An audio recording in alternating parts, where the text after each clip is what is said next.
that sucker up today. That sounds like it should be some fucking fun. We are live. It didn't look complicated. I looked it up. It's basically 6 screws on the back, and then I got the kit. I got the laptop cell phone kit with all the driver and all the little tabs to open it up to pop it. I've got all that, so that's not a big deal. So then you just got to pop it off, and it's right there, like battery's right there, man. So like it shouldn't be a problem. Hopefully, we'll see. Yeah, I mean that doesn't sound like it'd be too terrible. I'm trying to listen into our stuff right now, to see if we sound fine. We are live. Welcome back, Sith Lord, to the maybe not welcome back, but he did join the Splitters.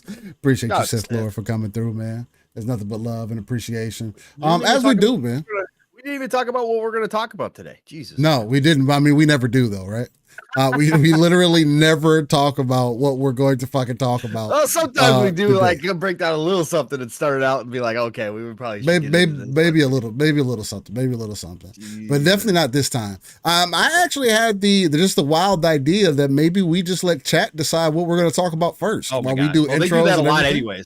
They do. They do. That is very true. That is very true. But if anything, let's start off with the proper intro. Ladies and gentlemen, boys and girls, welcome to Living Split Screen. Hopefully audio levels are sounding good, because if they are, I gotta introduce you to the greatest gaming podcast that probably exists on YouTube. Hey, I'm just being braggadocious right now. Nonetheless, we're just gonna launch it off the top rope, because the reason I say that, because one, we're non-console centric. 2, we are the house of that RTS view. That's that real-time strategy where we pull ourselves out of the world, look at those darker crevices of that map, but pull our resources together so we can build up that foundation, not only for everybody right here on Living Split Screen, but also for those potential 2 to 3 billion gamers that we got out there. And in 3, the home of that ECP,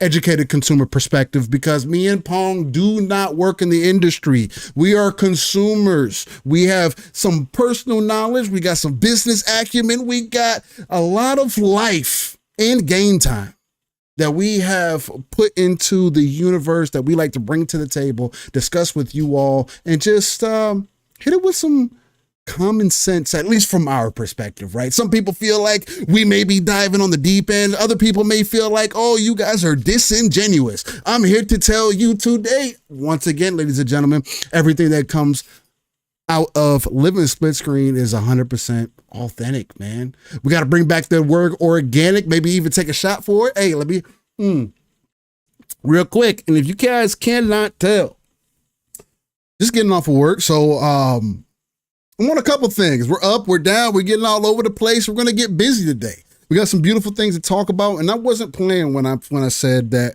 I definitely want to hear from the chat. If there's anything in particular that happened this week, over the last couple of weeks, as me and Paul didn't do a traditional episode last week, right? We got some gaming in, played some Path of Exile 2, which was fucking phenomenal. Right. We had some conversation in between, but we just had a really good time leveling Pong up. Also, I didn't catch any levels, but we had a good time. Right. And that's the main thing. And I love being able to do that. Maybe that's something we start including on our weekends, if that's something that's possible. Maybe some Saturdays, instead of doing a traditional podcast, we just get some gaming in. Right. Depends on what life is throwing at us. Again, I am planning to bring more to not only Live a Split Screen, but also my personal channel. Monster Hunter is right around the corner. Wilds, I mean, right now. The journey from World to Wilds is still continuing live on Live a Split Screen as well. So definitely come through, check me out. Whenever I end up going live, I had a set in stone kind of times that I was wanting to do it. But right now, I can't set things in stone. And I'm just going to stop overly critically thinking about things. And just, when it happens, it happens. That's even with video content, man. I've been seeing too many people get their bars off that are just, maybe it's just me that feels like what they're saying is weird, or what their opinions are weird, or maybe they just have a little bit of a disconnect.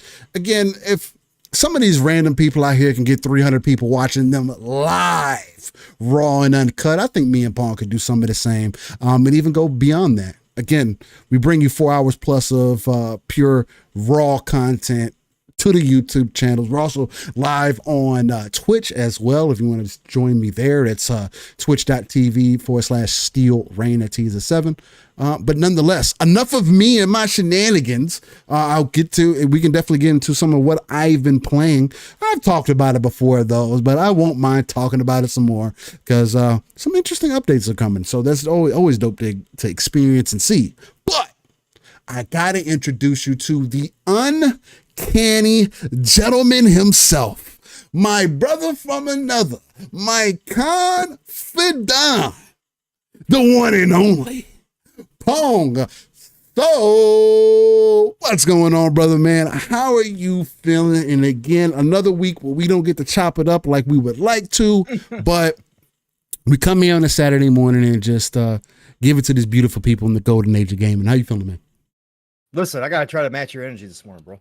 Okay? So I gotta try to bring this energy level up here. Nah, it's great to be back in the seat again. Again, we had a great time last weekend playing Path of Exile and streaming it.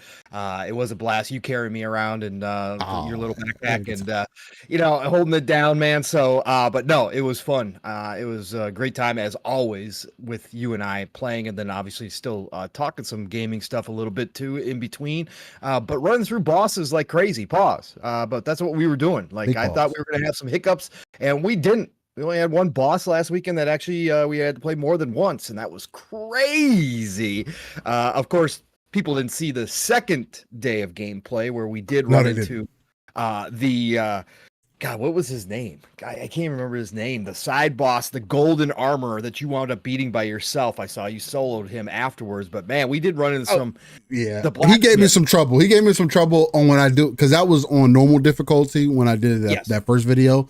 I did it again on cruel difficulty, and he gave me a run for my money. He took me at least 10 tries to beat him. But I mean, it seemed like we could have fucking beat him, but it started getting kind of late. So. Yeah, I think we could have. Although, again, obviously the it was annoying ramp up, the ramp up for for both of us being there for a co-op, obviously was a little bit. That shit was extreme. Damage. In comparison, comparison to what I saw from your little clip, I was like, oh damn, they definitely ramped up him, like, because we were barely doing enough damage on him, and it would have taken a couple times to get him down to where we needed him to be. It felt like it needed to be a perfect run for us to get it, because chat, like, if you guys don't know, what made it worse is not just you're fighting the boss or whatever, because we probably could have outlasted the boss if it was just a straight up boss fight, but we would have been. What it does is you're forced in a scenario where there's lava coming down this alley, and you're fighting, you're like kind of backing yourself up to a point of no return. Like there's nothing but cliff behind you, and there's no cliffs like that you can interact with. So you are just going to die because it's essentially a wall. So it's timed. It's basically a time. It's essentially time. And it was funny because I wish we were talking the first time, because when we played the second time, there's no mics, no nothing, we're in a party chat. It would have been funny to hear what our first experience was like. Because when we first did it, and I saw that we fucking backed up into nothing, I was like, you gotta be fucking kidding me. Yeah, I was like, oh, okay. I guess here we are. Like, it would have been hilarious. It was good stuff. Yeah, it was good stuff though. But yeah, no, it was fun. It was a blast, obviously, to get in. I love Path of Exile too. Again, Path of Exile is good, man. Continue to work on it. I saw your comments about maps.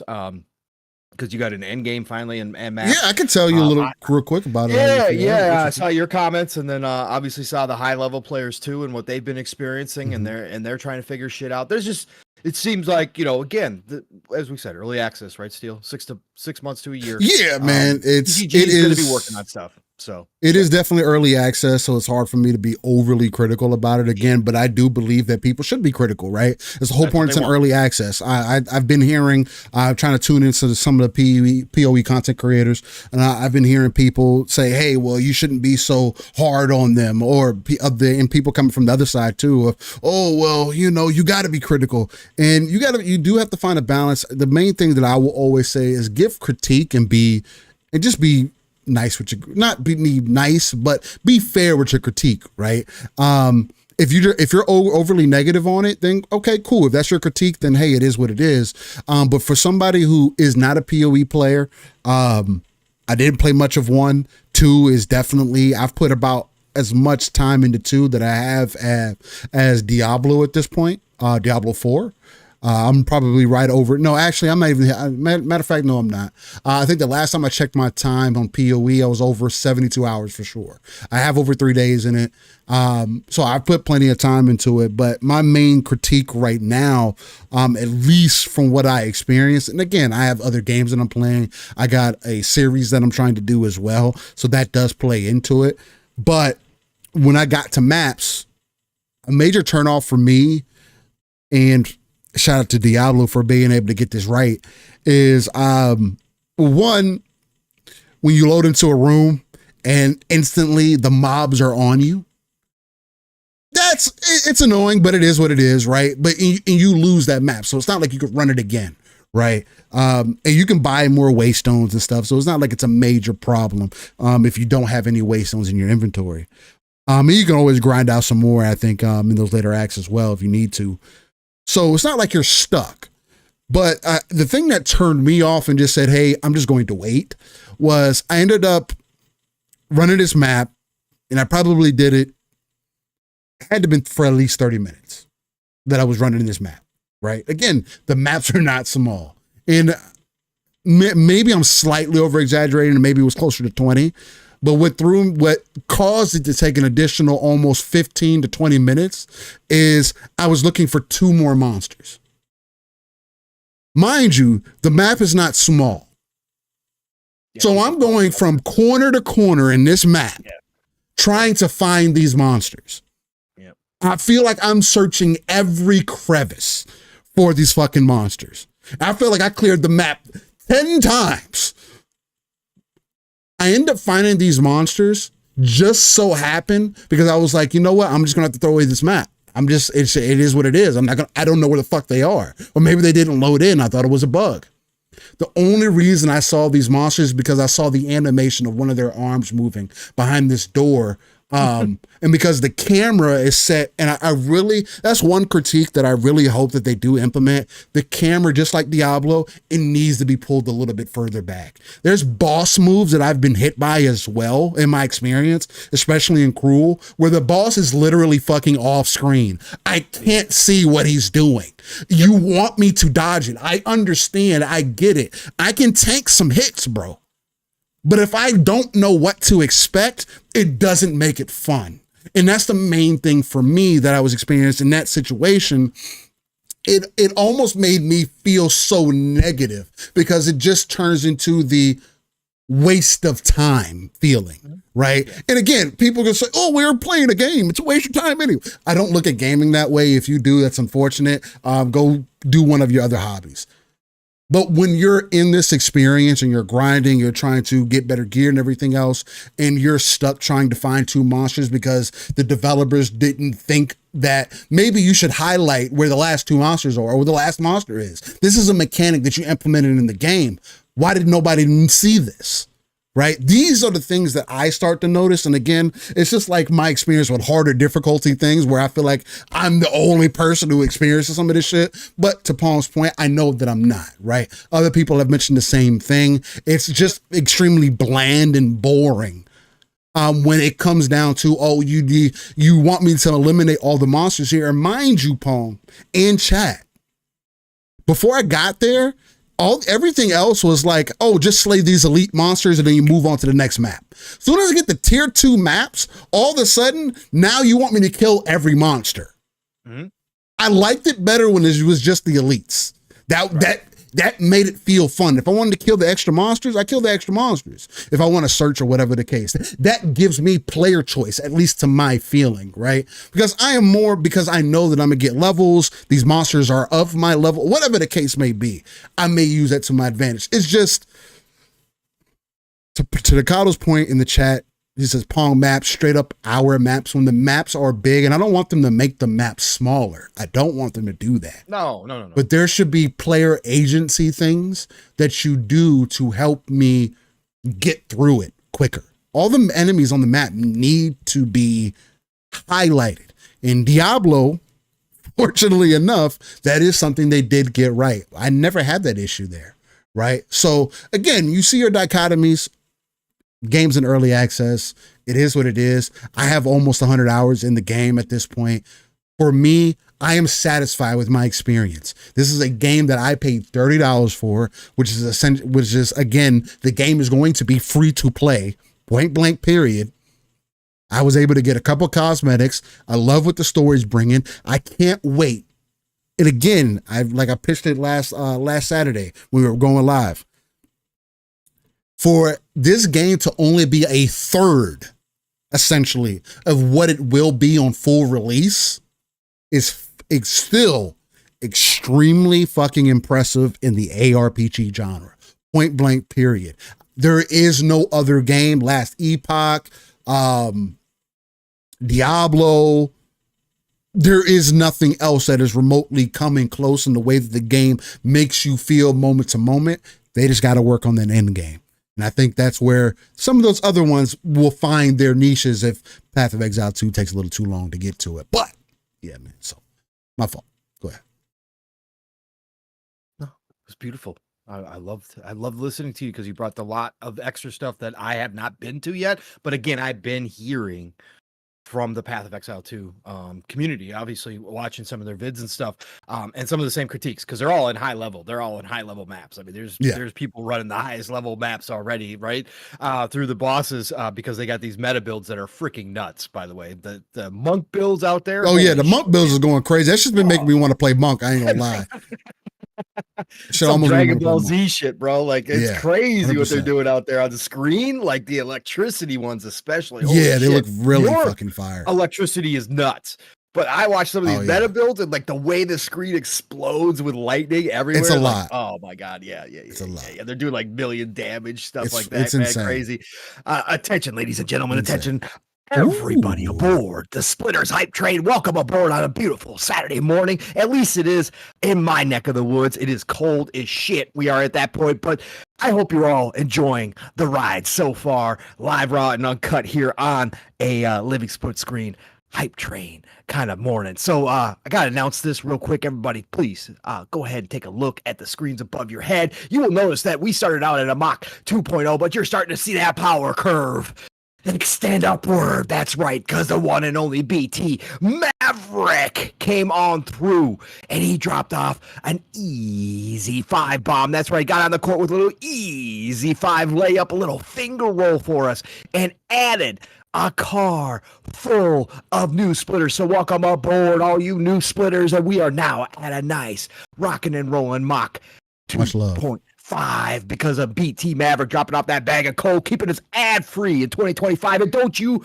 forget, everybody, just because it's 2025 does not mean our goals change around here, because we've got everybody's favorite goal on the living split screen, and that is 69. It is always 69 around here, no matter what year we are in. You're going to come on through and hear myself at age 80 and Steele at age 69. 50. 60, talking about 69 is the goal. All day long, baby. Choo-choo, motherfuckers. Choo-choo. Thank you, BT Maverick. Appreciate you, brother, for coming. Much love, BT. I did see Psychonauts. Brother, Psychonauts on the front lines, hanging out at GameStop maybe this morning. Dropped a $2 bomb on us, brother. Psychonauts, you know you don't have to do that, brother. Appreciate you. $2 bomb. And he says, first topic, what is the breeding habit of a swallow? Oh, Jesus. I don't know nothing about fucking birds, Psycho. So I wouldn't be able to tell you. Are we talking about African swallows? Whoa! Yeah, I mean, those is that what we're talking about this morning, Psycho? Earlier, BT Maverick asked, how long was just the main story in PoE? Well, the full story isn't out, BT, so there's to start there. But for the first 3 acts, it took me over 40 hours. And that's longer than you playing Spider-Man 2, apparently. For a free-to-play game. That probably at this point I still think that Path of Exile 2 has more depth in it than Diablo. than than most ARPGs that are on the market. For a free-to-play game, there's just a lot to it. But what were you gonna say? My fault. No, I was going to say that, yeah, it's probably gonna take me a little bit longer. Even with Steel running. You probably caught me up a little bit just because we got through the bosses so much quicker, and the levels, again, even though they beef everything up when you are in a multiplayer party, when you have more than one party and you're not soloing, like, even though they beef it up, the ads, the common monsters, whatever you want to say, are much easier, right? The mobs are much easier to deal with somebody else with you. So we were running through the levels much quicker too, because those levels are no joke, Giant. Stacato's not lying. Steel's not lying when they say an hour plus in one level. Damn near every time. Yeah. And like I said, for me, solo, especially since I am running a minion build, I got to wait for my minions to recover. I got to, there's a lot of pausing in my kind of build. I'm not running. Right. I'm not running and gunning in my build. Right. I can attack. I got stuff that I can do, but I'm not built that way. So I have to kind of slow down. So some of those levels even took me a couple hours to get through, right, as I was trying to clear. And again, I'm not one of those people who's just looking to get to the end. I'm looking to level up. I'm looking to clear. I'm looking for loot. I'm trying to get as much as possible. I'm going back to town. I'm selling my loot constantly when I'm soloing because I do want to get my gold up, because I do take chances at the chance vendor where you can get something good or you can get something not so good. I do like to take chances, do like to gamble to try to improve some of my equipment from time to time. So there's a lot that goes into that, but yeah, you're probably looking at an easy 30-40 hours to get through the first 3 acts. I mean, and that's just taking it for what it is. Yeah, that's just enjoying yourself, not trying to rush or like. And that's how I always do that. Yeah, that too, right? Yeah, it is. Some of those monks could run through levels like nobody's business. Not to start, though. Not to start. Like, when you start out, no matter what kind of build you're going for, there is no OP build when you're starting out, right? It takes a while for you to level up and start building out to get to that point, no matter what class you're choosing right now. There really isn't. That beginning is about the same for everybody. In fact, the monk, even though it has the biggest meta builds that I've seen, the beginning is really tough. People were quitting on the monk right away and saying the monk was actually the worst class at the beginning when they first launched. A lot of people were down on monk and say it's the worst class ever. Well, people pushed through and then figured out how to get the builds going, and now that's what I see a lot of people running is the meta monk build, because it's crazy. It's nuts. Go ahead. I was just going to bring up Vandal, because Vandal, you always bring up very interesting things in here. Oh, yeah. He says DCG started a GoFundMe for his teeth again while he's buying PS Pros and so on and so forth. The only thing that I'll say to that, Vandal, is, to me, and I don't mind talking about these things just as they are, right? I don't have beef with nobody. I can necessarily care less, but it is... And anybody could clip this. It is funny to me to see people pull support together for somebody they also talk so much shit about. And again, it's all gaming at the end of the day. It is what it is. The human side is always going to be there. But it's funny to see people's lines, right?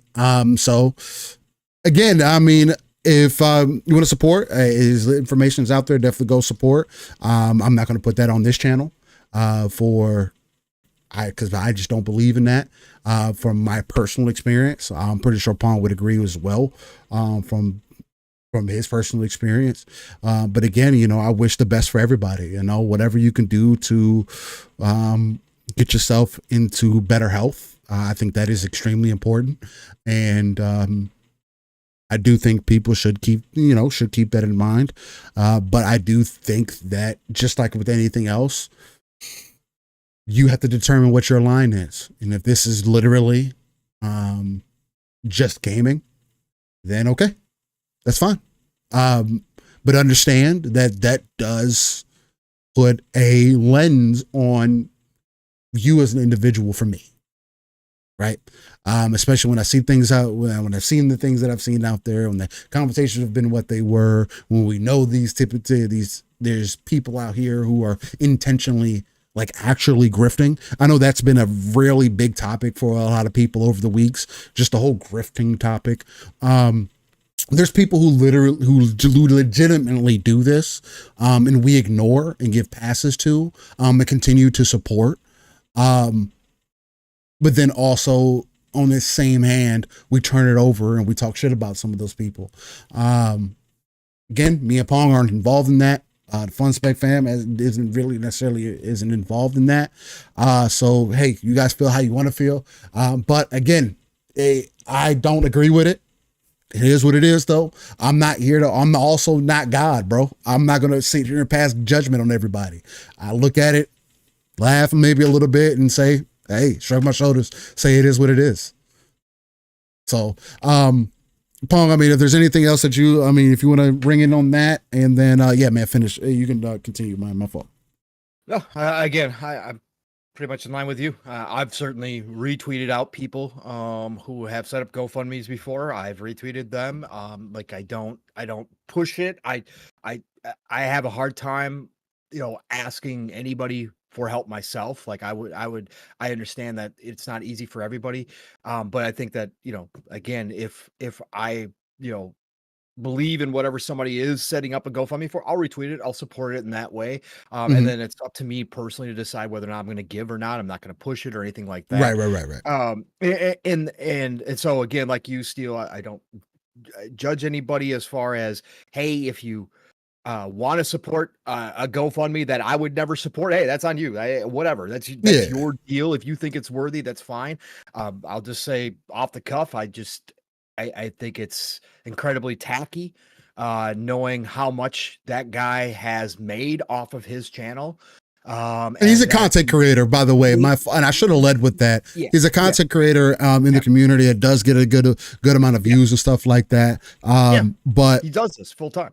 This is his thing. So and he spent his money on a lot of other things. And again, if you have medical issues to that degree, and again, I think I've said it here before. I got teeth problems too, right? So again, my teeth aren't in the best of shape right now.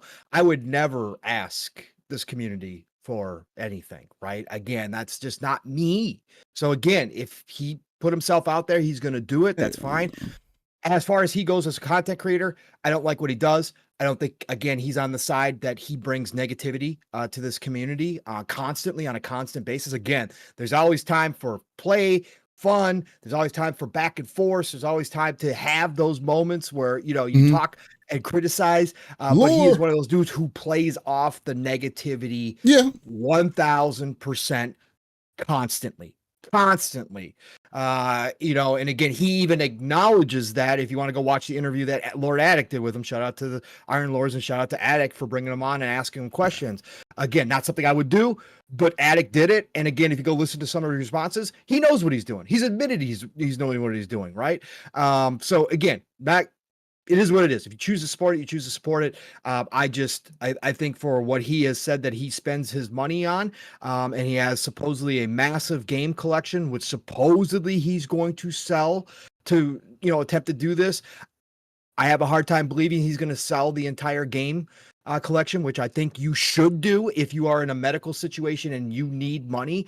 That is one of the easiest things you could sell off. And it might be difficult. It might be shitty. It might suck. I had to sell my stuff off during COVID. I sold a bunch of my stuff. I sold almost my entire Gen 1 Transformers collection. Yeah, I was in a good spot. Do you think I would have sold my Gen 1 Transformer collection? No, I would not. I bet that one hurt, dude. Yeah, that one hurt. It hurt. I was sitting here taking pictures of my Gen 1, my legit childhood Gen 1 Transformers, taking pictures, transforming them, and becoming a little kid again as I was playing with them to take pictures to put them up and sell them. So yeah, man, when you're in tough spots, sometimes you got to do that shit. So again, be as it may, don't know him personally, obviously. Don't know what he's doing behind the scenes. I don't care to know. I don't care. I'm just not going to support it. If other people want to, that is totally fine. Again, I'm not here to judge anybody that's going to support him. Just for me, he doesn't give off the energy that I would contribute to. There's much better human beings out there as far as what they do here in the community that I would much rather support rather than him, and that's just a personal thing because again, I don't mess with energy demons. Energy demons stay the fuck away from me. I don't, especially in 2025. I'm not dealing with you guys anymore, right? There is so many out here, and it's legit. It's legit. That's their whole thing in life is to suck the energy out of other people. No pause. It is what they do. It is how they survive, and I ain't about it. And I think he's one of them. So I'm not going near that. But anyways, that's all I got to say about that deal. So. As far as what else, we've been Path of Exile 2. Man, I've been crazy. I've been crazy with my game playing. Did not get as much time as I wanted to on my extended vacation for Christmas. Unfortunately, had some real life stuff I was dealing with, of course, that it just seems to wait until you want to take some time off, and it's like, oh shit, okay, well, I guess I'm not getting all the time I wanted here. Yeah. So I was dealing with that, but I did obviously get into I nothing new here. Some more Indiana Jones. I'm still rocking and rolling in the Vatican. I haven't really pushed forward a whole lot in Indiana Jones. I was playing Borderlands 3, as you guys know. Been rocking and rolling Borderlands 3, playing Age of Mythology, still retold. I've almost completed the entire second board now of their Realm of the Gods, their new DLC that they had dropped. There's only 2 full boards. It's like probably like 20 I want to say 20 battles on each board. I want to say 20 missions on each board, something like that. Yeah. So I'm almost done with the complete second board now on there. Okay. And then I went back and I went old school steel. I made a post about this because I was making fun of myself because I was legit. I was like, oh my God, I can get back into Indiana Jones. I can push forward. I can get back into Metaphor REFANTAZIO, which is sitting in my back catalog. Like I got all these new games like that I wanted to dive into. And I was like, oh man, I got, basically 4 days after Christmas off. Like I'm going to be able to hop into all this stuff. And I wound up I did one of these things that a lot of us grazers do. I brought up my library on the Xbox, right? Okay. Not on my PC, but on the Xbox. I brought up my library and I just looked at everything and I said, I just don't want to play any of this right now. I sat there looking at everything and I wound up deleting Call of Duty because I was like, am I going to hit up Call of Duty anytime soon? And I'm like, no, I should because I got the season battle pass, but I'm like, am I going to really? With all the games here and the games coming out, no, I'm not. You made a tough decision. Yeah, I made a tough decision, so I deleted it. And I went through my library, and what did I pick out? I picked out Mass Effect Legendary Edition. I'm like, oh, sounds like after playing a little Dragon Age Veilguard with the demo, right, with the 5-hour trial that they give you. I shouldn't say demo, but with the 5-hour trial that they give you now, playing Dragon Age Veilguard and seeing how destroyed BioWare is, I had a little bad taste in my mouth here for the past few weeks since I did that steal. And so I was like, let's go play some peak BioWare again. And I popped on Mass Effect Legendary Edition, started playing the first one again, where I picked up where I left off when the Legendary Edition dropped. So I did that steal. Then I went ahead and I was like, oh, Outer Worlds 2's got me so freaking hyped. Right? Because now we know we're getting Outer Worlds 2 this year. So what did I do? I downloaded Outer Worlds. And I picked up the Spacer's Choice Edition for $9, the upgrade, because I already own the DLC. I already own the original. I never picked up the Spacer's Choice Edition, but they had it on sale for $9. No big deal. I was like, sure, why not? Let's start Outer Worlds again. So I picked up where I left off on Outer Worlds. I'm like, what did I say? I think I've got like 50 hours into Outer Worlds. Okay. I fired that baby up. And I had no idea where I was, bro. I had no clue. It was a total gamer moment where you fire up the game after it's been sitting there for a year or 2 years. You fire up your last save and you load in and you look at the screen and you draw a complete blank. Like you have no clues to where you are. You have no clues to what you were doing. Anything. So I went and spent like the first half hour going through, first of all, my character, looking at all my equipment. And then I had to go back and I had to look through all of my logs of all my missions, the main missions and side missions. And I had to actually read them to start trying to remember where I fucking was, right? So Okay. that's what I did. But then I wound up rocking and rolling for like, I don't know, 3-4 hours on Outer Worlds and having an absolute blast and just walking around again, amazed at Obsidian and their writing. And I was laughing already at the character interactions and the stories that they tell. That's why I'm so excited for Avowed. I want to see this type of interaction that we have from them in their other games, because you don't realize it until you get back to one of their games how good Obsidian is when they are at their best. Their writing is so freaking intelligent, and it tells its own stories as you're just talking to a character, and it doesn't even have to be on your main mission to get that kind of interaction and that dialogue. It's side missions, Steel. It's little side missions that just totally catch you off guard. And all of a sudden you're wrapped up in this whole damn side story that you had no idea was going to be a thing, right? So I started enjoying the hell out of myself in that as well. And then, of all things, because I've been on my strategy kick as well, I re-downloaded Halo Wars 2, and I made a post about this as well. I've seen that. Saying that it was, obviously a crime that we have not had Halo Wars 3 announced at least, but we should probably be playing Halo Wars 3 at this point, and we're not. And neither one of those things has happened. And I attached everybody to it, Booty, Bond, Phil, everybody, saying, hey, let's fix this. Because we should have a Halo Wars 3, because I pick up Halo Wars 2 again. I just started doing skirmishes, obviously, just to try to get my speed back and my builds back again. Actually came back quite a bit, because, again, you guys know I've played a lot of Halo Wars 2 competitively, actually, in multiplayer, which I don't do very often, but that game had me. And so it didn't take me long, and I was crushing AI left and right, which was fun as hell.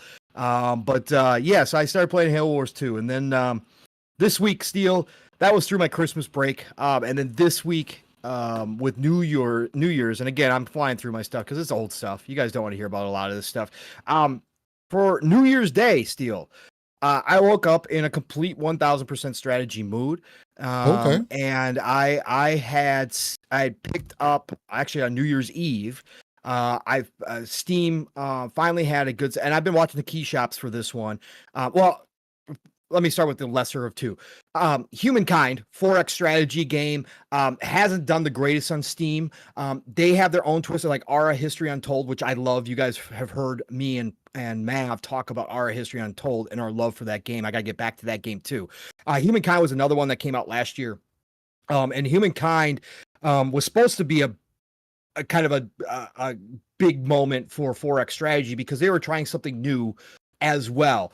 And their twist on the 4X strategy is that as you move forward in the ages, right? As you move forward into the ages, you pick a starting avatar, right? And it could be, they got characters, you can kind of customize them a little bit and stuff.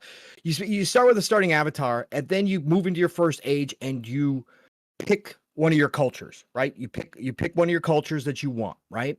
And then as you move into the next age, not only does the technology bump up that you can craft and that you can start building and all that kind of stuff, but you get to pick again from a list of like 20, 25 different cultures that you can move. You can start blending cultures together.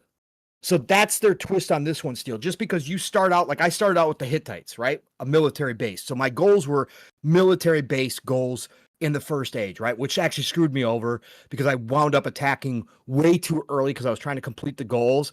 And I wound up in a situation where I got my ass kicked. Okay. I got my ass kicked by this other country, and wound up becoming their vassal is what happened. I thought it was going to be game over. No. Yeah. I became their vassal. So I was still alive, but I was like paying tribute to them.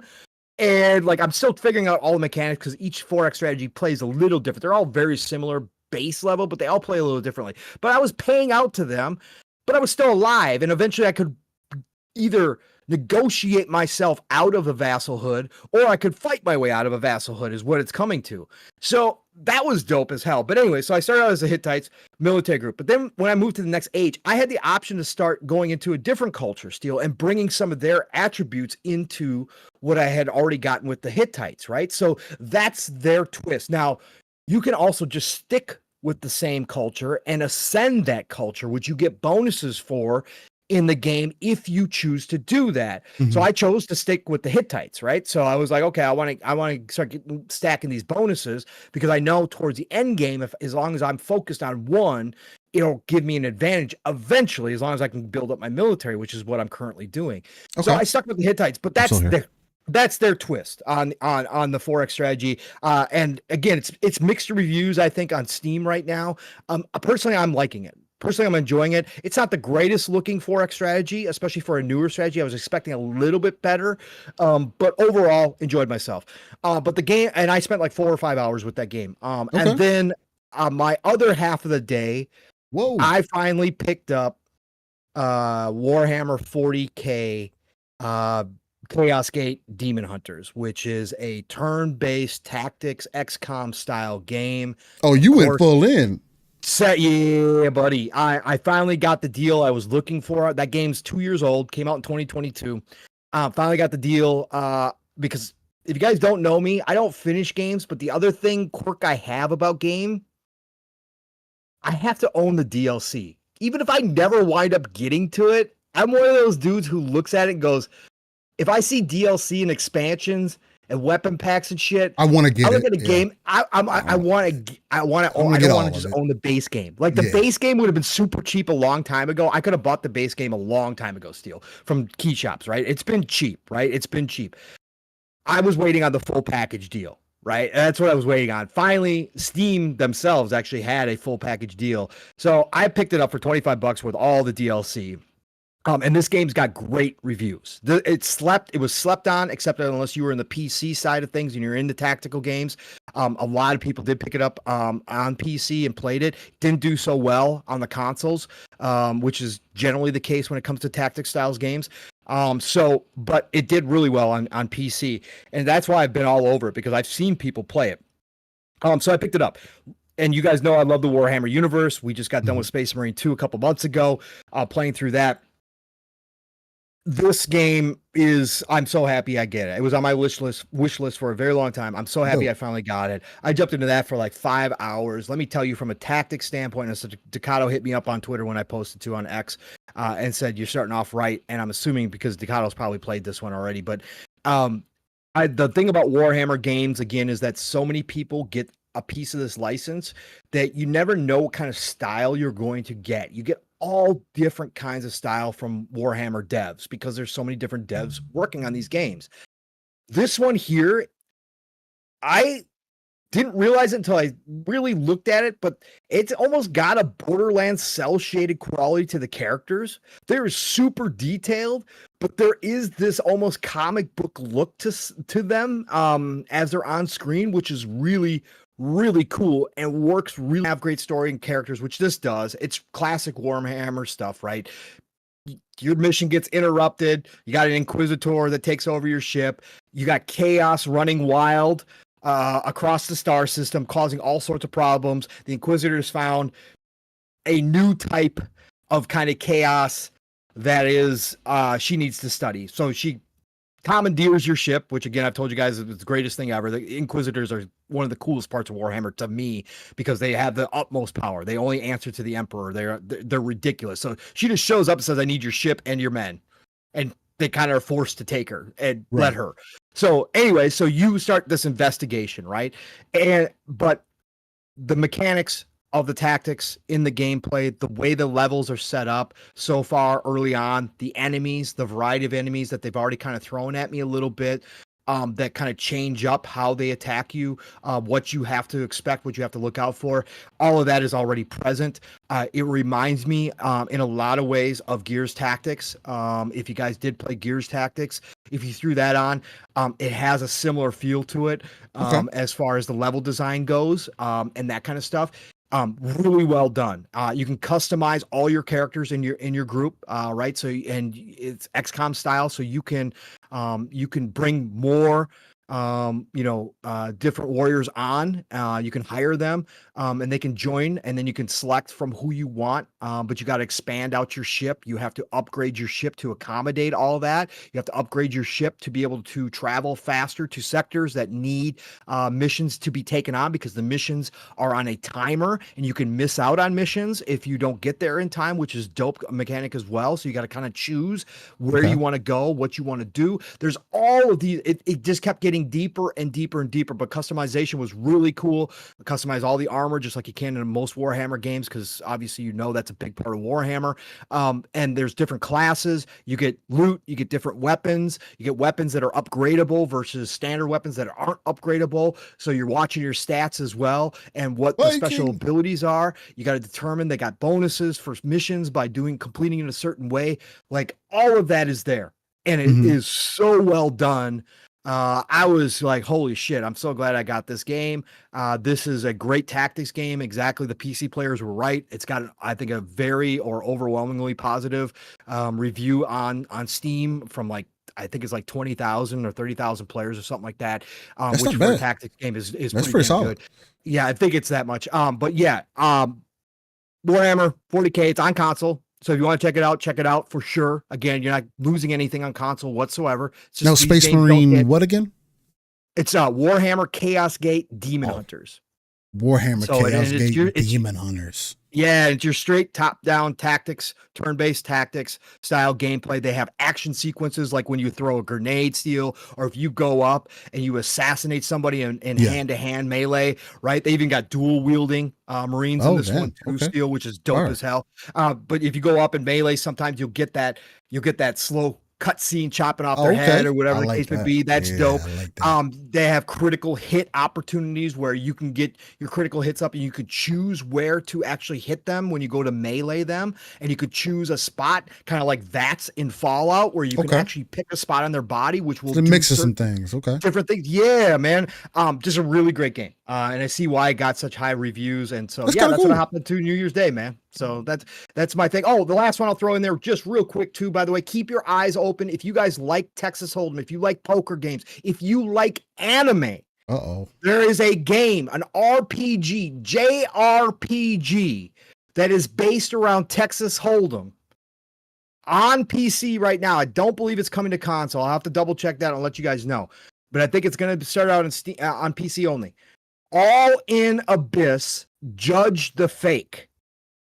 There's a demo on Steam right now. So if you're on Steam and you want to go check it out, check it out. If you're not into JRPGs and you don't like anime, forget it. Okay. I don't think the poker is going to overcome those dislikes. Okay. But if you like those, and I like all of those things, this game, I played the demo for 5 hours as well. It is freaking fantastic. Okay. Again, just think of poker is your battles. Right? That's how you're battling, is through poker, and you learn skills that allow you to cheat or influence your poker hand. Okay. And you've got to strategize. You've got magic points, if you want to call them magic points. So you've only got so many, or skill points. You only got so many of those you can use each round or each hand. And so you got to judge where you're going to use them.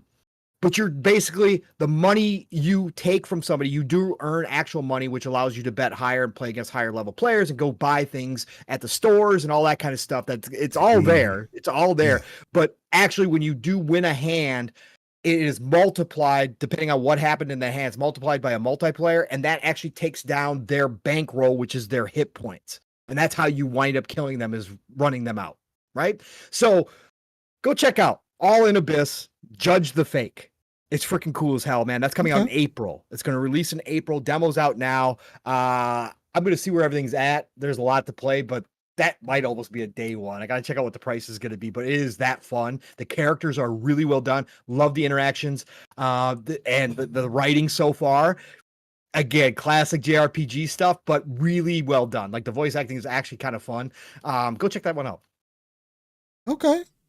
Yeah, some interesting picks in there, man. That's definitely an interesting way to start off the year for sure. Get some strategy in. But I expect nonetheless, honestly. I really don't. Decado, you got some good fucking taste, man. I tell you what. He says someone needs to make a non-gacha solo leveling pre-epilogue world game.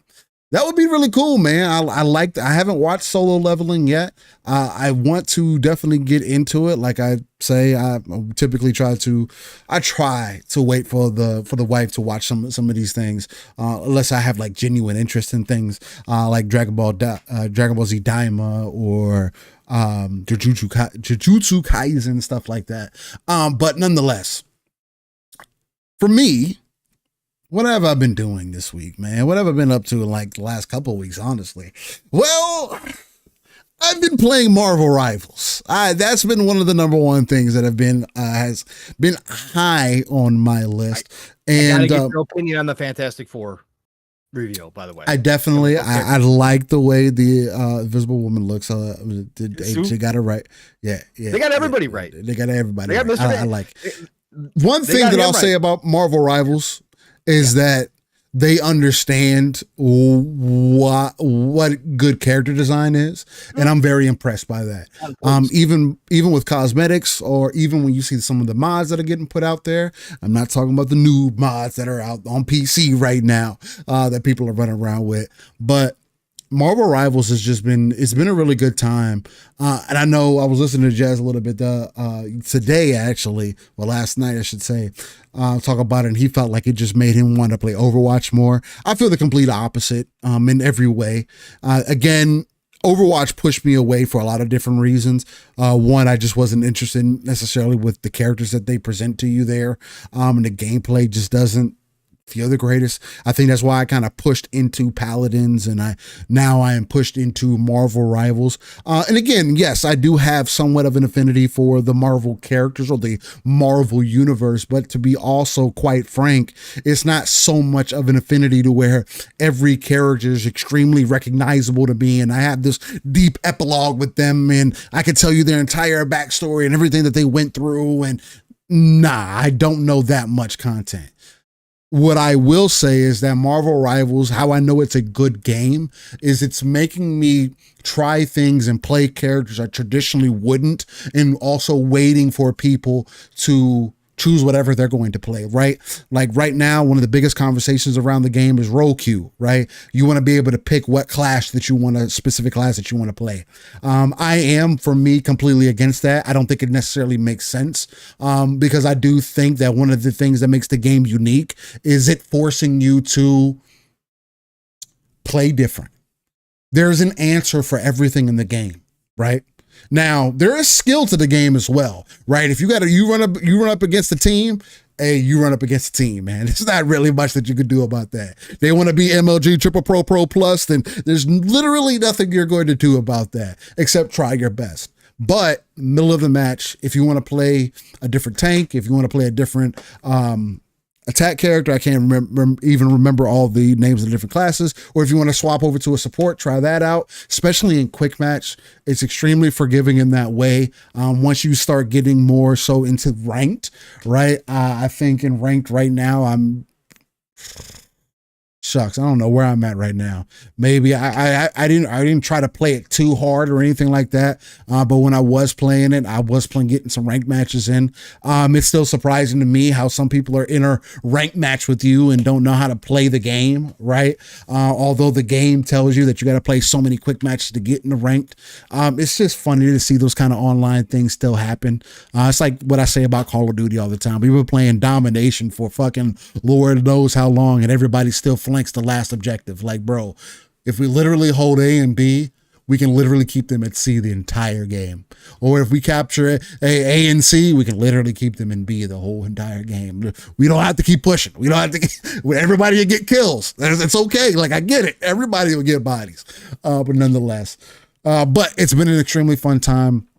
Really loving everything that they're putting into it. Hopefully some of the back end stuff with Marvel Rivals and their development team, and some of the fun they seem to be having with, like, I don't know, gambling and stocks and doing some underhanded things with skins. There's weird stuff also happening behind the scenes. But again, the game is good, and I do think it has legs. It's been holding really strong on Steam. Is again, them releasing 4 additional characters coming up, right? The Fantastic Four, literally. I think that's super dope, right? Again, that's what live service games need. And I think making it Marvel helps it out a lot because you already have somewhat of a roadmap. Right. If you want to package characters again, I do think that more of the X-Men are going to be next. They're going to play into the uncanny stuff. I've already seen Jean Grey. I've already seen artwork for Jean Grey. Right. I can easily see Gambit being in this game. There are so many different characters that they can bring into this. There's going to be, I've seen Ultron already as an example. He's not in Hawkeye. Oh my God. It's just limitless possibilities, right? In the game. I know a lot of people don't like hero shooters, but like if you're willing to try the game out, just look at it as a team-based game. It's a team-based game. Yeah, you have your abilities and everything, but everybody plays differently from one another. Sure, you can say that about Overwatch, some of these other games. I don't know. For me, beyond just the Marvel characters, from a gameplay standpoint, it just has me more interested. And that's what I mean when I speak to the soul of a game, right? That's the thing that keeps you in there. Again, it was keeping me from playing after I got done playing Path of Exile 2, because I'm off of Path of Exile 2, at least now for me, unless Paul wants to jump in more and get some more runs in or whatever the case. I'm definitely down for that. I still got to download it. It's not uninstalled, right? So I'm not completely finished with it. But right now, that's not a focus for me. I'm at where I'm at with it. I'm in maps. It's cool. I'll wait for some updates to see how the game grows. But I liked everything that Path of Exile right now. I think Path of Exile is about an 8 out of 10 for me. So, hey, I mean, for everything that is presented, I've really loved my time with it. Marvel Rivals, again, hopefully they continue to keep the update pushes going. I do think their seasons are like 9 weeks long. So, yeah, I was just gonna ask you about this deal, because obviously that's a new conversation kind of going around now. Now that Marvel's has already kind of sustained its initial push, right? Obviously, again, every game is going to lose some people, off the rip, right? It's just going to happen nowadays. But now that it's kind of established itself, and people are understanding that this game is not just a Marvel game, and that's why it's good, because it actually is bringing some really good gameplay. I haven't played it yet. Again, I got it downloaded, but I haven't played it yet. But I'm just going off of what you've said and what other people have been saying. That this actually does bring quality, right, to this, to this genre, and it is doing something great, along with having awesome characters, right, that people are falling in love with certain characters, just like they did with Overwatch. But the conversation that's now happening is the one that Jez brought up, and there's going to be the old school Overwatch players like Jez who just go, well, but I just would love to go back and play my baby, right? I might as well just go back and play the one that got me started in all this, right? Sure. There's always going to be that. But the question is, like, this is what competition, and we talk about this all the time, this is what competition does do, because the conversation, and it's a legit, valid conversation. We are talking about Activision Blizzard King. We're talking about, prior to Xbox acquiring them, one of the biggest publishers in the entire freaking world, 1,000%. with some of the biggest teams, not anymore because of what they did to the Overwatch team, but originally some of the biggest teams on their biggest games that were just printing money, and still are printing money even in a down state, hand over fist. This goes for World of Warcraft, and this goes for Overwatch specifically. So in this scenario, having this dev show up, with the Marvel IP, so it has its advantages out the gate. You need that nowadays if you're going to jump into the space. Sure, it's a good way to use it. But they do the character designs right, just like Overwatch did their original character designs right. Got everybody interested in the characters, right? They did that right. So people were already excited to play these characters. Bro. But then to have Steel, the already, like you were talking about, roadmap, where they are now going to be dumping content, bringing more characters in, when Overwatch has been sitting there and gets maybe a character, every people were doing a meme where it's like a couple characters would be a year, maybe, if that. Maybe, if that. It shows the problem, Steel, with the AAA space, with the big publisher space. And again, I know this is big money here too, right? This is not small money they're putting into this game. I think I know where you're going with it. But once again, we have another dev showing the big boys, much like GGG, showing Blizzard how they should be doing their games in a lot of ways. It's not perfect. No game's ever going to be perfect. It's not like they completely toppled Overwatch or anything like that. Yeah. But they're showing what they should be doing for their customers who Mhm. are paying customers, who are keeping these games alive for years and years and years. And when there's no competition, no serious competition, right? That there's no challenge. And yeah, maybe it does take a game with the Marvel IP to challenge something like Overwatch at this point. But when there's no challenge to a studio like that, they slack off, they cut corners, they roll back, even though they're printing money. They take that money and roll it into other things other than the game that's producing that money. And they take advantage of that fan base that they know aren't going to go anywhere because there's no place like Overwatch, right? There's no place like Overwatch. So what are they going to do? They want to play at this level, man. Got to come play Overwatch. So they're not going to go anywhere. So we can go ahead. We can promise them a PvE mode that they've deserved and that they've earned as customers. They've earned it by the money and time that they spent to keep Overwatch and to make Overwatch the #1 game in that genre.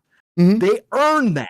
And they promised them this PvE mode, got them really hyped up. The community was more hyped than ever. And then they cut it.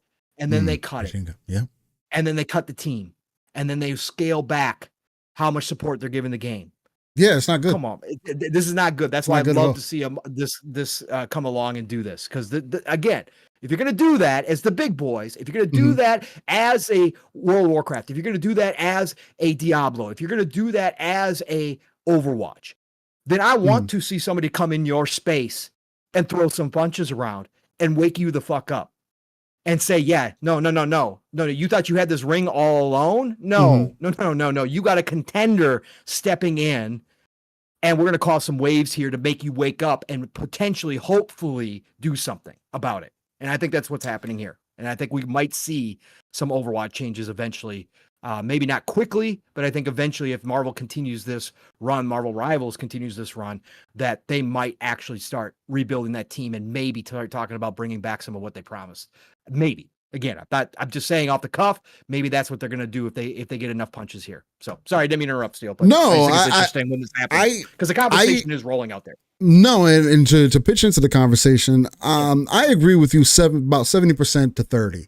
The 30% being the thing that Overwatch has that Marvel Rivals doesn't have to deal with is creating characters from thin air, right? Sure. Blizzard was able to create characters and got people to care about these characters. Correct. In a modern era where Marvel Rivals doesn't have to necessarily rely on that. You can use some of the more popular designs. You can use some of the more popular characters.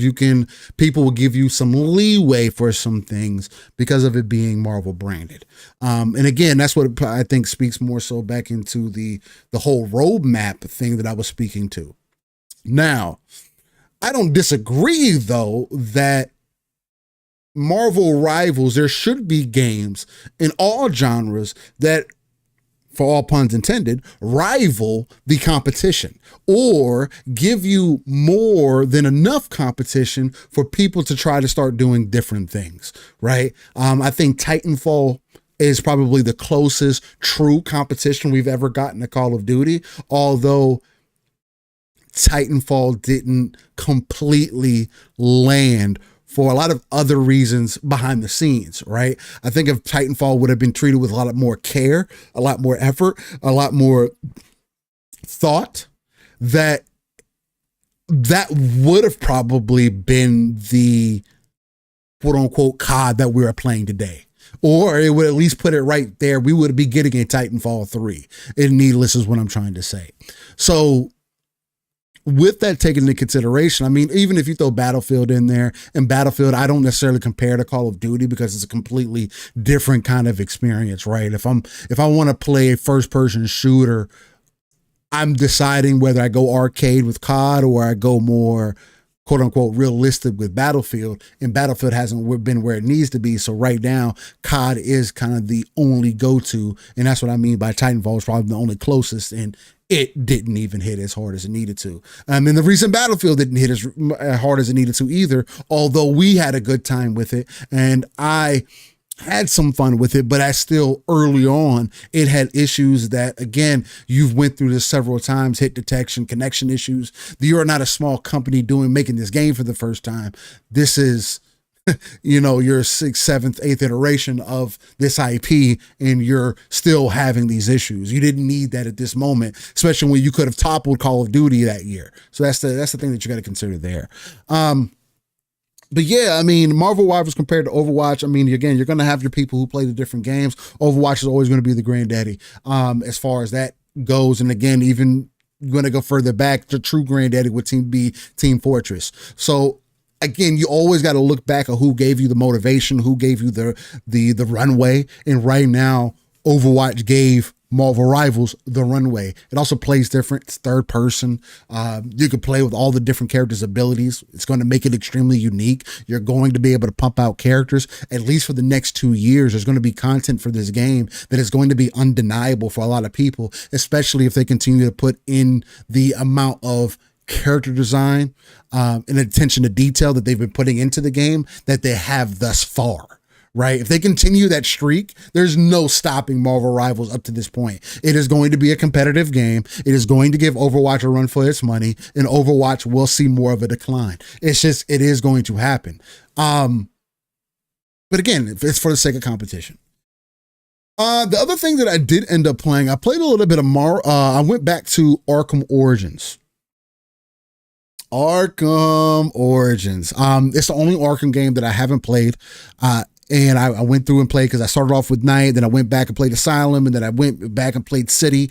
And I did the Asylum and City kind of on a back-to-back run because I started off with Night. Night was my first ever foray into playing in those Batman games.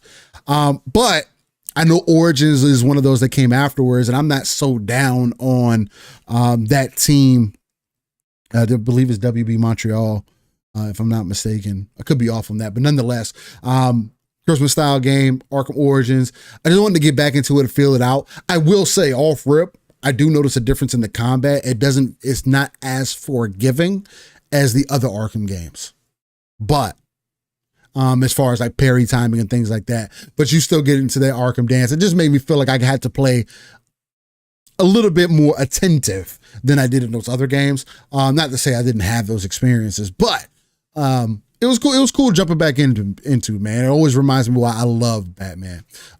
It was Montreal. Okay, so perfect. Again, going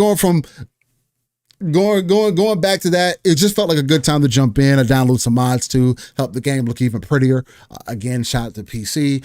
Something I would like to see more happen on console as well. If it's just come to certified mods or whatever the case, if people wanted to put that work in, like you see on the PC on side of things, like these are things that people just kind of randomly do, and then get certified. And maybe there's team partnerships that could be had with not Pirate Bay, with Nexus mods and whatnot. But nonetheless. And then last but not least, I've been back into my Monster Hunter World journey. We're going from World to Wilds, ladies and gentlemen. If you haven't tuned in yet, we're 10 episodes in. Come check them out. They're on a playlist specifically on Living Split Screen, and come join me on that journey from World to Wilds. There's going to be no excuse for anybody not to jump in and play a co-op session of Monster Hunter Wilds when it releases, if you have genuine interest. I will say this time and time again because I mean this. I am the type of gamer, right? If I'm playing a game, bet. If we're going to play together, bet. You need to make sure you're putting that in equal effort. My boy Crow, he be putting in. You've been going along with the journey from me, with me when he can, when we can link up and whatnot. When I'm not busy, when times match and everything, and we just been having a blast. I know he mentioned it earlier with. He said you get the master rank and you start running into the real difficulty, and that's what I meant by I want to truly jump back into Monster Hunter full force, because I don't have that true experience with Master Rank, and Master Rank is supposed to be a completely different game. And the couple fights that I've had already at Master Rank in Monster Hunter World, going into in Iceborne right now, has been dope as fuck.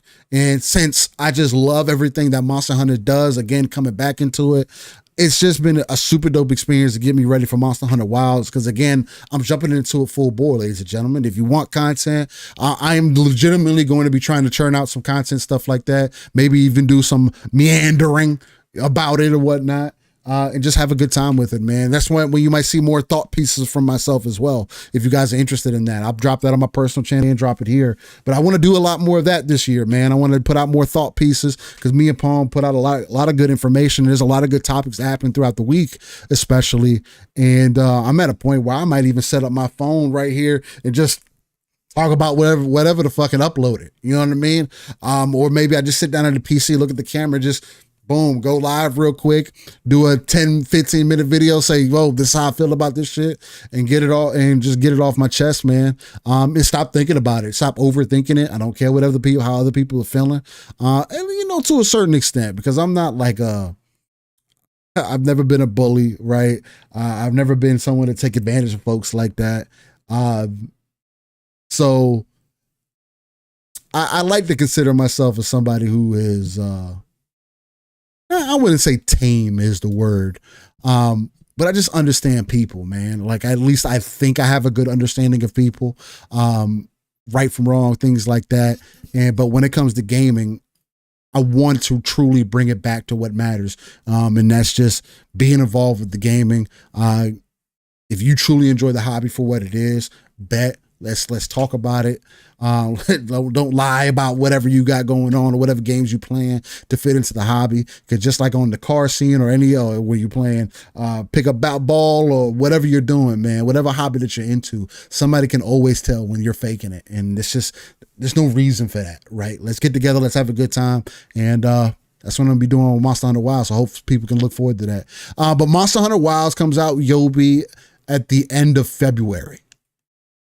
So they're going to be, I'm probably going to be playing Assassin's Creed before that. Because Assassin's Creed Shadow comes out before that, right? If I'm not mistaken. Yeah, it comes out on Valentine's Day, the 14th. I will definitely be playing for those times.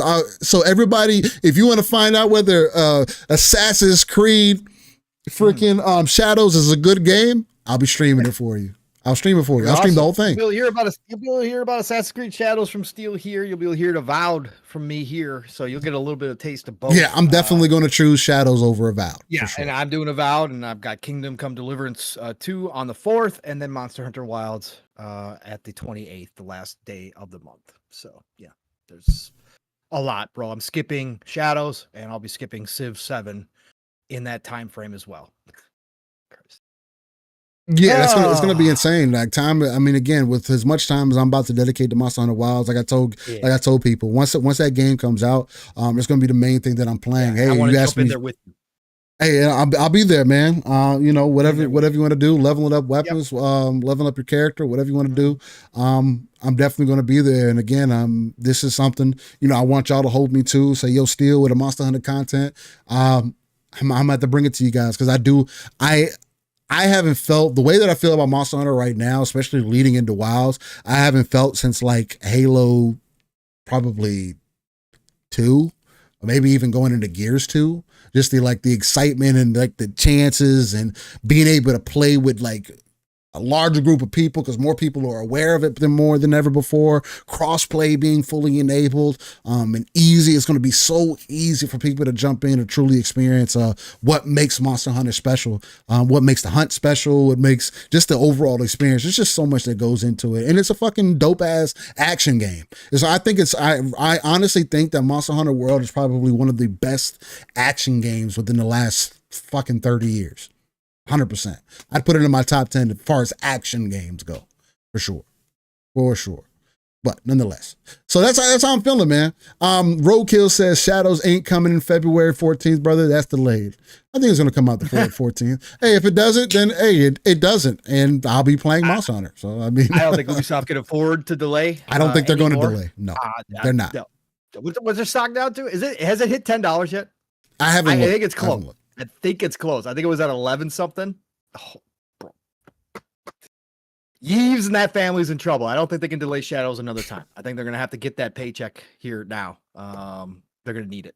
So they're gonna launch it. Yeah, I think they don't have any other choice. I think them even delaying it was already impactful enough. Because they needed that. All the pre-orders. They canceled all the pre-orders. They needed that.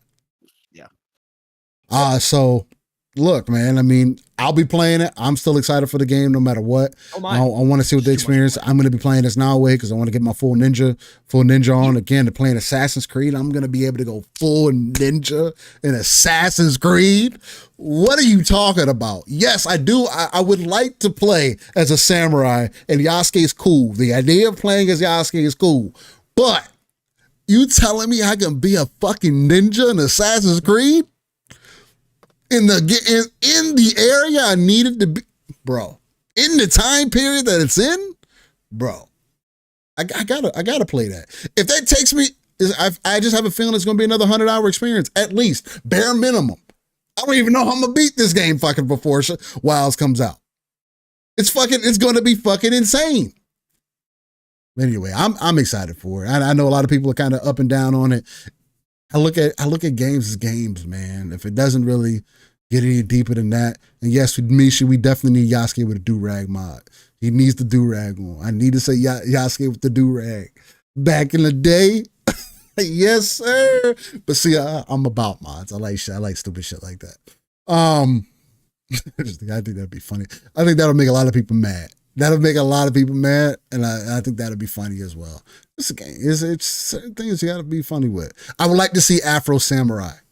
A mob to see Afro Samurai in there would be fucking fire as hell.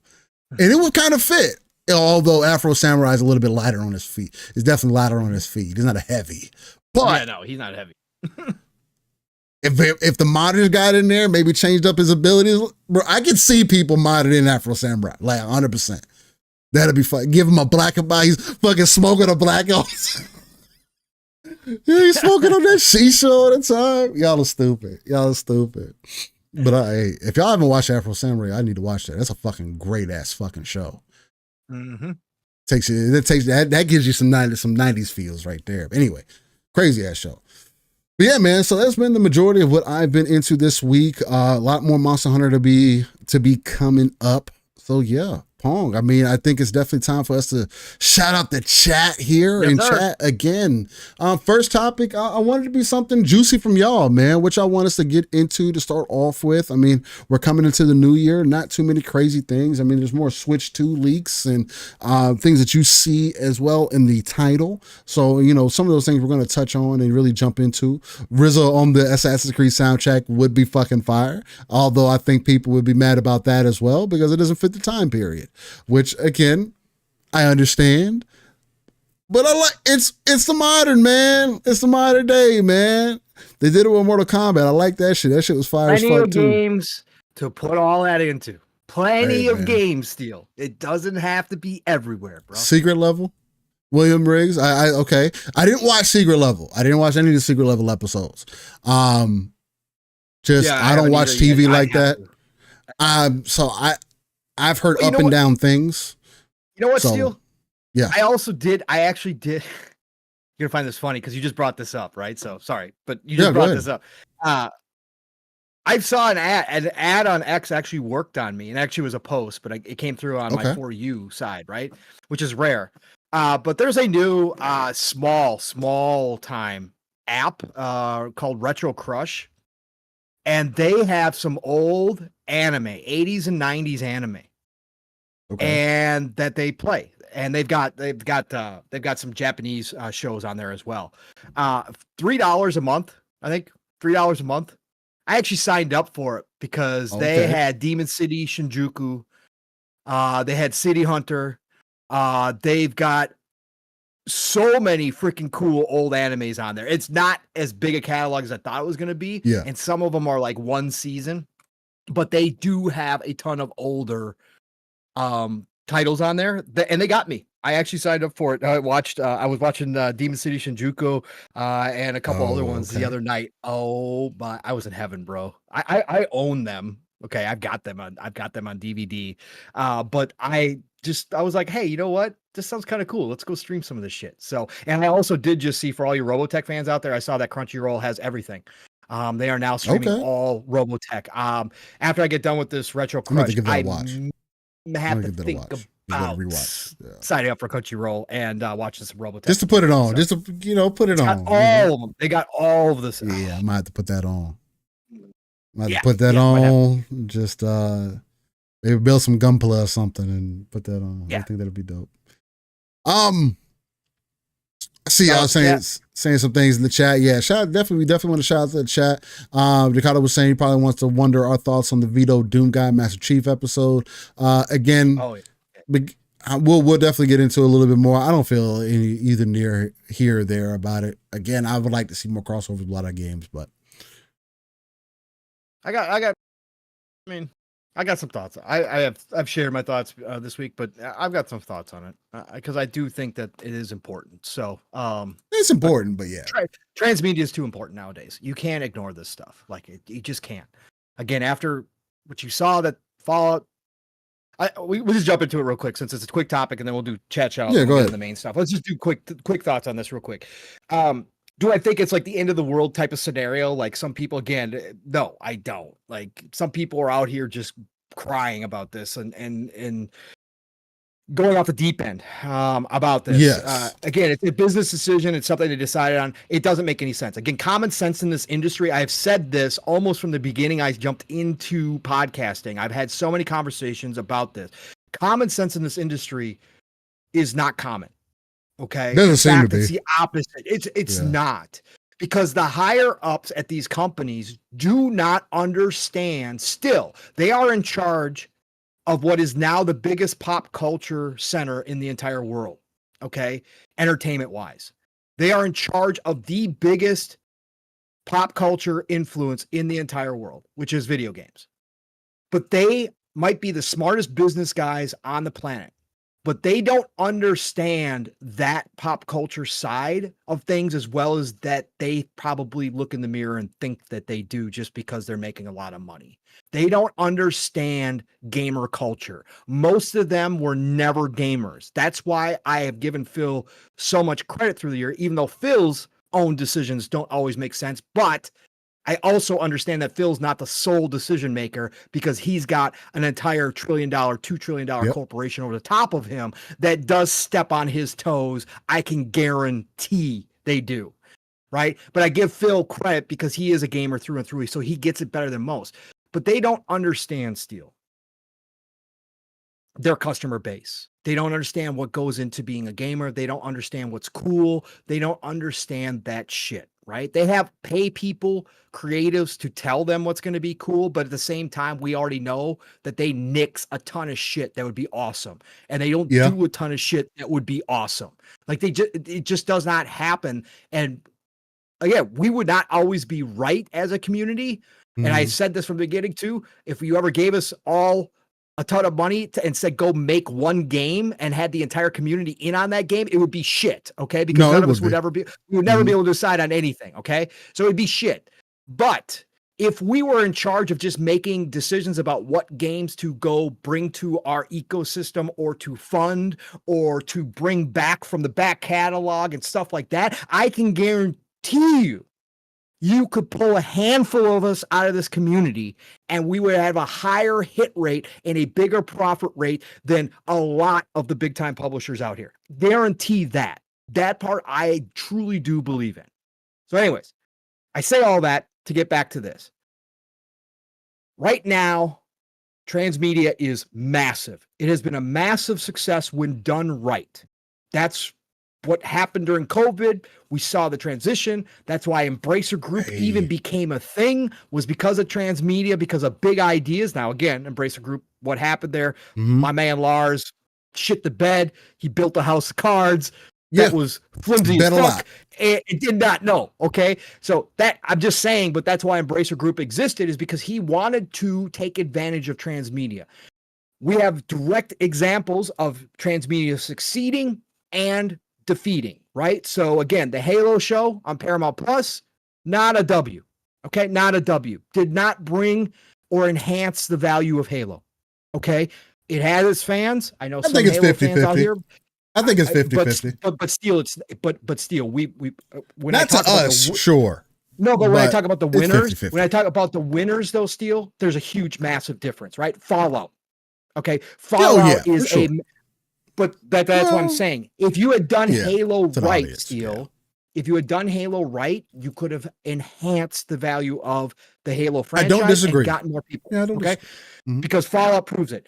Cyberpunk Edge Runners brought Cyberpunk back from the grave.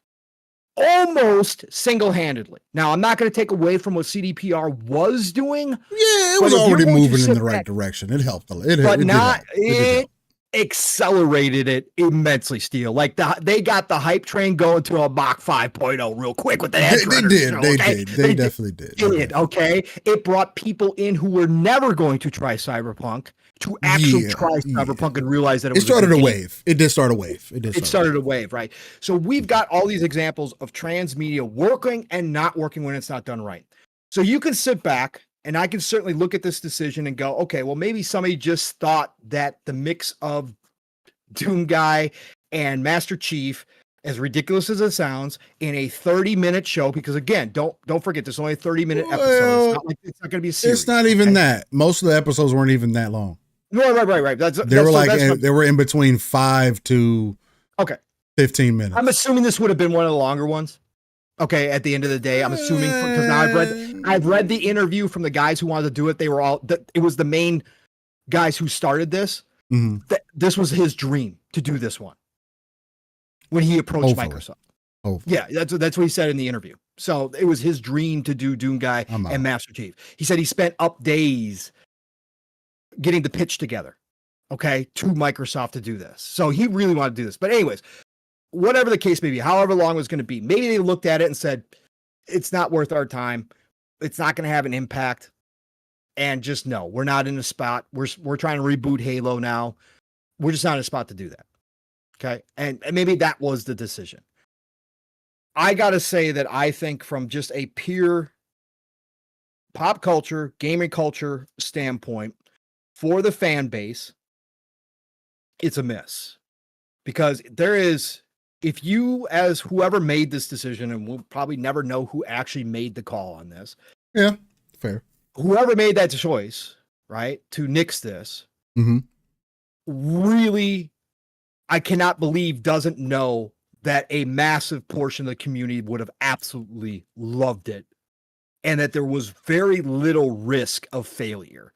Like, you would really have to go off the rails in a short episode segment, like you're talking about, Steel, with Doom Guy and Master Chief together, kicking ass, which is what it would have been, Steel. It's not going to be some freaking heavy ass narrative driven kind of, it's going to be a kick ass. We're going to town on demons. We're going to town on the Covenant, combination of both, whatever. It was going to be those two slaughtering. Okay. And it was going to be glorious. There is no way that is a high risk proposition when if you know your gamers. They wouldn't even need to talk. They don't even need to say anything. It could all be head nods. It could all be head nods. Like that's how dude, bro, like that would have been. So for me, any little bright spot that transmedia can bring you, whether it's massive, and again, they're not afraid of transmedia. We still supposedly, we haven't heard of any cancellations, that Gears of War has 2 projects in the works at Netflix, 1 live action and 1 anime. We haven't heard any cancellations. So if that's the case, they're not afraid of transmedia. We just saw what Fallout did. So this is why this shocks me anymore. If you've got any chance to bring any positivity to your community, to an IP that you own, and then in this case, it would have been now 2 IPs that you do own, I think you do it. And I don't think you even look back. I don't think you even think twice about it, especially with the reboot of Halo coming that you're trying to do. So, I mean, you've already started on it. That much is obvious. Why not get Master Chief back into people's homes again and show him off in a different light, standing next to Doom Guy, kicking some freaking ass, man? Right? Why not have a short little thing? Maybe it becomes everybody's favorite. The potential is for it to become everybody's favorite out of this series. And that in itself is marketing. That in itself is people talking about it. and 2 of your IP that you own. It wasn't like they were asking you to mix with a PlayStation IP or a Nintendo IP, and you were like, nah, we really don't want to. Even though they've done that already, we just don't really want to do that. It's your 2 owned IP, 2 guys that you have. So for me, it's a missed opportunity. I can't believe that they said no to this, especially again, reading the interview. And this was a passion pitch for at least one of the main guys that did this series. It was a passion pitch for him. He wanted to do this. It has been something that the gaming community has already been asking. I guarantee you they are aware of that, Steel, because of how integrated they are into the community. Even if they've pulled back communication-wise, they're still out here listening and watching. There's no doubt they heard, Steel, when the acquisition happened about the crossover ideas that people had for Doomguy and Master Chief and Halo and Doom. Like, there's no way they did not hear about those crossover ideas and how cool that would be. So I just think it's a missed opportunity. It's a small one. It's not doomsday scenario level shit here. It just sounds like a stupid business decision by somebody who really didn't understand the culture involved here. And I think it would have done something good. So that's my take. It does make me hard to disagree because at the end of the day, it would have been nothing but cool, and people would have clipped the mess out of it. Probably would have been all over the different social medias, different moments, stuff like that. Credit all kind of different transmedia. Maybe you got clothes out of it, got shirts, whatever the case might have been. There's so many different things that people probably would have had felt good about it. And again, we don't know what the pitch was that was presented. I mean, again, I would hope that it had to been pretty cool, right? Knowing the 2 characters involved, and hopefully it's not a love story or them finding out that they're, I don't know, something else that's weird. I don't foresee any of that being what was possibly pitched, but I don't think it's such to what you're saying. I definitely don't think it's a major deal, but there is a disconnect of it as far as when it comes to just having fun with stuff. Right. Even if there is nothing else in the works, even if you're trying to rebrand, even if whatever the case may have been, doing something fun like this, even if it was 10 minutes, I saw somebody mention that in chat earlier, even if it was just a little 10-minute thing, having that moment, I think would have just been, even if you just wanted to consider that throwaway money, right? I'm pretty sure you guys have thrown away money for a lot less, right? So it's kind of like, I do agree with you, Pong, on that.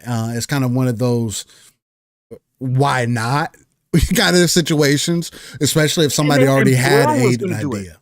And Blur was going to do the animation Steel, and Blur's already worked on Halo animation.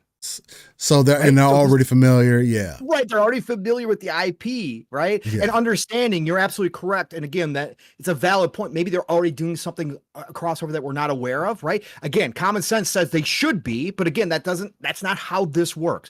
But even if they have a project going, this isn't like a full season show. It's not like they're going to have some massive story elements that they don't want to have to bring in as canon into something that they're doing watch my now. Pockets, man. Or worry about that stuff. Like, this is going to be a short, kick-ass, just about the battle choreography between these 2, whether it's demons or the Covenant or a mix of both, bro, just slaughtering. Like, it wasn't going to be something that would alter what your plans would be if you do have something in the works. That's my only counterpoint to that is, even if you had something that works, again, you're not signing up for like a season. You're not signing up for a 3-hour movie or 2-hour movie. Like, you're just signing up for this short little episode. For a throwaway, even. Yeah. Even if all the other things in the secret level stuff was average, and again, secret level's already been greenlit for a 2nd season, so they obviously did something right. I'm not saying it was perfect, but I do think that if anything, it would have got the conversation going again, and I do think that is a positive, no matter what, in just a blatant missed opportunity when you didn't have to come up with the idea. You know what I mean? Somebody's already putting it together for you. So that's the only thing that I really have to say other than this. I don't think it's a major deal that it didn't happen. But I do agree for the standpoint that it's a missed opportunity for sure. Yeah. It's a miss. Like I said, if just where we are in this day and age with transmedia and how we've seen the power of it, I just don't think you pass on any of those kind of opportunities if they're if they're reasonable, if they're in your and face, it's not too, some like, and it's not some weird proposal like I was talking, like you were talking, like if it's not some weird thing, it's just straight up. Yeah, man, you just take those advantages and it gets people in the conversation. People conversate about this stuff constantly. That's the other thing that's yeah, been a huge boon for these companies. Steel is it's free marketing when you put this stuff out there, especially something that got as much hype as this project did. Like it's just, I don't. Anyways, we don't have to keep going on. It's just, it is just like I said, a missed opportunity. That's all. So again, nothing doom and gloom over. It's not another Xbox is dead moment or anything like that. It's just, it is what it is. But I would have loved to seen it. I think it would have been totally cool. So anyways, let's get to this chat shout out here, Steel, and then let's get into the actual show, even though we are nearly 2 hours in. we're already in the show. We're already in the show. All types of show. Everybody, thank you for joining us on a fantastic Saturday morning. I'm going to scroll back as far as I can go here as I go through these names. Again, during this time when I'm calling out everybody's names, if you're new here or you're listening to the future and say, what are these guys doing? We will always shout out the chat no matter how big we get. Again, I try to get everybody that I possibly can. I can only go back so far in the chat, especially when we do it this late in the show. So if I do miss your name, if you're just lurking or you popped in earlier and I don't get your name, understand that it's still all love and respect that you gave us any amount of time to show up here, even if you never even showed up in the chat. If you're just lurking with us 5 minutes, the entire 3+ hours that we go, that doesn't matter to us. The fact that you're giving us your most valued commodity, which is your time that nobody can ever get back again. Just want to say thank you. Appreciate you being here on the first show of 2025. Happy New Year to everybody who's listening. And I hope we all have a blessed and fruitful 2025.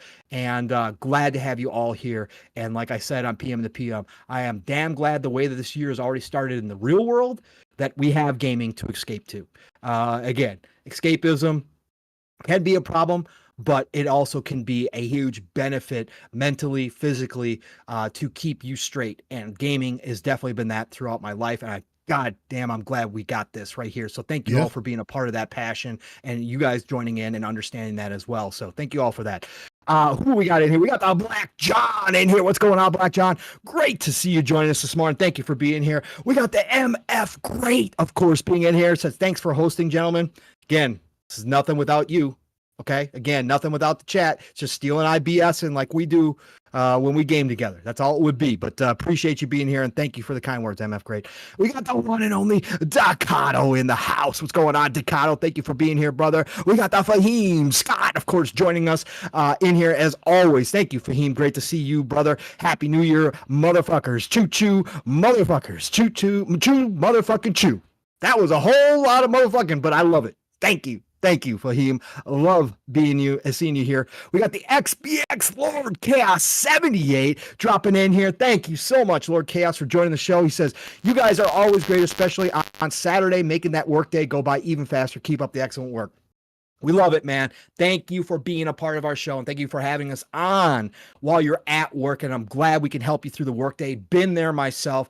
Podcasting, especially during the pandemic at work when there was nothing going on, kept me sane through the day. So I completely understand XBX and Lord Chaos 78. I like Lord Chaos 78 better. We'll just go with Lord Chaos 78. Appreciate that so much, man. Thank you for being here. Oh, attention, ladies and gentlemen. Attention, ladies and gentlemen. We've got a single ticket purchase, and you guys know we do not discriminate around here. We love the single tickets along with the 10 bombs, the 5 bombs, and any other bombs that are going to be dropped around here. So attention, ladies and gentlemen. We are now cruising along. I'm going to give you some bonus extra coal. We're going to go to a Mach 3.0. Thanks to the one and only Roadkill 8018 dropping on in here with a single buy. That's right, he bought a single ticket for somebody, and that somebody was Fuzzy Tomato, not Fuzzy Belvedere, but Fuzzy Tomato. Fuzzy Tomato, welcome aboard to the speculator, or not the speculator. We're not a speculator. Tomato. Splitters Hype Train. Splitters Hype Train this morning. Thank you so much for that. Choo choo, motherfuckers. Thank you so much, Roadkill 8018. Appreciate you all. I gotta do that all the damn time between both shows. It's so funny. We got the Mishi in here. He says, oh my God, Mishi, that's an oldie. That has That's been funny. said since I started podcasting. Chris He says, "Yo, Benoit. bro, you look like Chris Benoit, bro." That is an old one. Do you know? I had multiple people that used to tell me that all the damn time. It's hilarious. Really? I'll take it as a compliment. That dude's on TV. Hey, I'll take it as a compliment, bro. I mean, I gotta get he was beat up a little crazy. bit more, but That was I'll a take it as crazy compliment. fucker, bro. Yeah. Appreciate that. We got the Web Dave jumping in here. What's going on, Web Dave? Always good to see you, brother. Doing good work in this community. Appreciate you so much, Web, jumping in here as always, man. We got Tim, the sorcerer in the house. What's going on, Tim? We got the one and only Nam Omar. What's going on? He says living speculator screen. Yeah, exactly. I always mess them all both up on both sides. Anyways, we got back from the dead, of course, dropping in here. What's going on? He says doing so many podcasts, can't remember where he's at. Yeah, combine that with old brain, bro. It just happens, man. When I'm doing this, when I do that bit across the different multiple shows, it happens. But appreciate you jumping in here back as always, brother. I see you still rocking on Destiny too. I saw your post. You were getting some weapons. I saw that. What's going on, back? Shout out to you for continuing to run Destiny. We got the Dan the Man Cunningham. What's going on, Dan the Man? That one of the OGs who got me into podcasting. We'll never forget you, brother. And you're always around supporting the shows, man. Appreciate you so much for jumping in here. Thank you so much, brother. We've got the one and only Joe Dunmore in here. What's going on, Joe? Always great to see your face, sir. I hope the New Year's treating you well. We got Froggy T right in the house. What's going on, Froggy? We got Tubabu Kumi in the house. What's going on, Tubabu? Always a pleasure to have you joining the chat, sir. Says first weekend of 2025. Hope there are many more for you all, mother buckers. Yes, sir. Yes, sir. We are going to kick 2025 off. Yep, we're doing well, sir. We are going to have many more. We got the one and only legendary Yobi. Hashtag peace, love, life himself back into the community after he took a nice small break. Thank you so much for being here, brother. You know what it means, man, and what you bring, the positivity you bring all the time to this community. So appreciate you, Yobi. We got Game Pass Dad jumping in here. He says, I'm from the future. Game Pass, if you are in the future, please tell my future self something good so we can be rich by the time I get there, please. That would be great. Thanks, Game Pass Dad, for jumping in here. Miss you, brother. Great talk. I hope I get to talk to you sometime soon on Xbox Ultimate or something like that, brother. So great to see you, brother, and I hope you're doing well. Masshole 1977, of course, jumping in here, says Golden Age of Gaming. Nerds. Love you, Masshole. I love nerds. So let's go. Appreciate you, brother, for being here. We got the Boobs 8203. What's going on, Borbs? Great to see you jumping in here as always, sir. Who else we got? We got Understanding in the house. Understanding. Appreciate you dropping by and giving energy to the show, man. We got the brother from another from space. That's right. The one and only lore master Jasper's in the house. That's right. He's been tracking all these drones everywhere. He's been figuring out if it's UAPs, if it's demons, if it's just regular drones bought at Walmart, but he's keeping us safe. The lore master Jasper's in the house. What's going on, lore? Appreciate you, brother, for being here, man. We got the William Riggs in the house. What's going on, William? Great to see you, sir. Appreciate you being a part of the show today. Who else? Scrolling back, we Oats. I love Oats when he jumps in here. So it's a simple name. It just works. Oats. What's going on? He says, I still need to hit up Cyberpunk. Do it. Please, Oats. Anybody listening who has not jumped into Cyberpunk yet. I know this year is massive. I know we just came off of a really great year for video gaming, but Cyberpunk 2077 is a generational game. Please go play it. Yep.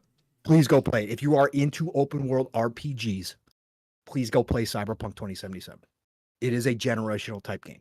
You need to play it. It's one of those games. It's like when I told Steele he had to go play Mass Effect Legendary Edition. You have to go play it. You have to. What? Mishi, that was kind of far. God damn. What did he say? What did he say? He said Cyberpunk is garbage. Okay.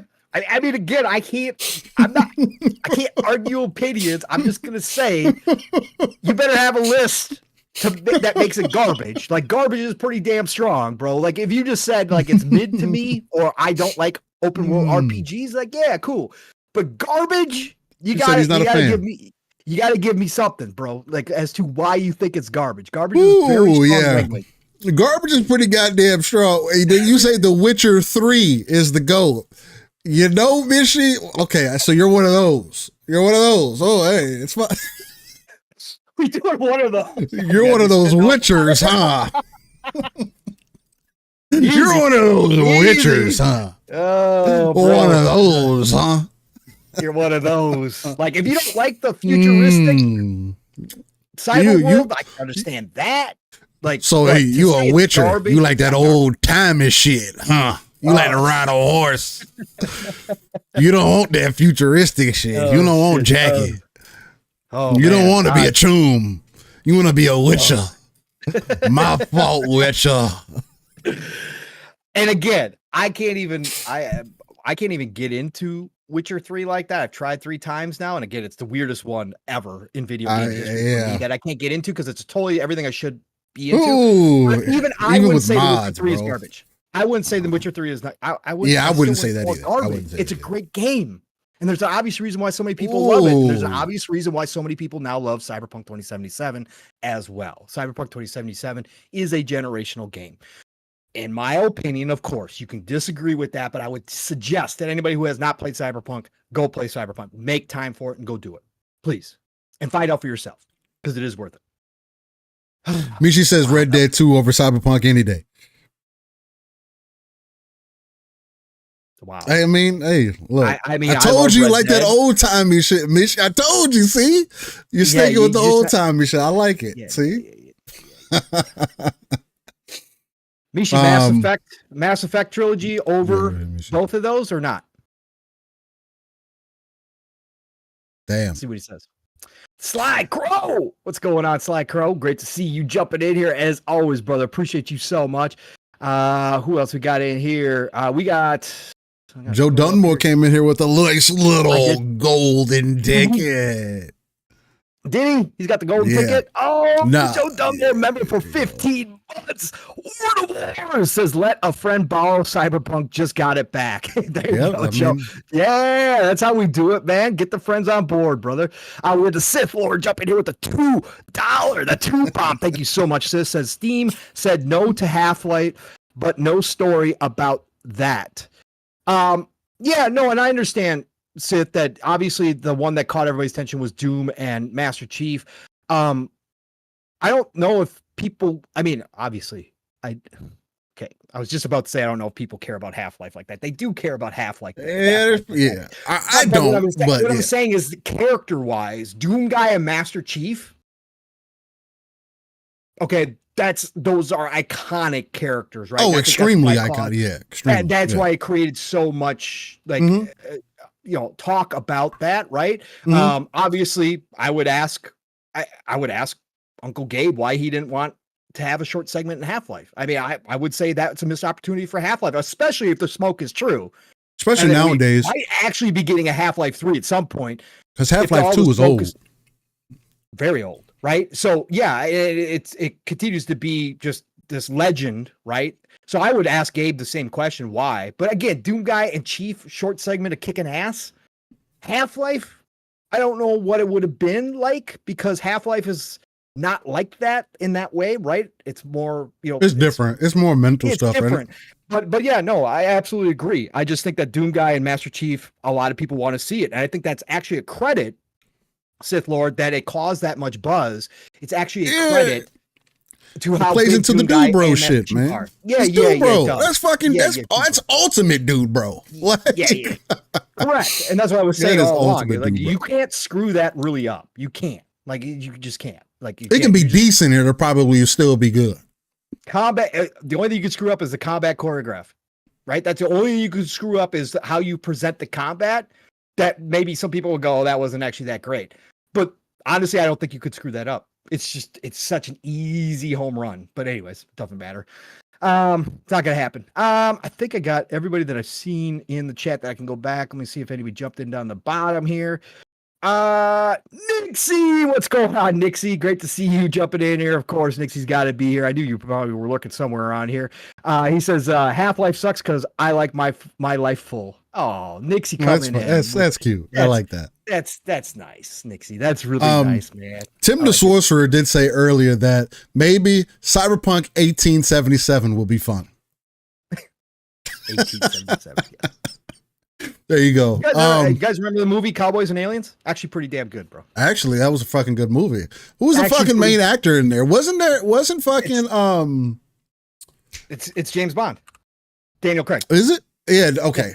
And it was wasn't Megan Fox in there too? Or was she? That I don't. Been a minute. There was a girl in there too. It's been a minute. Who? Oh no, I think it was what's her face. Was it Olivia? Was it? Hold on, let me look it up real quick. Right, I'm about to say. I think Olivia Wilde. Olivia Wilde. Yep. Another baddie. Shout out to Olivia Wilde. Shout out to Miss Wilde. She's another. Yeah. She's definitely bad. You know, she's a baddie. She's classic. But yeah, Daniel Craig, Harrison Ford, Olivia Wilde. That was actually a good movie. That actually was a good movie. It actually was with the it was fun as hell, bro. It was a video game. Yeah, it was fun. Yeah, that's what it was. It was like that mix, like you never would put together normally, but you put it together and it actually works. I really like it. It worked, yeah. Yeah. Andrew says Cyberpunk was just so boring.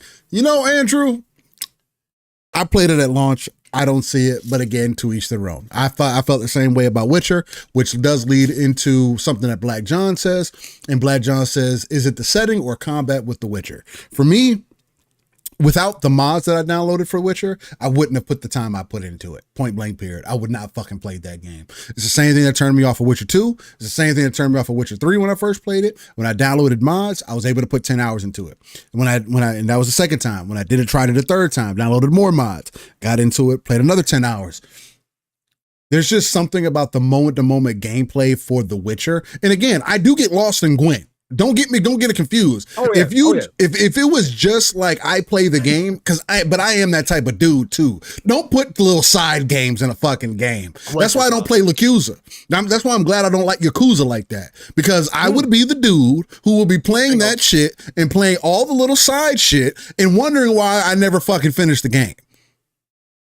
Bro, you can go play Sega Classics in Yakuza, bro. That's fucking dope. Virtual Fighter in there, bro. That's dope as fuck.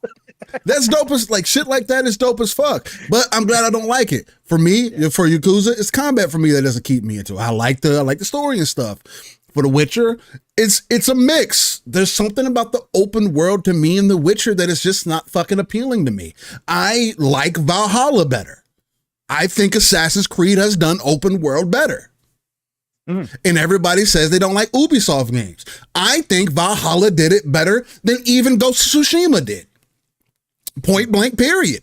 That's just the way that I feel about it. Again, two different time periods, different style. You know, they try to apply a little bit of a different style, but still, you know, people say they don't like that. But they say that those are also still some of the best games that are out. So, and I like the combat of what that was in Valhalla. Although it did get to a point, playing on the hardest difficulty even, where I did feel like it was overly easy. That's why I put 100 hours into it and stopped playing it, because it got easy and it was repetitive, right? But I was also clearing all the content, like quite literally. Going to every area, doing every fucking thing.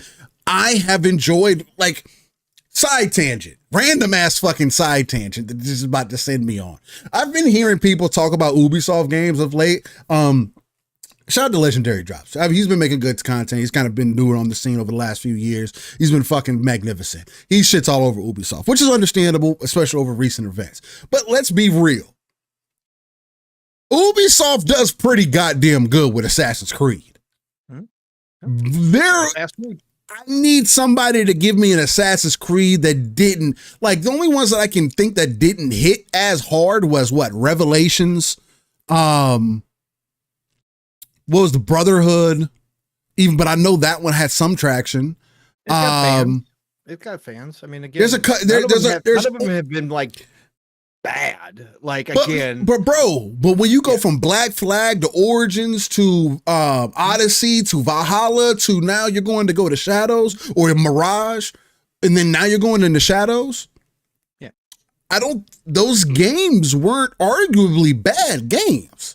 That's not what's killing them, right? No. Which is like so it's weird when people like, yes, Ubisoft's direction and how they are portraying themselves, they obviously are blind to everything else that isn't Assassin's Creed. But even with Assassin's Creed, they did make some misses. Yes, again, me and Paul talked about some of the cultural references and things like that. Some of the things that were, again, the whole gate situation. It's blatant disrespect, bro. Like, I don't know what else fucking you thought was going to happen, right? With a Yotai gate or whichever. Again, certain things you do have to you have to respect the area you're trying to portray. So stuff like that, I understand. Hey, get in there, fix that. Building's not connecting. Hey, yeah, you need to fix it. It's game shit. Game shit, fix it.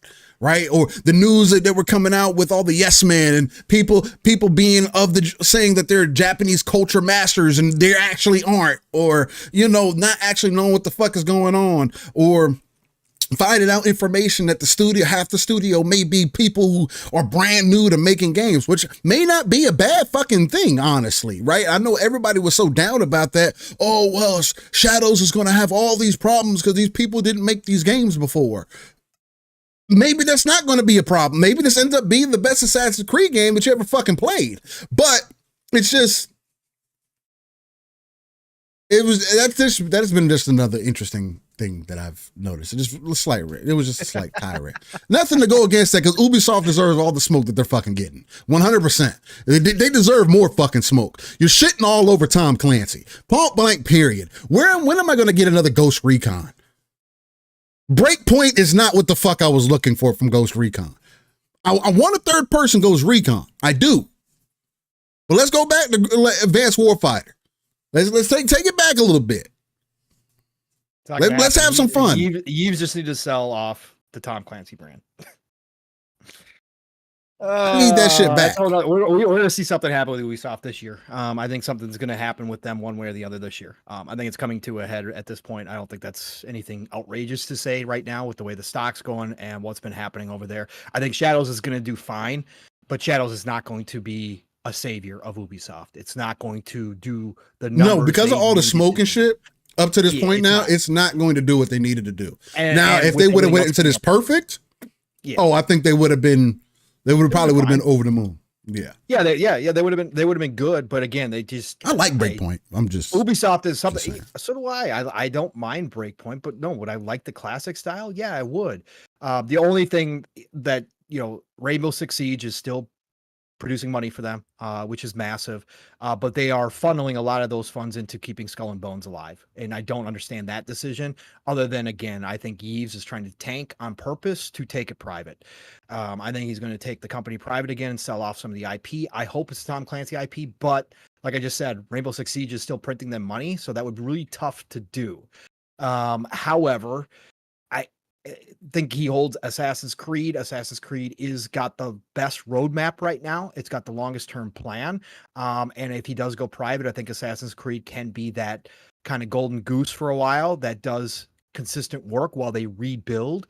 But I hope and I pray, and this is selfish because I want the Tom Clancy brand out from underneath them so that it can stop being bastardized and can actually be used to its potential.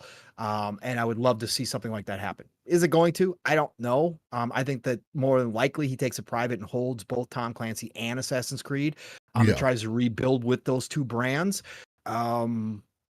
But I would love to see some major changes, but I think it's going to happen at some point this year, one way or the other. Either somebody's going to buy him out and buy the family out, or he's going to wind up taking it private.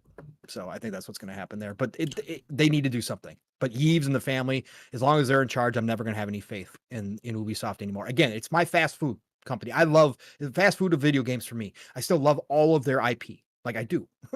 I really do. Like, again, I'm never going to ever play Skull and Bones because I have zero interest. But I still want more Assassin's Creed. Like, I love Assassin's Creed. I'll eventually play Shadows for sure, obviously. I love Division, and I hope that they get the Division 3 right. Division 3 is supposedly in production right now. Up and running. If they do that right, that could be the one, because like we needs to have changing weather, all that good shit. Division 2, after the updates, had they continued to support that game properly and make the changes that the community were asking for versus doing the opposite of what the community were asking for, they could have rebuilt Division 2 and it could have been the moneymaker they needed. But they started, stopped, and they lost all most of their community. Took too long. And that sucks. Yeah, go ahead. No, then they didn't. Then they took too long. I mean, again, we are almost damn near reinvigorated the player base. Fuck. Right, exactly. That's what I'm saying. So they have everything in place, but again, Yves' decision making, and now we hear that they're coming out with a Animal Crossing ripoff. Like that's gonna. Like he's been chasing the golden goose for so long now, and instead of focusing on exactly what he does have, letting Splinter Cell die on the vine was a travesty. Again, that most normal companies, again, common sense, would never have allowed to happen. I don't care how this whole industry kind of has shifted and changed. You have a unique, very popular product in Splinter Cell, and you can't find a way to produce a game for an entire generation and a half now, there's something wrong with you fundamentally as a company. Okay, there is. I don't care if you don't want to put the resources into it like you used to, something going on, because you don't think it's going to perform that way anymore. You still get a smaller Splinter Cell experience out multiple times in a generation then, and you give people Sam Fisher, because there is still a very solid fan base of stealth lovers out there. Okay, when it's done right. I'm not talking about Outlaws and what they try to do with Outlaws. That's not done right. Okay, Splinter Cell has been put away for too long. But that's a problem. Fundamentally, there's something wrong with your company if you can't find room for one of your biggest IP that got you to this point in history. There's something fundamentally wrong with you if you have to change every single one of your IP into something they never originally were. Again, I understand adapting. I understand evolving. You can do that, but you don't need to do it with every single one of your IP, right? There is room for traditional type games that got you to this point because you have an original fan base in us Gen Xers that we may be old now. Okay, there's no doubt we may be old now. We may be considered the old guys of gaming, but we are still technically in our prime of money making. We are still one of the highest producers out here in the current generation, and we will still buy your games because we are out here in droves playing games as Gen Xers. We're the ones who kind of were the foundation that kind of changed with the industry and kind of grew it to this point, along with the younger generations coming up. But we are still out here buying those traditional type games. Space Marine 2, case in point. Okay, so I think Ubisoft needs massive change, and I think Yves and the family have lost. They don't. The plot. I believe Yves at one time had a great vision and the plot and understood, but yeah, no. And they lost so much talent now too. On top of it, they have to cut down. And again, that's going to be tough. That's going to be a massive round of layoffs. They are going to have to scale back. They are going to have to. They are bloated like nobody's business. So, anyways, that's my Ubisoft. Yeah, old guys have the money. Sound like a sugar daddy. You're right, Nixie. You're right. We are kind of sugar daddies. We do have a lot of the money that we can buy things, right? Expendable cash. Still not all of us, right? Obviously, again, I've been through the dregs and I have a budget. I budget my gaming, but I'm just saying in general, we are the gamers who go out and buy a lot. We might not spend a lot in microtransactions on mobile games like the younger generations do. That's different. The traditional games we do. Yeah, they do know it. But the traditional games, we still have. Again, I will point out Space Marine 2, we still have a lot of buying power. That has now surpassed 3 million sold, right? So we still have a lot of buying power out here, and we can support the older style games still. And like I said, you can evolve some of your franchises, you can change, you can do all that, but not all of them need to. Not all of them need to be that. That's all I'm saying. So anyways. We're the sugar daddies of the Black John. Yeah. I mean, essentially. I do. Yep. Fuzzy says, Fuzzy Tomato says, at some point you got to accept that you aren't the core target audience anymore, though.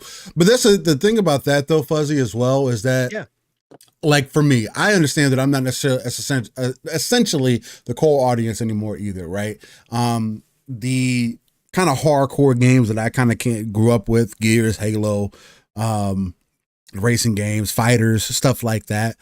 It doesn't appeal to the younger audience the way that it did for me. And that's something that I speak to all the time, which is again, why you see a lot more of the younger audience. And again, it's a kind of a neither here or there thing, and there's always going to be something more so about what you can afford. But when I was a kid, everything was more so centered around the consoles and stuff like that. That was the cool thing to get, right? Nowadays, the cool thing to get is a PC.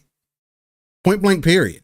Like, even as my youngest, as an example, and I know everybody's kids is different.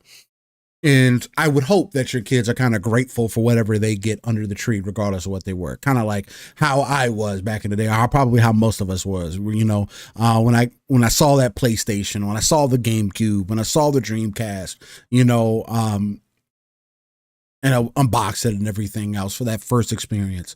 That our parents got essentially for the house because it wasn't ours, right?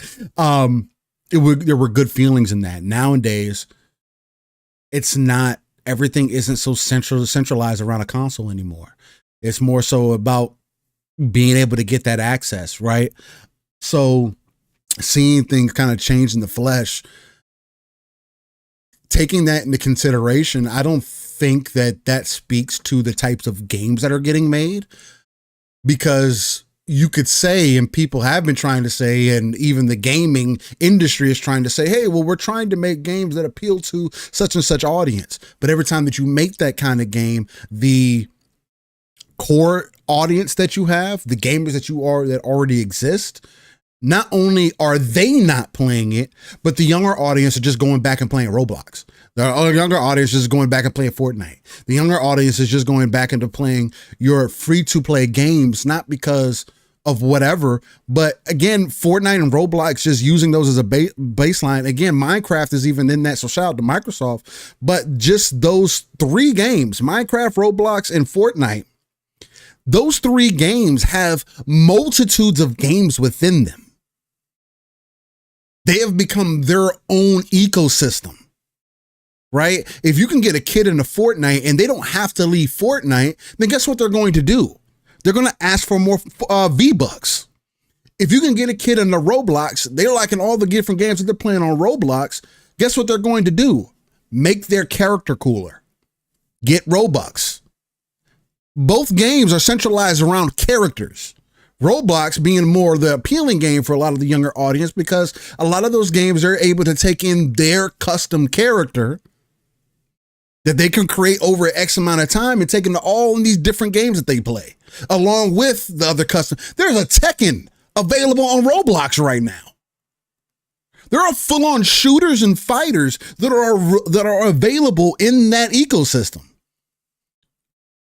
When you're fighting against that now in the industry, yes, we need those games, and the younger audience right now, I more so see it as, because of the younger audience, we're still going to be able to get single player games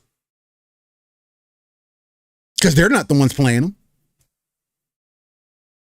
Maybe as they get older, they start transitioning and wanting to sit down with some of those games. But again, you're talking about people that have to get into their 18s, or it's late high school. Look how much time you're considering.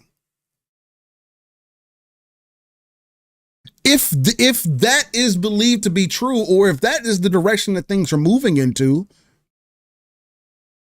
then we have to just start considering kind of everything in that aspect, right? Yes, we are the older generation, and they're trying to consider the young people, but it's also not that simple like it was back in the day. Oh, you can't get your kiddie games, or you can't get these games anymore or you're not going to get these mature rated games, because we still got mature rated games. Matter of fact, we got more of them. We had a Punisher game back in the day that was the fucking most mature rated game that was out in the market. It was probably one of the best Marvel games that ever fucking released.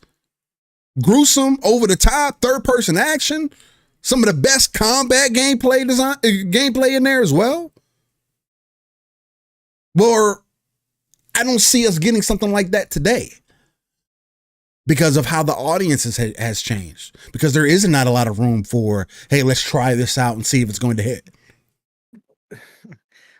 I think you're touching on a lot of what I'm saying, what I would say too. Steele, the pushback on that is that where's your if we're not the target audience anymore, right?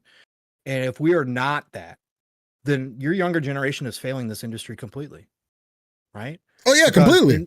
Then they're failing you completely. So then they don't care about none of the shit we talk about. My pushback would be then you are off target if that's all you're going after is that younger audience, right? So I don't think we're not even close to that transition yet. My generation, the Gen Xers who kind of were the foundation, like I said, of this industry kind of changing and evolving into what it is now, right? We might not be the biggest demographic anymore, right? We might not be, because not all of the Gen Xers in a lot of ways that grew up gaming stayed with gaming. A lot of Gen Xers did drop off when they became adults and kind of fell off, right? Whereas the younger generation, Steele's generation, more of you stayed in gaming as you gamed through the years than Gen Xers did, right? So that is true. But we are still going to be here gaming for, I'm hoping for another 20, 30, easily 40 years, easily. Right? Yeah. Again, as you know, right. So we are still going to be here as a demographic that is going to have certain likes that, and again, I think we show up better than a lot of the younger generation did. Now, the younger generation, what I will say, right, spent their parents' money, right, on gacha games, spent their parents' money in the mobile market a lot more than obviously we did, right? That was the thing. They got used to microtransactions. They got used to that kind of stuff a lot more than those of us that grew up with all that nonsense, right?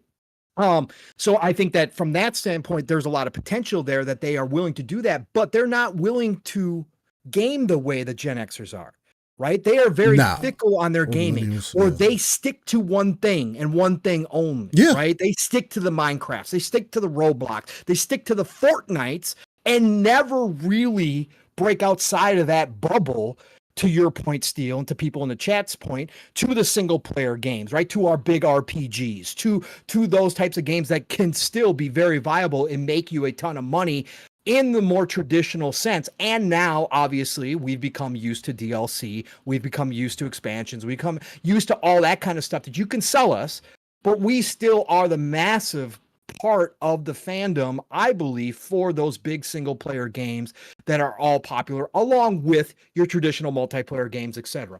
But I just think that that's the difference. And if your target audience is now based solely upon the younger generation, you're going to find a lot more failure than if you also, because they literally don't care.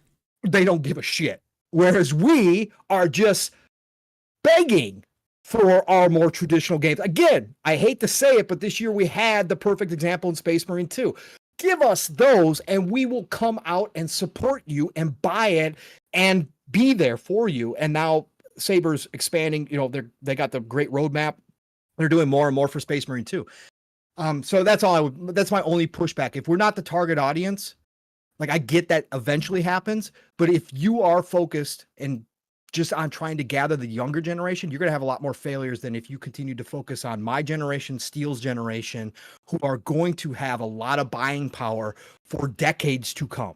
And we are going to be here playing video games. Those of us that are now playing video games are in this for life, pretty much, as Gen Xers, right? Until we physically can't do it anymore, we are here. Like, you know, we are rock solid. Whatever that number is, whether it's 10 million or 50 million, you know, Gen X gamers, we are here. We're not going anywhere. We're not changing at age, you know, 40s and 50s and 60s. We're not changing, right? We're just going to be here. So you can guarantee we're going to continue to play the games that we grew up on. And those are single player RPG games. Those are traditional multiplayer games. Sure, we are more willing to break out and try games like Fortnite. There's certainly a lot of Gen Xers who play Fortnite, obviously, as well. So we are willing to try those games. We just will play more types of games than the younger generation ever will, I think, personally. Maybe that's wrong, but I think that's the difference. They get locked into 1-2 games a lot more than we do. And again, I think that, and I do think that changes as they get older. Again, I saw it with my oldest as well, right? Yeah. She played a certain style of game, and then one day she was asking all of a sudden if she could play Nier Automata, and it's like, really? You want to play that? And it's because she was watching her mama play it. You know what I'm saying? That interested her like that, but. The game is cool also, you know, and people start mentioning Space Marine 2.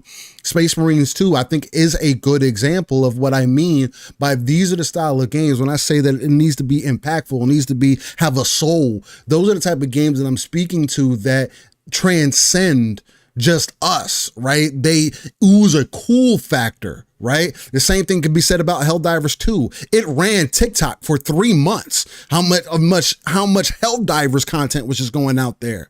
You know what I'm saying? And the different types of shit that the wives were getting involved. Like it ran deep, man.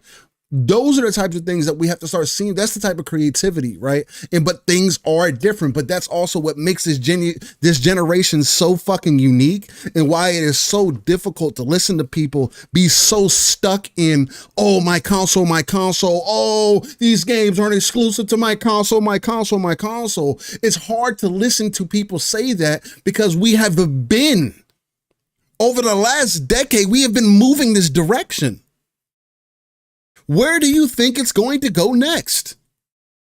Trying to continue to keep gaming on plastic devices and it be limited to those devices is not working. At CES, we're about to find out what Xbox maybe has in store. Right? We're about to find out what Steam possibly has in store. I know somebody in chat mentioned they wanted us to get some thoughts on that as well. And at CES, there's no telling the type of different things that we can see. Right?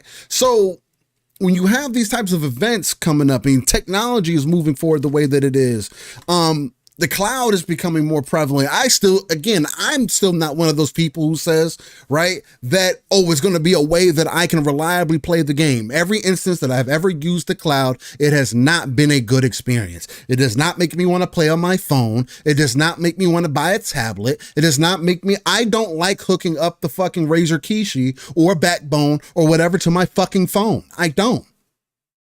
My phone, 90% of the time, 98% of the time, has a fucking, has an out-of-box case on it or a life-proof case on it that's not going to work with a lot of those things. And I'm not going to take my case off every time to just play games. Now, if I had a special circumstance or anything else like that, sure. But I am still the gamer who is going to invest into hardware. If you give me a product that I can buy that's going to allow me to access an ecosystem, again, the only thing that's keeping me from investing in PlayStation right now is a piece of hardware. If I can log into PlayStation's ecosystem right now on PC, there's games that I would have been played Spider-Man 2. It's a fact. I would have been played Stellar Blade on PC. It could have been through remote play. I would have at least tried it. See if it would have hit for me. Streamed it, whatever the case. That's not an option. That's fine. I will wait. I don't care. Games aren't the end of the world to me. I know some people are like, oh, well, you don't want to play the game in the moment still. It's all about the moment. Games, I keep finding out, I've been playing games for way too long to play myself into that. Games are always better later. Yeah. Most of the time. The only time that doesn't apply is multiplayer games. Right. Because multiplayer games do end up being different experience, where I think Space Marine 2 is kind of the odd one out, because I think that is going to kind of have its own ebbs and flows. But multiplayer games, kind of like Marvel Rivals right now, you get in early, you get the experience, right? Now, luckily, and I do think Marvel Rivals is going to be able to hold that wave, right? And be able to compete with the waves next to it, right? Yeah. And it only has one other wave to compete with. So you have that. The waves can hopefully ride off of each other, right? And it's kind of the same thing that you would want to see coming into this as well.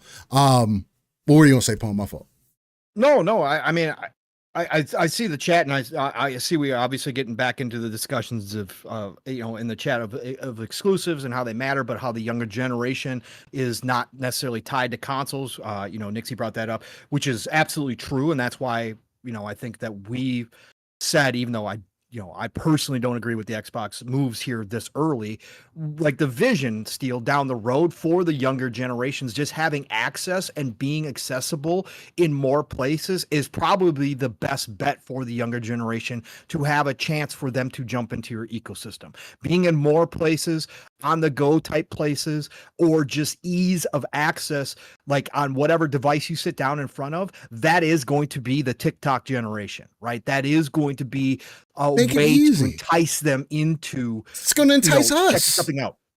Right, it's going to entice us. But I'm just saying, even if we were like, even if the industry still was traditional, right, at this moment, right, us older gen would be totally cool with that, right? I can still go buy boxes, like, and I could still be happy with that. But I'm just saying, the younger generation as the focus, as Fuzzy Tomato was saying, if that is the focus and they're looking towards that future, that really is the case. And it's going to be with us eventually anyways, too, as technology gets to that point. I do believe at some point in my lifetime, God willing, I'm still here 30, 40 years from now, hardware will be non-existent to a certain extent. I think we're always going to have to kind of have some type of interface or connectability. Like, there's going to have to be something, unless we are living totally in a virtual reality world. But even at that point, you're going to have some type of holodeck at the maximum, right? Where it is technically still going to be hardware producing something.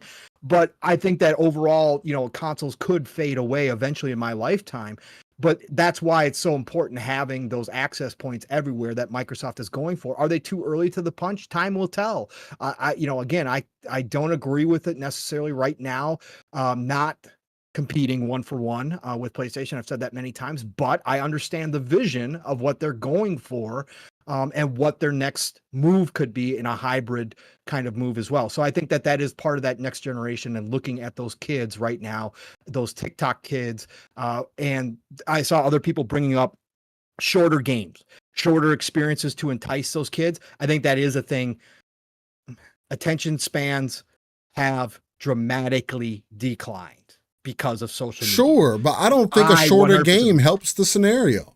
But I think it would still, to certain, not all games, but I think to a certain degree, those shorter experiences would be more likely that the younger generations would be willing to jump into if it was outside their normal place. Spider-Man 2 is 10 hours long.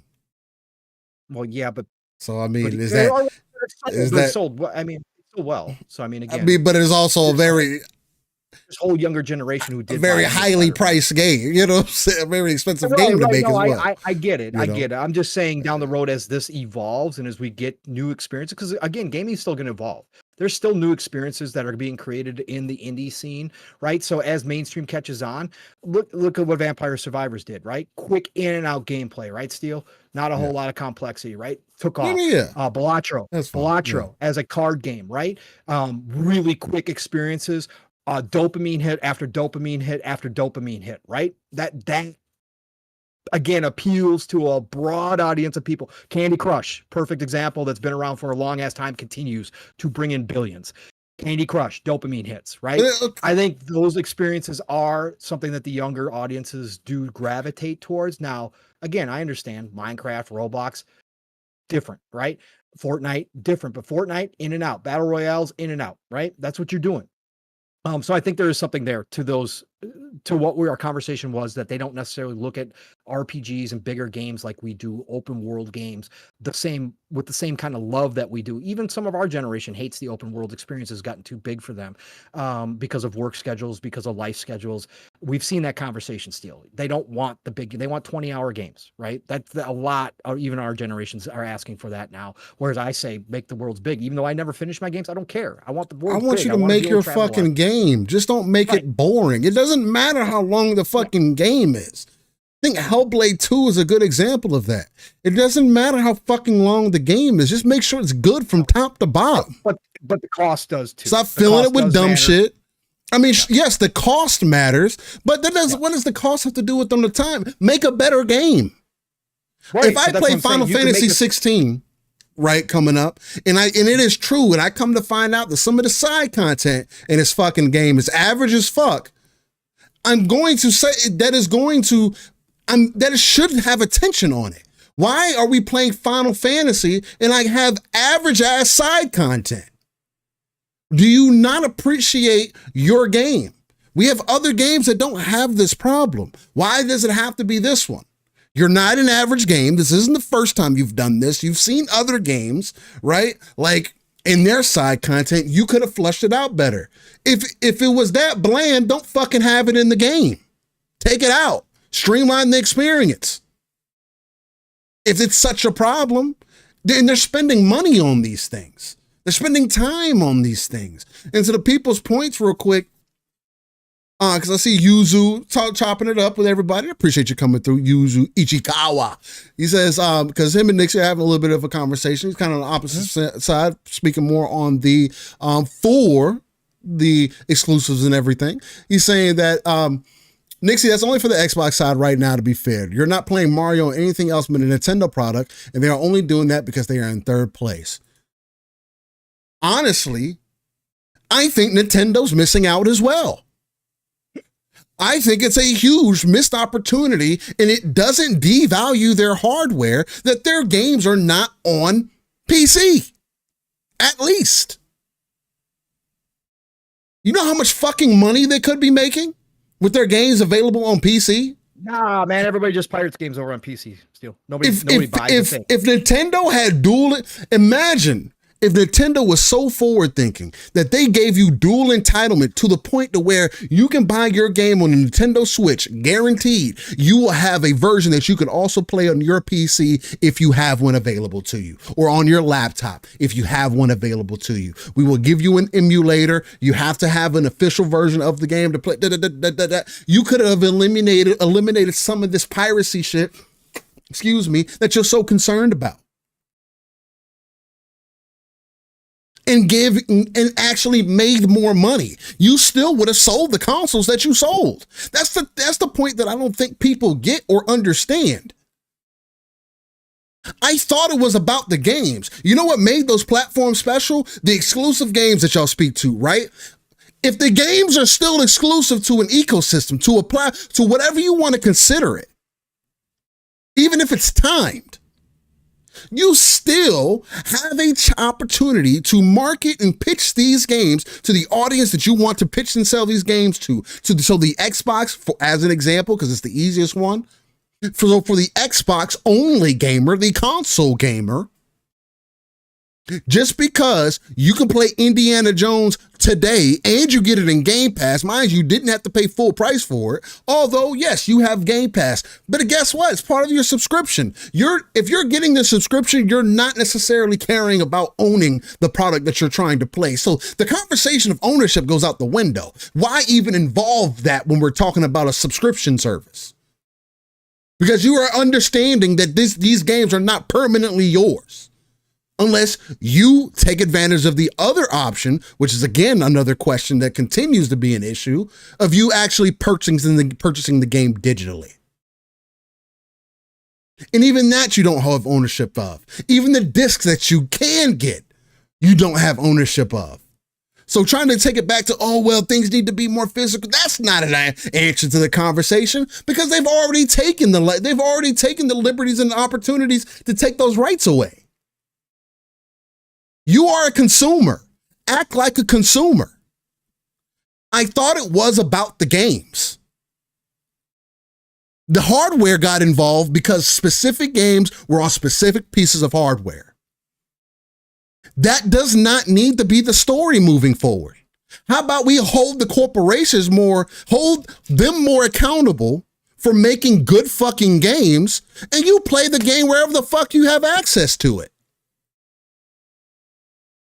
As a consumer, that is the best option for you. But if you speak up, but if you're saying that, oh, well, things need to be exclusives and exclusives matter, and if it's not on my platform, my box, man. Every time that people get into that conversation, the only thing that I hear is that you don't want other people to play your game or the game that you're experiencing in that moment. And that makes no fucking sense to me. I am the millennial gamer. I am the person that came up with online gaming. Like I've mentioned here before, maybe that's part of the reason why I don't see such I need to pick a side and everything. I like Xbox because of what the ecosystem has fucking done for me since 2001. The people that I've met, the experiences that I've had, there's nothing even comparable other than what I had before I jumped over from PC. And even when I was still playing PC games back at that time. Maybe that has an effect on why. It's not always I just so happen Halo at Gears and Forza just so happened to be on Xbox. I played Gran Turismo. I played the games on PlayStation 2. I played the games on PlayStation 1. I played the games on GameCube, all these other devices. And Xbox gave me something that I, as a gamer in my teens, spoke to me.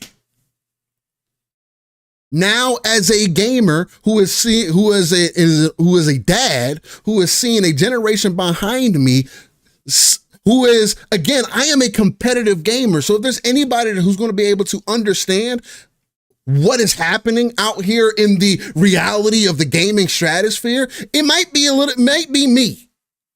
When I tell y'all the type of conversations these gacha gamers are having, they would consider y'all fucking casual as fuck. These gacha gamers are willing, them spending $100 a month on a game ain't shit. And it's one game on a character you might get. But we're not talking about that. We're not up in arms about the blatant gambling that is happening in games, so much to the point where I love fucking Wuthering Waves. I really do. It's one of the fucking greatest games that I ever fucking played as far as an action game goes. But I don't like the fact of playing a game, my hobby, something I'm investing time into, and me progressing towards nothing. Gambling for a character I may or may not get. That makes no fucking sense to me. Which is why I do hope that through games like this, I will continue to get games like GRANBLUE Fantasy RELINK. That gives you some of those gacha mechanics, but you're able to get every character in the game. You're just playing the game. You're able to get your next God of War. You're able to get your next Halo. You're able to get your next Gears, your next Forza, your next Gran Turismo, your next Uncharted, your next Last of Us, your next this thing.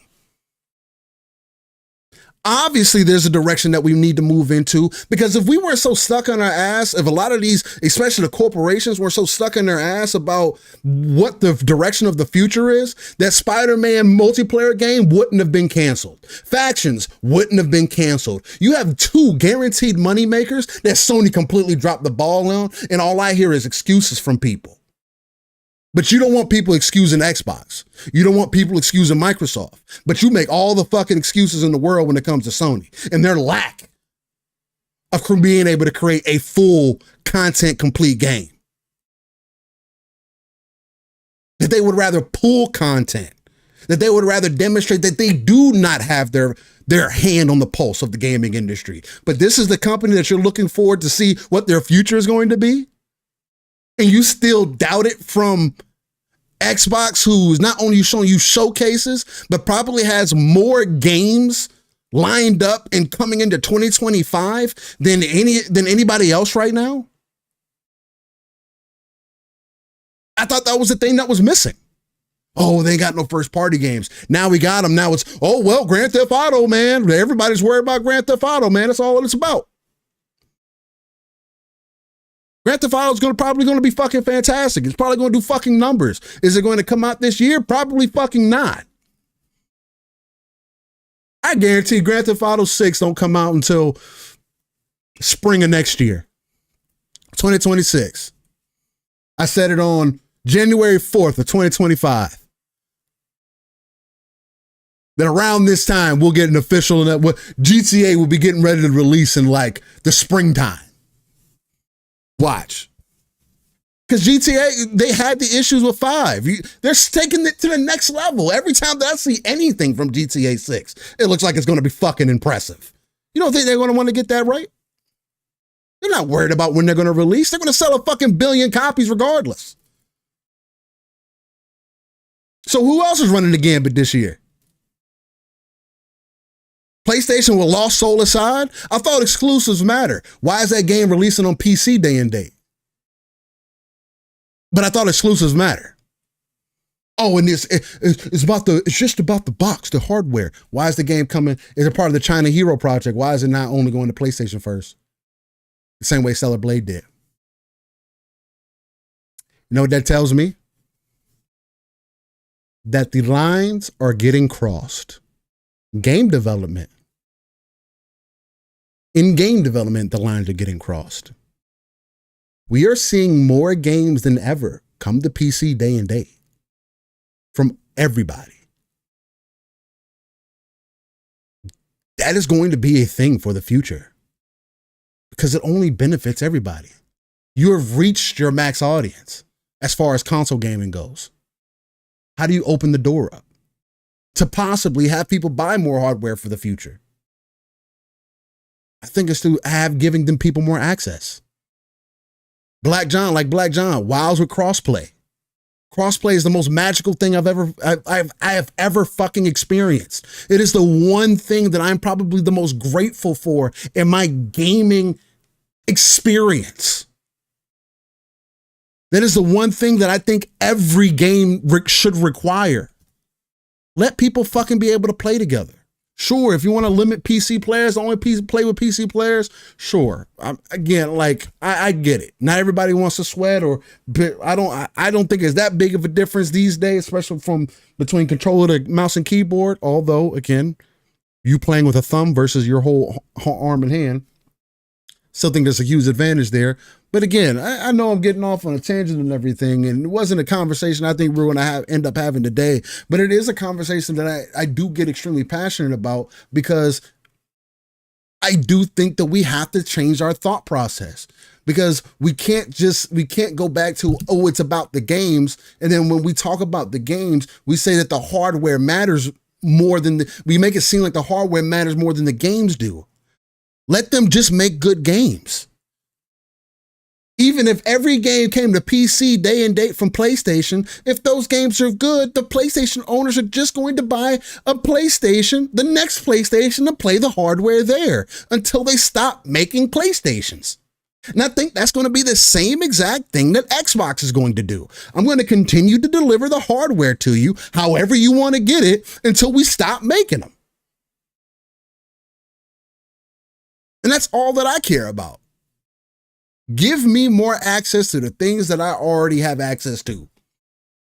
Give me less things that I need to be plugging in. Right now, I got my Xbox plugged into my PC and I got to flip a switch and switch off. So it's not that big of a deal. But at the end of the day, I have to jump through hoops. If I could have just turned my console on most days, separate myself from my PC or separate from myself or what I consider my workstation, and go sit down in the bed with my Valari, sit down on the couch. And again, we're seeing more people also starting to notice there's more and more YouTube videos of people putting out console-like experience on PC. This is something that you've been able to do. You can control your whole PC with just your controller if you want to today. If that's something that you really want to do, there's a lot of setup that's involved. And sometimes that's not always going to work the greatest because it's not native. But if that is an option that you end up getting in your console in the future, isn't that a way to present better competition than continuing to do things that we've been doing with PlayStation versus Xbox versus Nintendo? I think so. It's going to make PlayStation, if PlayStation puts out a PlayStation 6 and Xbox gives you access to just your Steam store on Xbox, wouldn't there be more inherent value for one box versus the other at that point? Wouldn't that be competition at that point? I think it would be. I think PlayStation would stop putting their games on Steam if that happened. Although I think they're going to do that anyway. But again, my fault. Didn't mean to go down a huge tangent or whatever. I do get extremely passionate about the whole, just like the exclusivity, how we looking at the future, what matters more as far as gaming goes. Because again, I like to play these games, right? I want to see more people in Gears. I want to see more people in Halo. I want to see more people enjoy the IPs that I have grown to love and have such an affection for, right? And the only way to do that is to meet people where they are, because they're not going to come to me, apparently. They haven't at this point. So my fault, Paul. But anything that you would like to add to that on my slight tirade there in your feelings? Because I know you feel opposite. We've had these tirades forever. My counter to that, and again, I see the vision, right? So I understand. My always counter to that, though, Steel, is that as great as it always sounds, that more people have access to these games at all times, the more people we bring in, the better, is the dilution of the games, right? If you go into, and we've seen this in the industry already, chasing larger and larger audiences and trying to bring more and more people in, you can lose.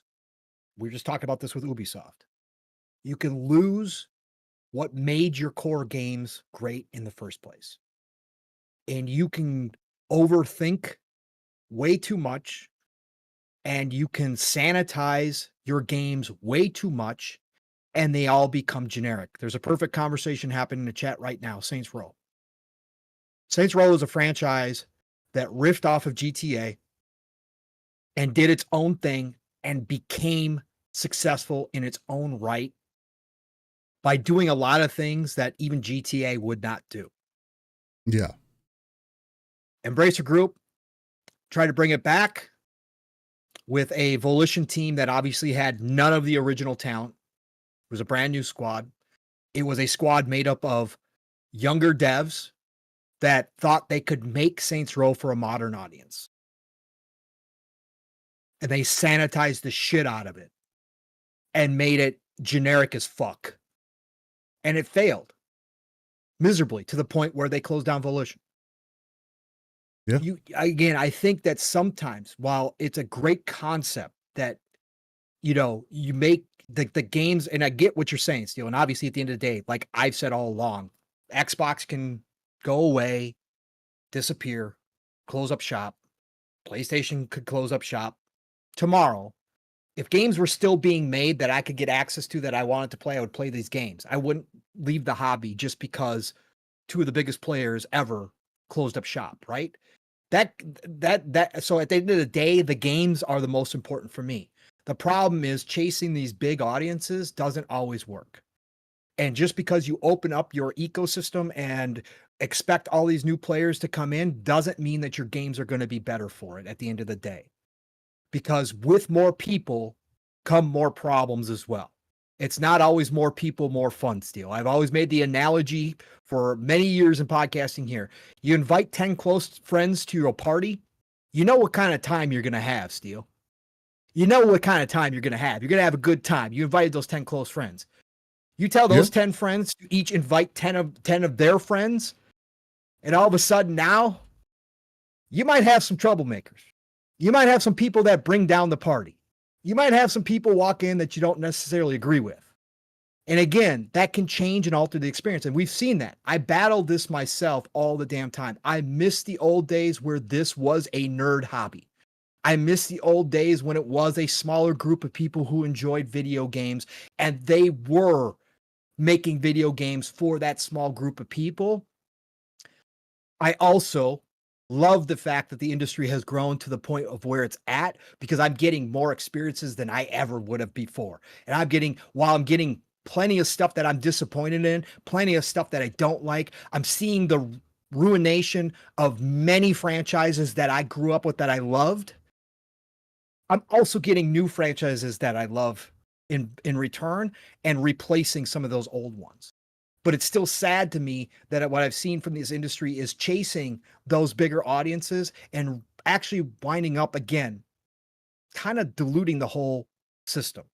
And the pure gaming form, that's why when something like Space Marine 2 comes along that takes us back to that pure gaming, it hits so hard and so fresh. And again, it's not to say that the other games aren't freaking fantastic. There are. You guys hear me praise. Again, I'm a glass half full guy. So you hear me praising more than criticizing around here. But I think that there is something of a purity that is lost when you chase after. Now that the industry's gotten so big, and I'm the first to tell you all, and I've told you guys a million times, this is big business. It ain't about the purity of game making anymore for the big players. there is still a lot of purity in the indie scene and even some of the AA scene. But for these big players out here, Nintendo, PlayStation, Xbox, 2K, Ubisoft, this is just big business. This is just money at the end of the day, right? They don't really care about the creation process. They don't. I'm talking about in general. There's always going to be people with inside those corporations that are creators at heart and that really do care. But I'm just saying in general, we would not be getting what we get if the dollar signs weren't there. So I think that there is something lost when we break away from that traditional sense of gaming steel. And it's going to happen anyways, because that's where tech's bringing us. It's going to happen because that's where the money's going anyways. It's going to happen. It's inevitable, as I always like to say. And I will adapt to it as I see fit. I'm not leaving the industry anytime soon, no matter what happens. I'm a gamer at heart. So your point that games are all that matters, I agree with you wholeheartedly.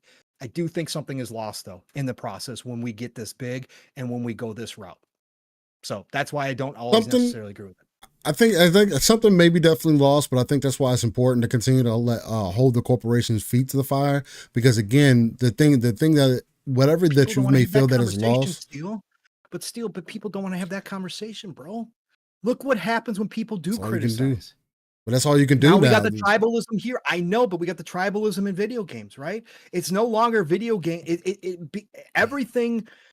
Again, this is what happens when you get this big and you invite a lot of people to the party, bro. You're gonna get people that just don't ever agree, and then the conversations break down. Even when people are trying to have real conversations about issues, and we do see some semblance of the corpse feeling a little bit of the pinch here, right? We do see some semblance that there is some light bulbs going on, that maybe they're pushing too far in certain areas and it's causing them to lose potential audience members and they're losing money, right? We've seen some massive failures here recently that kind of are wake-up calls. But I'm just saying in general, the conversations get shut down right away or try to be shut down, or it turns into just a battle of, again, black and white. Right? Not races, black and white of terminology as far as what the ideas are back and forth, right? It just turns into this tribalism, and we can't have real conversations about the problems that, I see, that many others see, and people are going to see other problems too that I don't even notice. And it doesn't work because you got too many cooks in the kitchen. You got too many players here. You got too many people with too many different ideas about how this industry needs to go somewhere. And it's not always going to be, again, back to the core gaming experience, which I think the vast majority of gamers do want. It doesn't always go back to that conversation. It gets left out here in these far out reaches, and then the core experience never gets brought back up again. And that's where I think we do have some issues right now with companies hearing from the gamers themselves, because I think it gets lost in these other areas, right? And I just... It's a lot of noise. It's a lot of noise now, Steel. It's a lot of just fighting over stupid shit sometimes. It is. So. It is, and it is what it is. Yeah, man. Great tangent, great side conversation. Again, I mean, it does involve some of the things that happened this week again, especially with involving the Series S being back in conversation. And at the end of the day, the only thing that I'll say about like Black Myth Wukong is apparently there was some extra information that went out there that Black Myth Wukong director laments Xbox Series S issues, contradicts Microsoft again. This would be coming from Paul Tassi. This was done on a couple days ago, coming from Forbes, saying the long, strange saga of why Black Myth Wukong is still not on Xbox, now 4 months after it releases, continues with a new update this week. Once again, it seems to put Wukong developer Game Science at odds with Microsoft's pushing back on the narrative of why the game is not on its platform, continuing a back and forth that stretches back to August 2024. This is based on a new Weibo message from Black Myth Wukong director Fei Jing, lamenting that the Xbox Series S limited shared memory was impossible to get the game optimized for without several years of optimization experience. Now, for me, I think that that's the main crux of the conversation.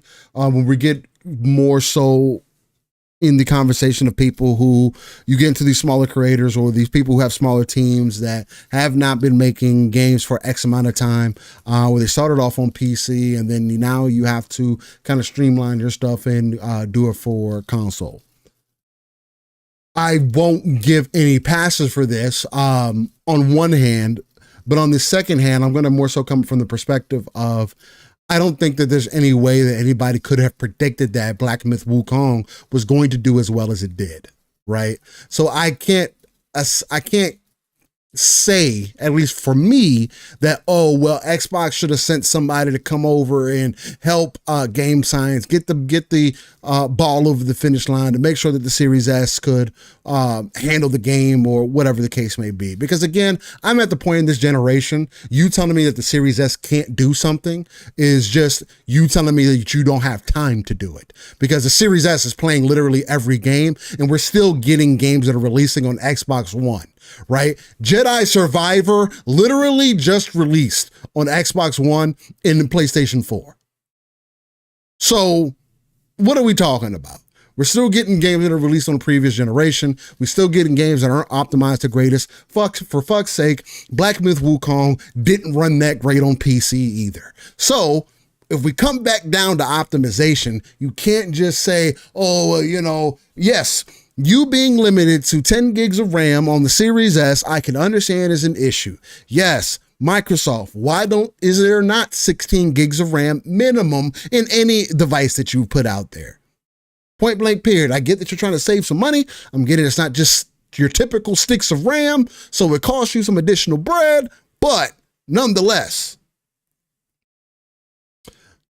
Nixie says, seems like some can't comprehend what the guy said. How does socials turn it into it can't be done is wild. Yeah, that's the main thing that I got from the conversation as well. I just find it funny, again, and that's part of where I'm coming from as well, where the conversation just immediately leaned into.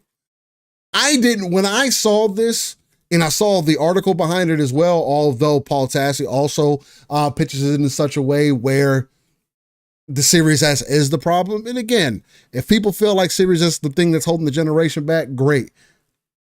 But again, I have to ask you, how many times do you have to be proven wrong? Right? So, nonetheless, back in August, Paul said he wrote a piece about the odd situation where Wukong was not on Xbox despite being released on other platforms and instantly rocketing to become a massive hit. Again, you cannot predict that Black Myth Wukong was going to be the hit that it was. It's great that it did. And sure, yes, Xbox could have sent some people over and said, hey, we want to help you get this game over the finish line. We know that you maybe having some struggles. Again, you're trying to also get more into the East. So I do think that it would have been a somewhat of a good graces kind of thing, right? Roadkill says, Steel, my brother, you're off the rocker. You can't prove it wrong because the Series S is definitely what's holding back Xbox. Hey man, if that's what you believe, if you think that the Series S is holding back Xbox, then great, bro. I have a Series S in my living room that gets used every day, and it's not holding back anything. It plays better than the Xbox One does, or Fortnite, Roblox, and Minecraft, the games that get played on that thing. When I do play other games on there, the games play just fine. Again, when Xbox One starts getting eliminated out of the conversation, previous gen hardware gets removed out of the equation, I can start hearing you about the Series S. And I'm not saying that the Series S is not a factor or is not taking some additional dev time, but there have been too many games that have released or better solutions that have been found to optimize the game even further because of the Series S. So if the Series S is the problem, then why are games getting better optimization? Through optimizing for the Series S. Which is only a good thing for us as the gamer, as the end consumer. For an example, like when Larian says that they found a 30% performance boost in Baldur's Gate 3 for optimizing for the Series S, 30% isn't a small number. That's a pretty grand fucking number. And the game still has issues on modern hardware. I just don't think that that's it. That's all.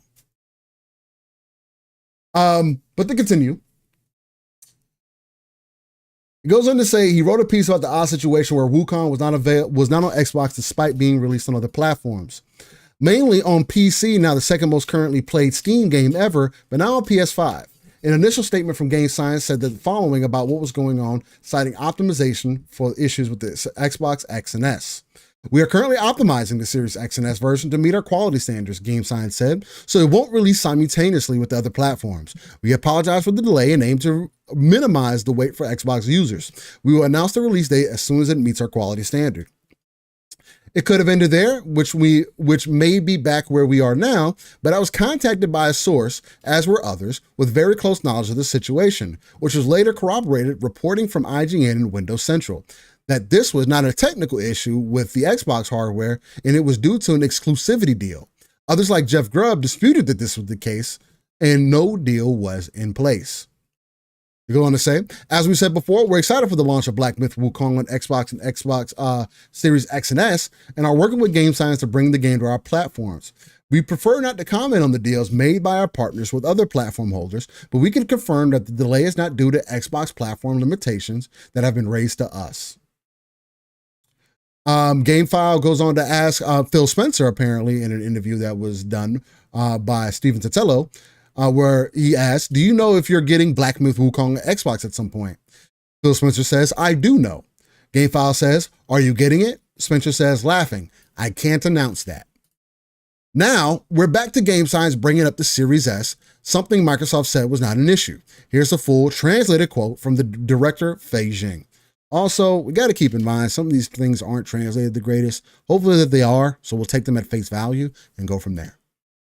Although there were no big surprises, I still felt a little emotional after getting all of them. Everyone's fighting power is so terrifying, but the only thing missing is the Xbox robe. It seems a bit wrong that 10 gig of shared memory is really impossible to get it without several years of optimization experience. It's really impossible to get it without several years of optimization experience. Okay. Again, this contradicts Microsoft's going out of its way to say it's not a hardware issue, unless some bizarre backbending is taking place along the lines of well, it is possible, they just don't know how to do it.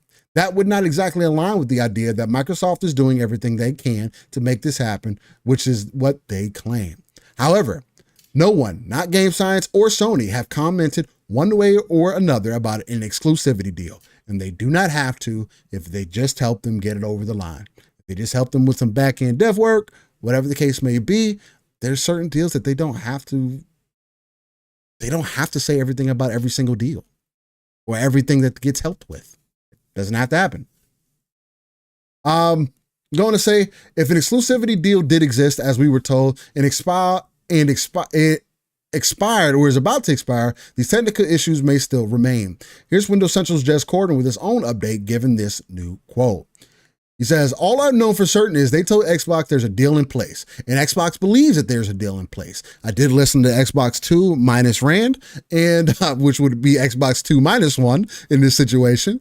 And he did say the same thing during that show as well. He says, I'm reporting what Xbox believed to be the case, at least back when I did my original report. They have so far declined to refute that.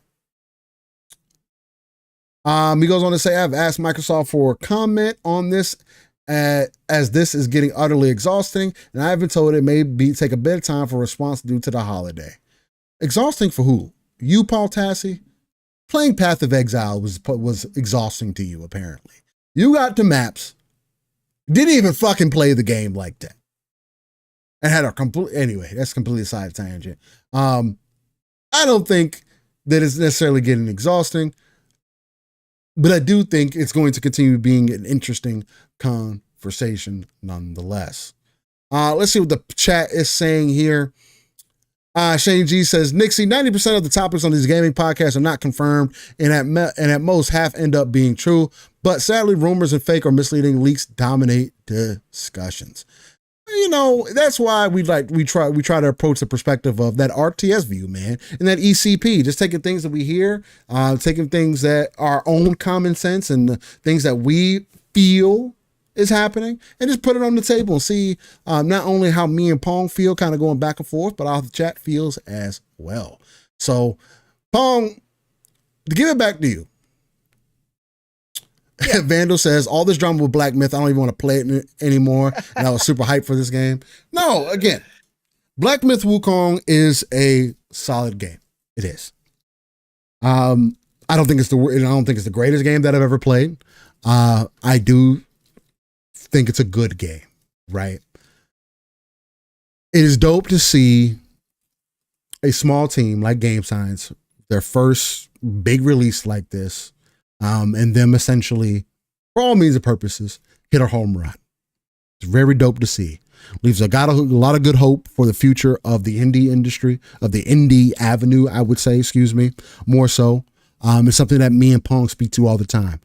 Continues to demonstrate that there are teams out there that can deliver from software type quality product, PlayStation level quality product, right? That aren't under a particular brand. It's very impactful and I think very beautiful thing to see. Me and Pong always speak to that.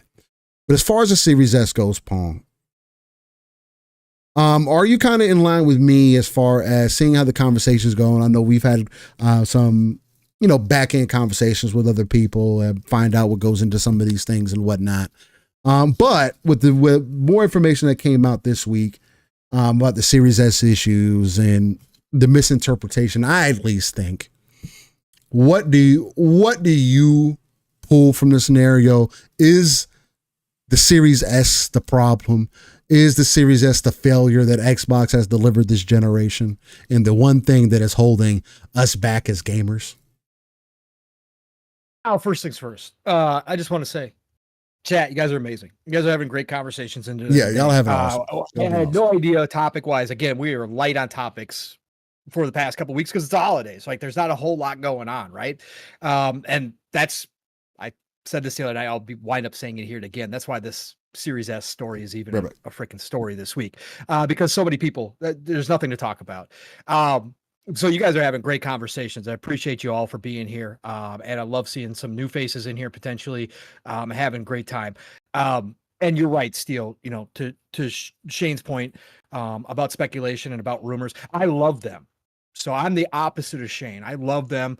This is what happens in all entertainment industries. There's always rumor and speculation talk. I think it's great. I think it's fun as hell. Again, the corporations, the big money corporations, they don't need our protection from anybody, right? They can conduct their business however they want to. They can deny, they can fill in, they can do whatever they want to with the rumors. They choose, especially in the gaming industry, to treat their secrets like they're nuclear codes for some reason, where even the movie industry is much more open about things in a lot of ways. But whether you're talking sports, whether you're talking movies, whether you're talking video games, there's always going to be fun speculation. And that's the way that we try to approach it around here. And I enjoy talking about the rumors, even if they don't pan out. Always take everything with a grain of salt. But we have a great time with them. And I think it's dope to talk about, even the ones that cause criticism, because I think it introduces unique conversations. And even if it winds up not being fruitful conversation, it always can come back around when something else happens. And we saw this specifically with Xbox's decisions after the ABK acquisition was finalized. All the talk that we had when we thought they were going to compete for Sony one-on-one, and all those conversations we had wound up being pretty moot at the end of the day, because they changed course. They accelerated their plans because of the ABK acquisition, and decided to change how they're going to conduct business, right? And so we had a lot of conversations that really at the end of the day didn't matter, but it was still fun and was still entertaining. And some of that still translated even to what they're doing nowadays. And then all the rumors started about them going third party, what games were going to go day and date onto PlayStation or onto Nintendo from ABK. A lot of those conversations were small time compared to what we're seeing now. but those conversations are still relevant because, again, a lot of people said, no way, none of it's going. None of it's going. There was even talk from a lot of people that Call of Duty was going to be exclusive to Xbox at some point, right?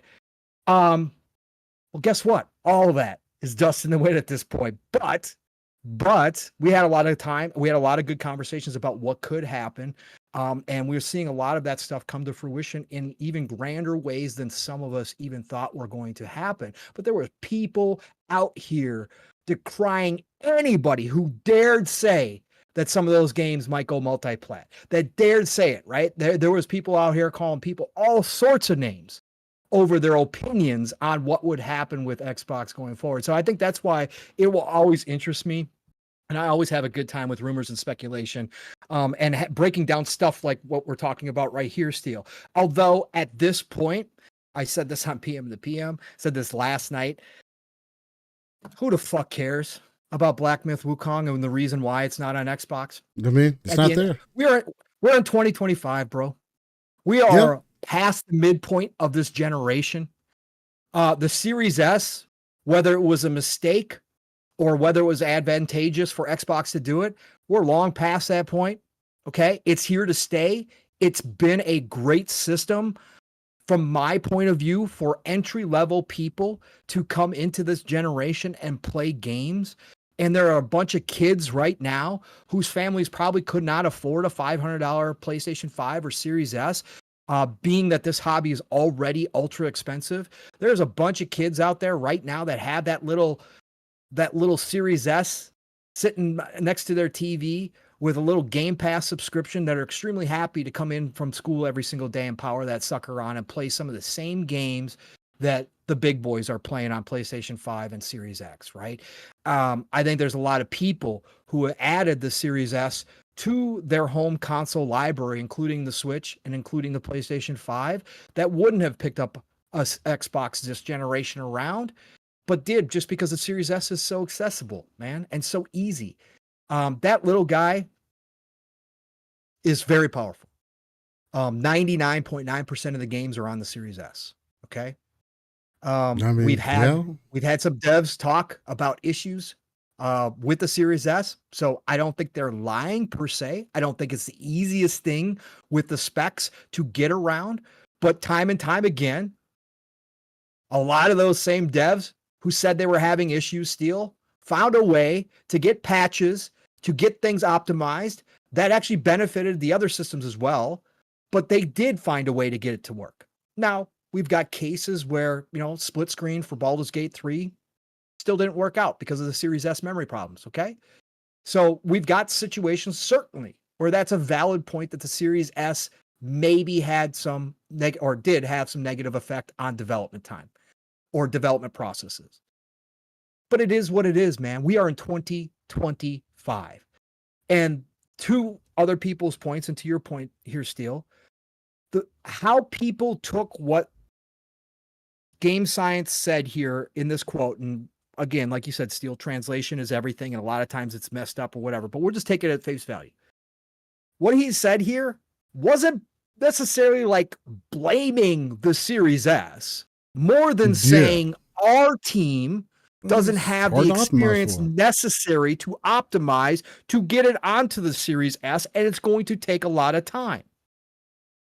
He's actually putting some of the blame as far as a lack of experience on his team, that they would have a hard time getting to run. Now, whether or not that's true, at the end of the day, I've said from the beginning, I believe there's some of the original reporting that Sony could have presented. Maybe the situation was that Sony came in, and this is their business right to do so. You will never hear me slam Sony for buying exclusivity, timed or otherwise. Just like you will never hear me slam Microsoft and Xbox for going and acquiring studios.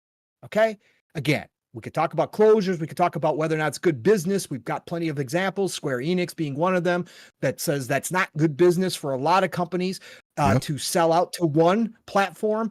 We have other examples of Sega reaping the benefits of no longer doing that. So again, there's back and forth on that. But I'm never going to blame them. But my original thought process was that this wasn't necessarily timed exclusivity deal. That's why we didn't hear about it like that.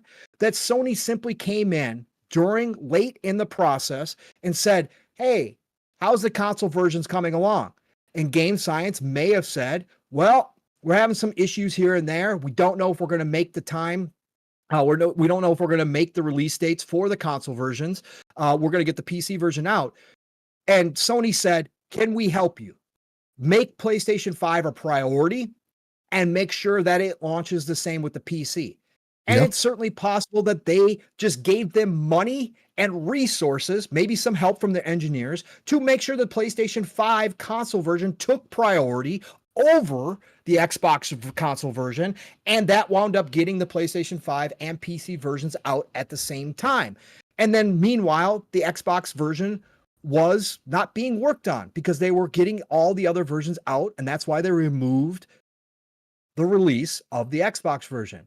And maybe part of that story is that they were having some problems with the Series S, and they started to say, are we going to continue to put resources and time into that right now, or do we leave that on the back burner? Sony's offering us help right now up front. Maybe Sony didn't offer them anything. Maybe they made that choice on their own. But again, it doesn't matter. To me, this is a who gives a fuck moment. We are over halfway through this generation. The Series S is the Series S. I think it was a great idea. We can argue back and forth all day long, or discuss back and forth all day long whether or not it hurt or helped Xbox in the long run. But they made that choice. It's here to stay. It's something that most, again, 99.9% of developers and games have come out on, right? Again, at least what we know. Could there be some that never showed up on Xbox because of the Series S? Sure. That we just never heard about? Sure. But I'm just saying, overall, it really didn't hurt anything. And in fact, it improved some games as developers learned to optimize for that system, because they optimized the game for the other systems as well. We saw that benefit. So it is what it is. And I think we're on the cusp, potentially in under a year still, within 2025, we could be hearing about Xbox's next hardware plans. Are we going to honestly be thinking about Black Myth fucking Wukong anymore? No, Absolutely I'm not. not. Core community It's not here that. It's who's not that passionate impactful. in it. Right. The core community It who's hit. here. But it's not that bad. Yeah, exactly. Who's talking about this stuff. We're going to be on talking about the Switch 2. We're going to be on talking about Yeah. Xbox's next hardware. We're going to be on talking about potentially PlayStation's new handheld that they've got in the works, or their PlayStation 6 plans if they decide to show up too. I don't think they are. I think they're a year behind, but that doesn't matter. What I'm saying is we're so far into this generation. What does it really matter right now whether Black Myth Wukong shows up or not? Is it a miss? Of course it is. You've heard me and Steel talk about the East a lot. But overall this generation, have we seen the East show up on Xbox a whole lot more than they ever did previously? Hell yeah, we did. We got more Eastern games than I ever thought I'd see on Xbox this generation. And it's only continuing to improve because of the work that Phil, Sarah, Booty, and everybody else on that team did in the East. We are not seeing as many games skip the Xbox ecosystem. To me, that is a W. Sure, Black Myth Wukong not showing up, it was a big game. Does it kind of hurt? Yeah. But in the grand scheme of things, we are so far past that point now in this generation that it really doesn't matter. This new hybrid system that's being, the smoke's out there about Xbox, if they pull this off, Steel, it might be possible that you're going to have a box in 2026, maybe 2027. I'm still on the 2026 train, but maybe 27, that you plug into your TV that you'll be able to go buy Black Myth Wukong from a different store and go ahead and play it at the best quality possible on your brand new Xbox box on your TV. So really, the Series S talk is, again, it's a distraction. It's a side note in the video game history at this point. We have had underpowered machines and hardware before. This is nothing new. We had generations of hardware that were speaking completely different languages from each other that devs had to work through. We had an entire generation of Xbox 360 and PlayStation 3, especially the first half of that generation, where devs were literally skipping the PlayStation 3. Massive games skipping the PlayStation 3 because the devs didn't want to work with the cell processor. lest people forget that actually happened. And that's why the 360 had the success, a lot of it that it had, because it had a lot of default exclusives, because the devs told Sony to go F off to their cell processor, because it was such a pain in the ass to work with.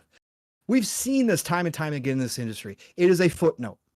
The Series S is what it is. It's a great little beast of a machine for that price point that you will be hard pressed to find the value anywhere else to be able to play a vast majority of every single current gen game on that little machine. Yes, at 30 frames. Yes, at lesser resolution, but you're not paying anywhere near a premium price for that little box. So it is what it is, Steel, at this point. I'm done with these conversations about the Series S again. And to me, Game Science didn't come out and just point direct fingers at the Series S. They kind of said it's our inexperience, knowing damn well more demanding games in a lot of ways have already shown up on the Series S and worked. He's kind of saying, yeah, that limited memory is a problem for us, but it's a lot of us just not having experience and being able to optimize quickly and get that thing up and running. So he took a lot of the blame, and him and his team did, and how people flip this around and just solely blame the Series S when we obviously have examples out there, and the people dismissing Strauss Zelnick coming out in his recent comments and saying they're not going to have any problem with the Series S for GTA. When GTA 6 does show up, and you guys can all sit out here and dismiss that and say, oh, it's not here yet, so let's not talk about that yet. I don't think Strauss is going to say that if there was any chance that his team, one of the best dev teams in the entire world in Rockstar, were going to skip the Series S and not have GTA 6 there. GTA 6 will be on there. And if you were going to tell me GTA 6, which we already know Rockstar's quality, is not going to be one of the prime examples of a current gen game, it is not going to come out and push boundaries in a lot of ways with that massive open world. If that can fit on Series S, what are we really talking about here, bro? Again, it just comes down to dev work, and I don't blame Game Science. They are an inexperienced team. They have limited resources. This is their first big game. If the Series S gave them problems, the Series S gave them problems. It is what it is, man. But I'm kind of done with these conversations at this point. We're on to next and bigger, better things, Steel. There's been too many examples the other way by this time. So it is what it is, man. Spilled milk for me. Yeah, I mean, that's essentially how I feel about it at this point in hardware. We gotta find other reasons to kind of blame certain things for it. But if that's the main crux of why you think that Xbox is going to die and why you think that people aren't going to develop for Xbox moving into the future because of scenarios like this, sure, man, let this be another narrative for you. Xbox is doomed and gloomed and dead and going away.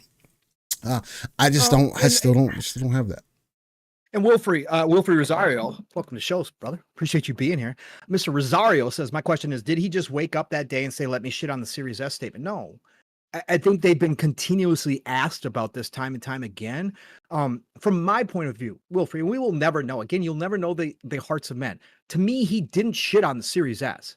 I think it may have just come to a point where they have been trying to work on that.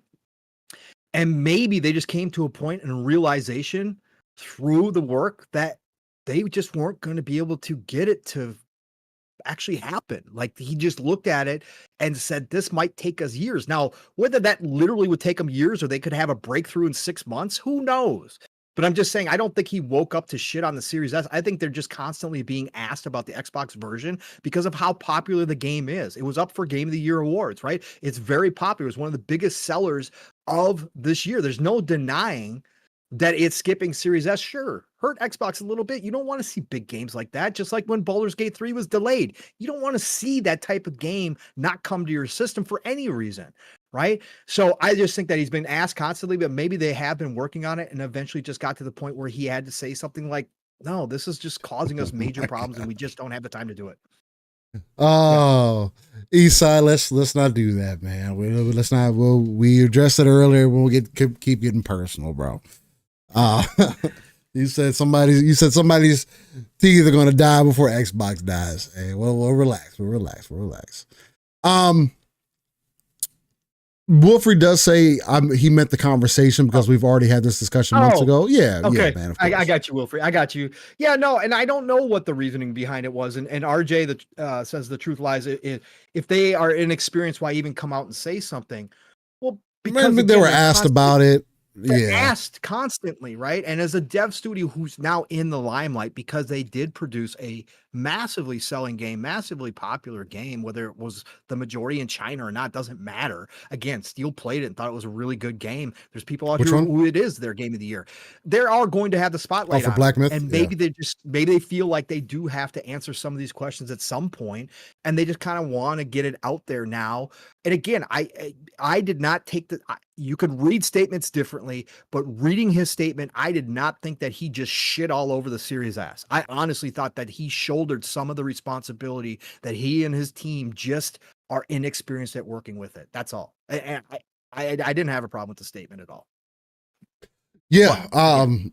I didn't see it that deep. And again, it's always surprising the more and more you find out how deep people actually look into things to fit into their own narrative. And again, it's a very pick me kind of thing to do. But again, to each their own. If you think it's a good conversation piece, then I'm not going to sit here and say, oh, you shouldn't talk about it. I mean, we talk about all kinds of things that people probably say that we shouldn't talk about.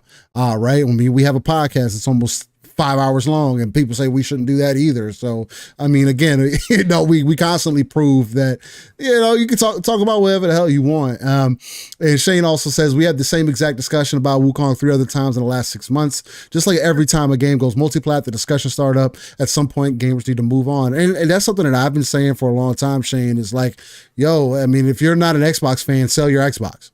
Sell the fucking console. Stop investing into Microsoft. Stop buying their games. If you're not going to do any of those things, then stop fucking complaining.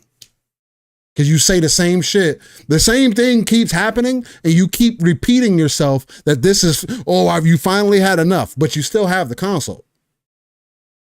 So, I mean, if they're blatantly telling you that, hey, we're going to expand beyond just Xbox, and you think that means that they no longer believe in hardware, then why do you not speak with your wallet and go sell your shit? Because you have a library, right? Maybe you got friends you play with. Maybe you are holding out hope. Maybe that is still part of it. But don't in turn also say that, this is fucking stupid. And, oh man, I'm so surprised by the direction everything is going. There's nothing new that continues to come out as far as news goes that's changed what's been the case outside of, and Pong has brought this point up before. I did, even I thought the exclusivity game was going to be played a little bit more hard. I mean, again, yes, they're going to still move in this direction, but even I can still see the positives in it and believe in it. And if other people don't, then hey, it is what it is. We're moving into a digital generation. Yep. And I think people can speak. Yeah, say whatever you need to say. When they're invested into an ecosystem, you are more than able to bring discussion and speak your mind and criticize and complain. You're absolutely allowed to do that. You spent money, you expected a certain level, you didn't get that level. But yes, at some point you do have to become a realist too. At some point you do have to accept what you're being told and shown and make a decision, right? One way or the other, whether or not you're going to continue in that ecosystem or whether it is time for you to look elsewhere, even if that is highly disappointing, even if that is highly infuriating because you've spent so much time and money in that ecosystem. Sometimes, again, big business being what it is, they don't give a fuck about you. So you do have to make your own decision about whether or not you're going to continue in the ecosystem. And you don't have to be happy about it. You can certainly talk about it. And again, there is criticism to be had. I don't like seeing games skip any ecosystem either. Yeah, I don't like that. It's just fucking stupid. Again, if it was a business decision, it's a business decision. If it was an exclusivity buy in any way, shape, or form, it was. That's business. There's no rules. Right. Again, I've never liked that. Play the game. Play the fucking game. Yeah. Business plays the game. Yeah. I think there's conversation to be had, and it's going to keep coming back up because the media and the journalists and everybody's going to continue to ask game science, where's the Xbox version? Because they never came out and said it's not happening. Had they just come out Yeah. from the get-go and said the Xbox version, we just couldn't do it, it's done and over with, those discussions would have been had originally, and then it would have ended because everybody knew that it was not changing. But the problem being is they kept hinting, and even Phil kind of hinted at the possibility that we were eventually still going to get Black Myth Wukong on Xbox. So that carries the conversation forward because people are going to continue to ask about it. And it'll reignite this conversation every time it happens, like it did this week. And it came at the perfect time because there's been no news for 2 weeks, basically because of the holidays, 3 weeks almost, because of the holidays. So somebody puts out this article at the right time, it stirs everything back up again because there's nothing else to really talk about a whole lot. Although we obviously found lots of things to talk about today here and other places, because this has not been a major conversation on any of the shows I've been a part of. We've touched on it, but for the most part, we've been celebrating gaming and all the W's of 2024. We've been looking at 2025, and me and Steele here having big conversations about industry stuff, wider stuff that I didn't even know we were going to have a conversation about because of chat. So we've stayed away from this too. So and Yuzu says, to speak for those gamers, they don't want to sell their console. They just don't want MS to change and are unhappy about it, which is fair. But again, at the end of the day, you are a consumer, right? And you have to, if you are unhappy with something, you as a consumer have to speak with your wallet. The only way to get them to acknowledge what you're doing is to stop investing into that ecosystem if you do not see a point. But if the only thing that is changing is your reason for being in the ecosystem, I don't think that that's a bad reason for you to be invested in the ecosystem. And I don't think that it should be looked at as it's not as special as it was before. Because what makes it special is the games. Not necessarily about what box you're playing it on. That's just an access point, which is where will always be my pushback to those people that you're speaking to, Yuzu. You know what I'm saying? They're just speaking for in that situation, right? Because again, I appreciate the console. I have a PC, a Series X, and a Series S. I am the guy that people will tell you, why do you have all that shit? Well, maybe the wife wants to play on the Series X. Maybe the kids want to play the Series S. Maybe I want to have different access point in different places. Maybe I don't want to put a PC in every fucking room. Maybe I don't want to do that. Yeah. You give me a piece of hardware that gives me multiple things that it can do. Guess what? If Xbox gives me a piece of hardware that can do multiple things for the future, I'm a guaranteed buy. Point blank, period. And I'm probably already going to buy anyway. I am the perfect Xbox customer. I'm also subscribed to Game Pass on a monthly basis. Have always been. That has never changed. I don't play the Microsoft Reward games. I use all that stuff to buy games if I use it. I use this shit on it's a monthly basis. I have all the hardware. I still see a reason to be involved in the ecosystem. I've played most of my games on PC nowadays.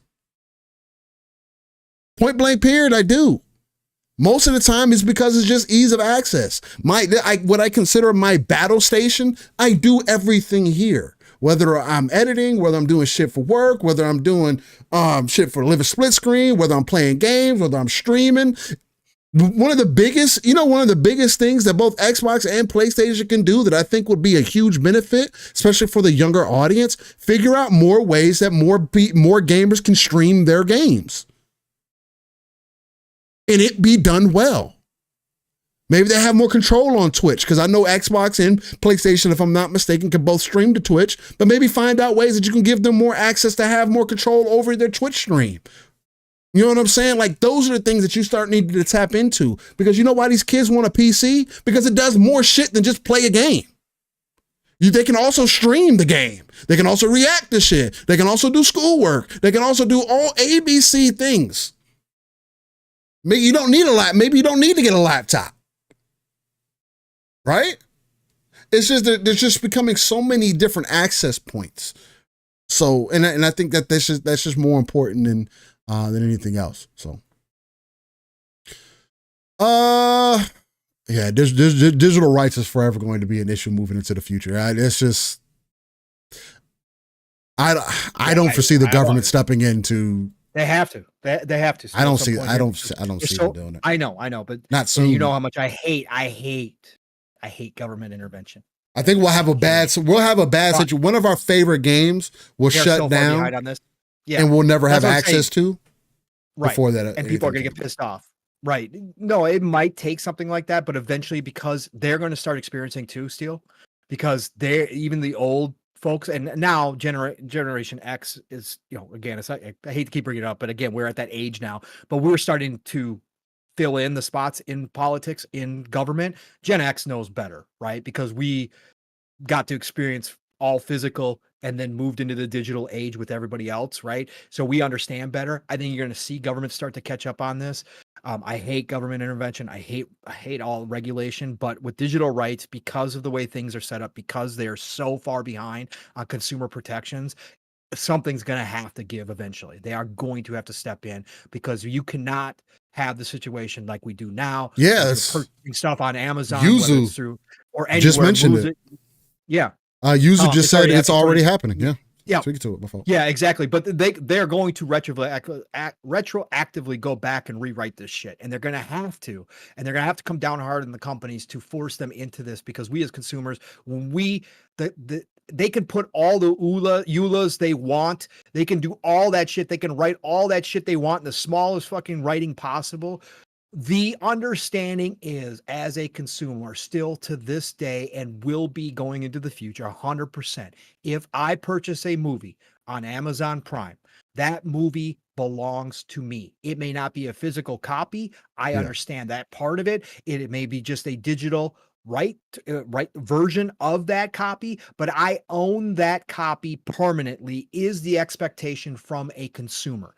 If I'm not subscribed to a subscription and I'm purchasing something outright, that is absolutely 100% still the expectation. And for them to remove music from my library or movies from my library, or to change them, is going to be the other thing. Censoring this stuff that I've purchased in the future that is not a physical copy, going in and manipulating content, which is going to happen more and more. It's already happening to books online.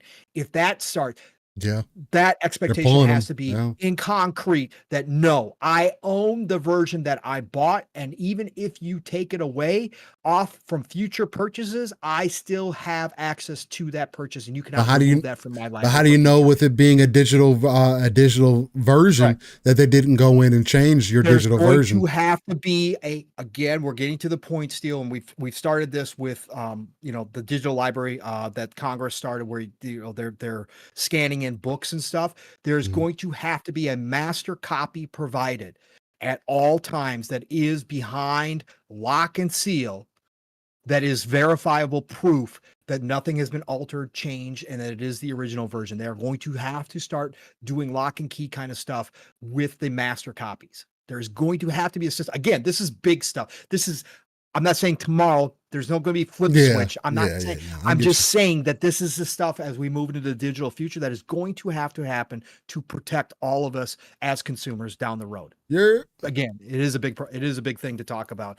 BT Maverick, member for 5 months. Horde of War says, is there any CES stuff you guys are looking forward to? Yeah, man, of course.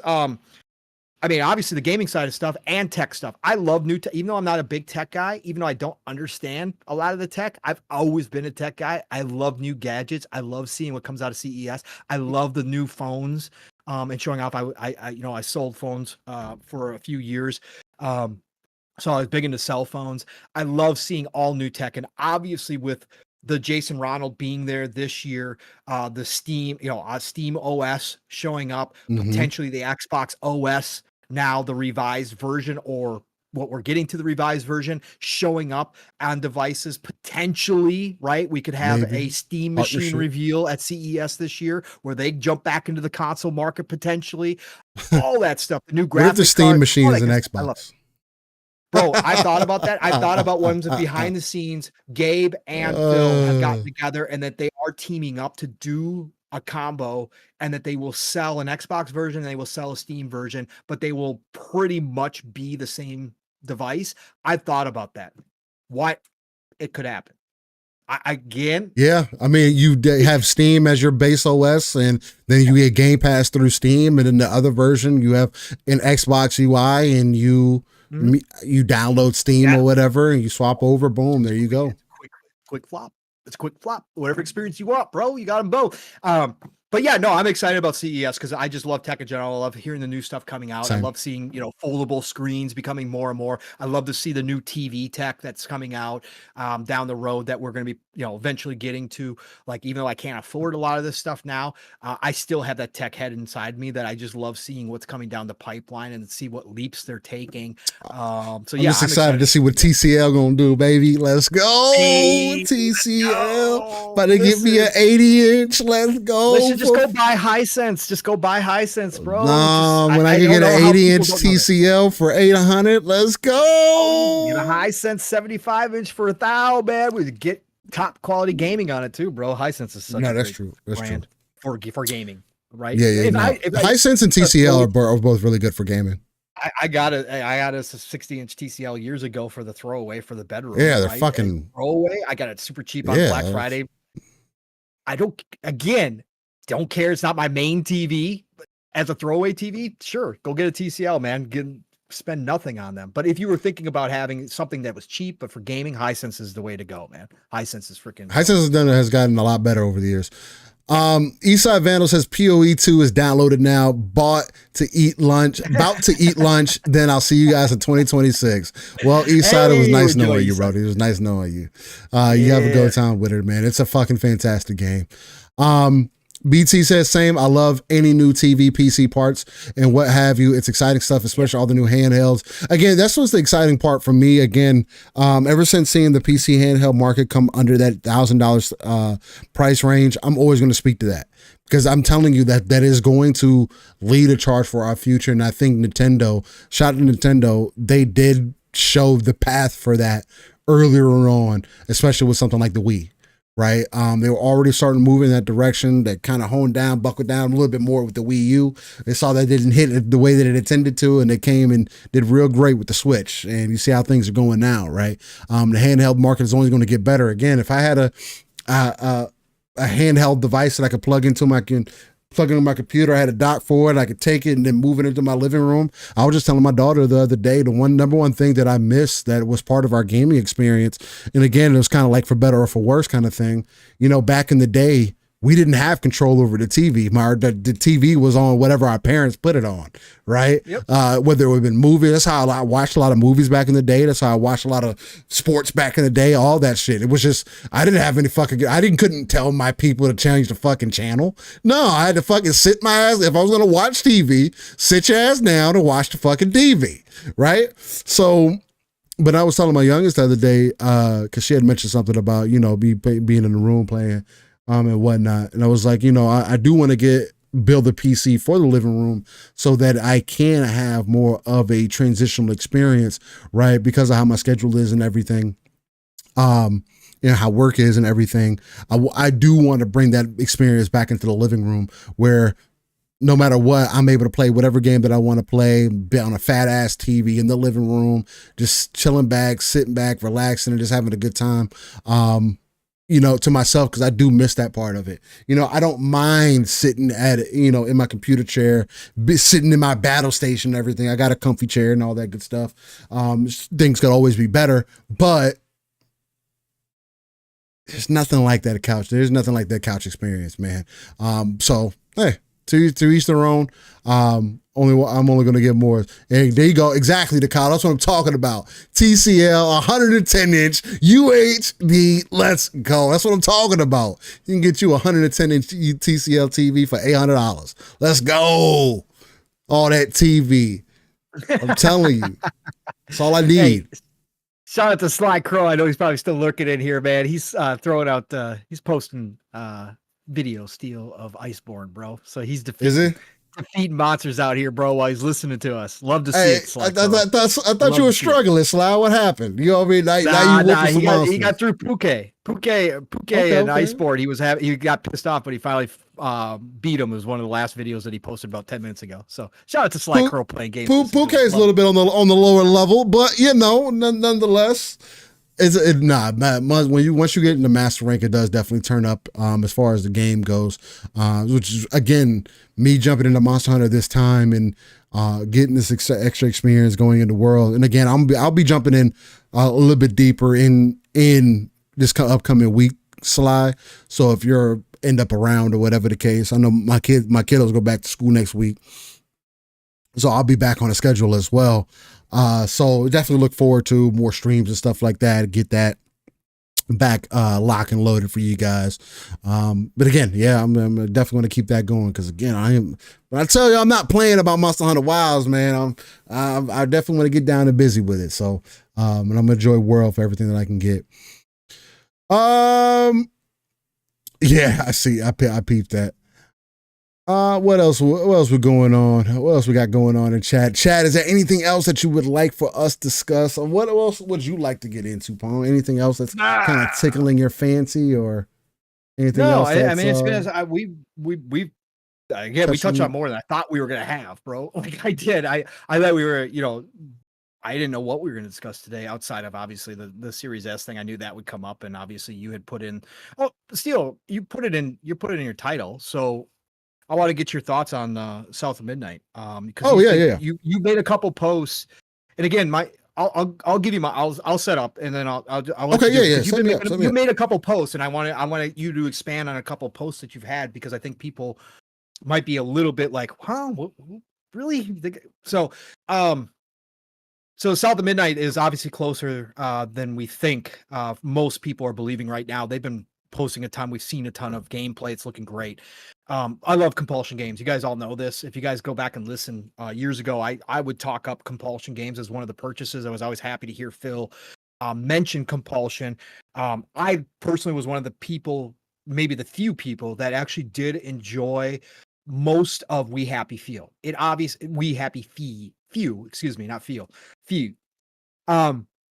I enjoyed most of what I played. It obviously had its issues. You obviously could tell they were a AA team trying to create a AAA experience, ran out of resources, ran out of time, had to push it out the door. It was undercooked. Okay. Period, point blank, end of story.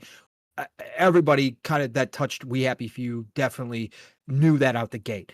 But I thought what they had there was really dope. I liked the world that they were creating. And I was hoping that under the Xbox, they were going to continue to do kind of that immersive sim RPG style, right? I thought they were going to become a bigger team and really fulfill that, vision that they had in We Happy Few. Obviously, that's not what we're getting with South of Midnight. It's been clear for a while now that's not what we're getting, right? The initial teaser, I knew that wasn't going to be the case. I'm still looking forward to downloading and playing South of Midnight. Is it going to be a game that I think is going to stay downloaded and that I'm going to play through? No, I don't think it is. Okay. Maybe that changes. Okay. Maybe that changes. It's going to be a smaller game. So they're saying 20 hours still. So it's not actually small. That's not long. I think it's big. But for that style of game, it's actually bigger than I thought. I thought we were getting like an 8-hour experience, honestly, when I first saw it. I thought it was going to be a short experience. Just how it's set up, right, Steel? Because it's not really open world per se, right? It's pretty, the levels look pretty linear where you can travel. They're going to have some open spots, but it's more going to be progressing to the next area. And then you get in a battle and then you progress to the next area. There's probably going to be some puzzle mechanics there to solve, etc. That's what I'm kind of envisioning. Maybe I'm completely wrong. I can't wait to try it because I love Compulsion. I had the utmost faith that Compulsion was going to create something cool. A lot of people are really hyped for South of Midnight, so I'm not downplaying it whatsoever. Just from my personal opinion, now that I've seen it, I love the characters. I love the stories that they're trying to tell, the music, like all that's jiving with me. And I think that is something I really want to experience. It's just the gameplay, the moment-to-moment gameplay isn't, from what I've seen, again, I'm not the most hyped for it. It's still on a playlist. I still want to jump into it. I still want to check it out. I just wind up, initial thought process is going to be, I'm going to hop out of it after I try it out for a few hours. Okay. But Steel, to you, again, a lot of people are hyped about this game. A lot of people, this is some people's most anticipated game, which I totally understand. And again, story-wise, setting, all that kind of stuff. We don't get things set in the Deep South a lot. We don't get the touch of that mythology from the deep South, right? With some voodoo in there and that kind of stuff, Creole. We don't get that a whole lot. So I think that's cool as hell. And the behind the scenes dev story that they had was awesome, right? That we got to see like how they went about did it. They all flew down there. Yeah, they super spent dope. some time there. They brought in that lady who is actually kind of a historian in that area mythology and had her tell story. Like all of that. Super cool. So I can see why people are really hyped about this game. And the traversal does look cool. But for you, Steel, you've made a couple posts now. Just from your initial thoughts, again, neither one of us has played this game yet, so everything can change once we play it. But your initial thoughts is that you think you're likening South of Midnight to Kena Bridge of Spirits, and you think that it might be a which you loved, by the way, right? Yeah, I thought it was a really good game. You liked your time with Kena. Like Kena. Yeah. Right. Kena. Sorry, I had never remembered it's Kena or it's Kena. It's Kena. Yeah. Kena. Okay. So you liked your time with Kena, but your position is that you think just from first blush that South of Midnight is going to be looked over much like Kena was when it came out, that it did, look great, played great, got some talk, but then it just was overlooked and got kind of disappeared. Why is that, Steel? What's your thoughts about South of Midnight and this launch? The main thing that makes me feel that way is just kind of seeing the conversation around it. I can already tell that it's not going to be a game for everybody the same way that Kena was, right? A lot of people, even on the PlayStation side of things, were like, "Oh man, it's such Pixar quality and all that good shit." And I do think subjectively that Kena probably even looks better presentation wise than South of Midnight does, right? Now, South of Midnight does have some unique things going on for it, and as far as the trailers and everything goes, of course, I think that was a little bit, at least for me, a little bit more appealing. But of course, I'm from the South, so of course, stuff like that is going to appeal to me a little bit more. Got family in Louisiana and stuff like that. I like voodoo. I'm into the mythos of a lot of different things, a lot of different cultures and stuff like that. So I like that aspect behind it, right? As long as the blackness of it as well, I think that's super dope. I think they land a lot of that really well. And again, it's just that's the whole Southern style of it. But the main thing is just it reminds me so much of Kena in a lot of ways, and because of how easily I saw Kena looked over, it's hard for me, especially with the type of games that are coming out, even with South of Midnight coming to Game Pass, that might be its saving grace and why it may get a little bit more conversation than even Kena did. Kena was never in it like a subscription or anything like that. But it being in Game Pass may help it get a little bit more attention. But I don't think people actually care about these games the way that they make it seem like they do. And I think time and time again, we get examples of that, right? Again, Game of the Year, Astrobot. It only sold 1.5 million copies. In the scope of things, I mean, sure, that could be successful at anybody.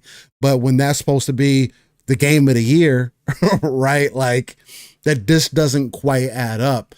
And South of Midnight is going to be more of a platformer as well, right? It's going to have some action combat mixed in there as well, but it's definitely going to have its platforming elements, and there just seems to be an audience that does not essentially appreciate those games for what they are, right? It also, I think it plays kind of similarly to Kena in that way. Now, what I mean by that is just like how you interact in the one-on-one fights. We'll see how more of the game expands out, right? Where if you're fighting more monsters in the open world, or whether you're exploring more and able to see more of that those Louisiana touches, really get into those swamps, really get some backstory on some of these bosses that you're fighting, maybe some of the smaller enemies that you end up running into, also help kind of flesh out that experience.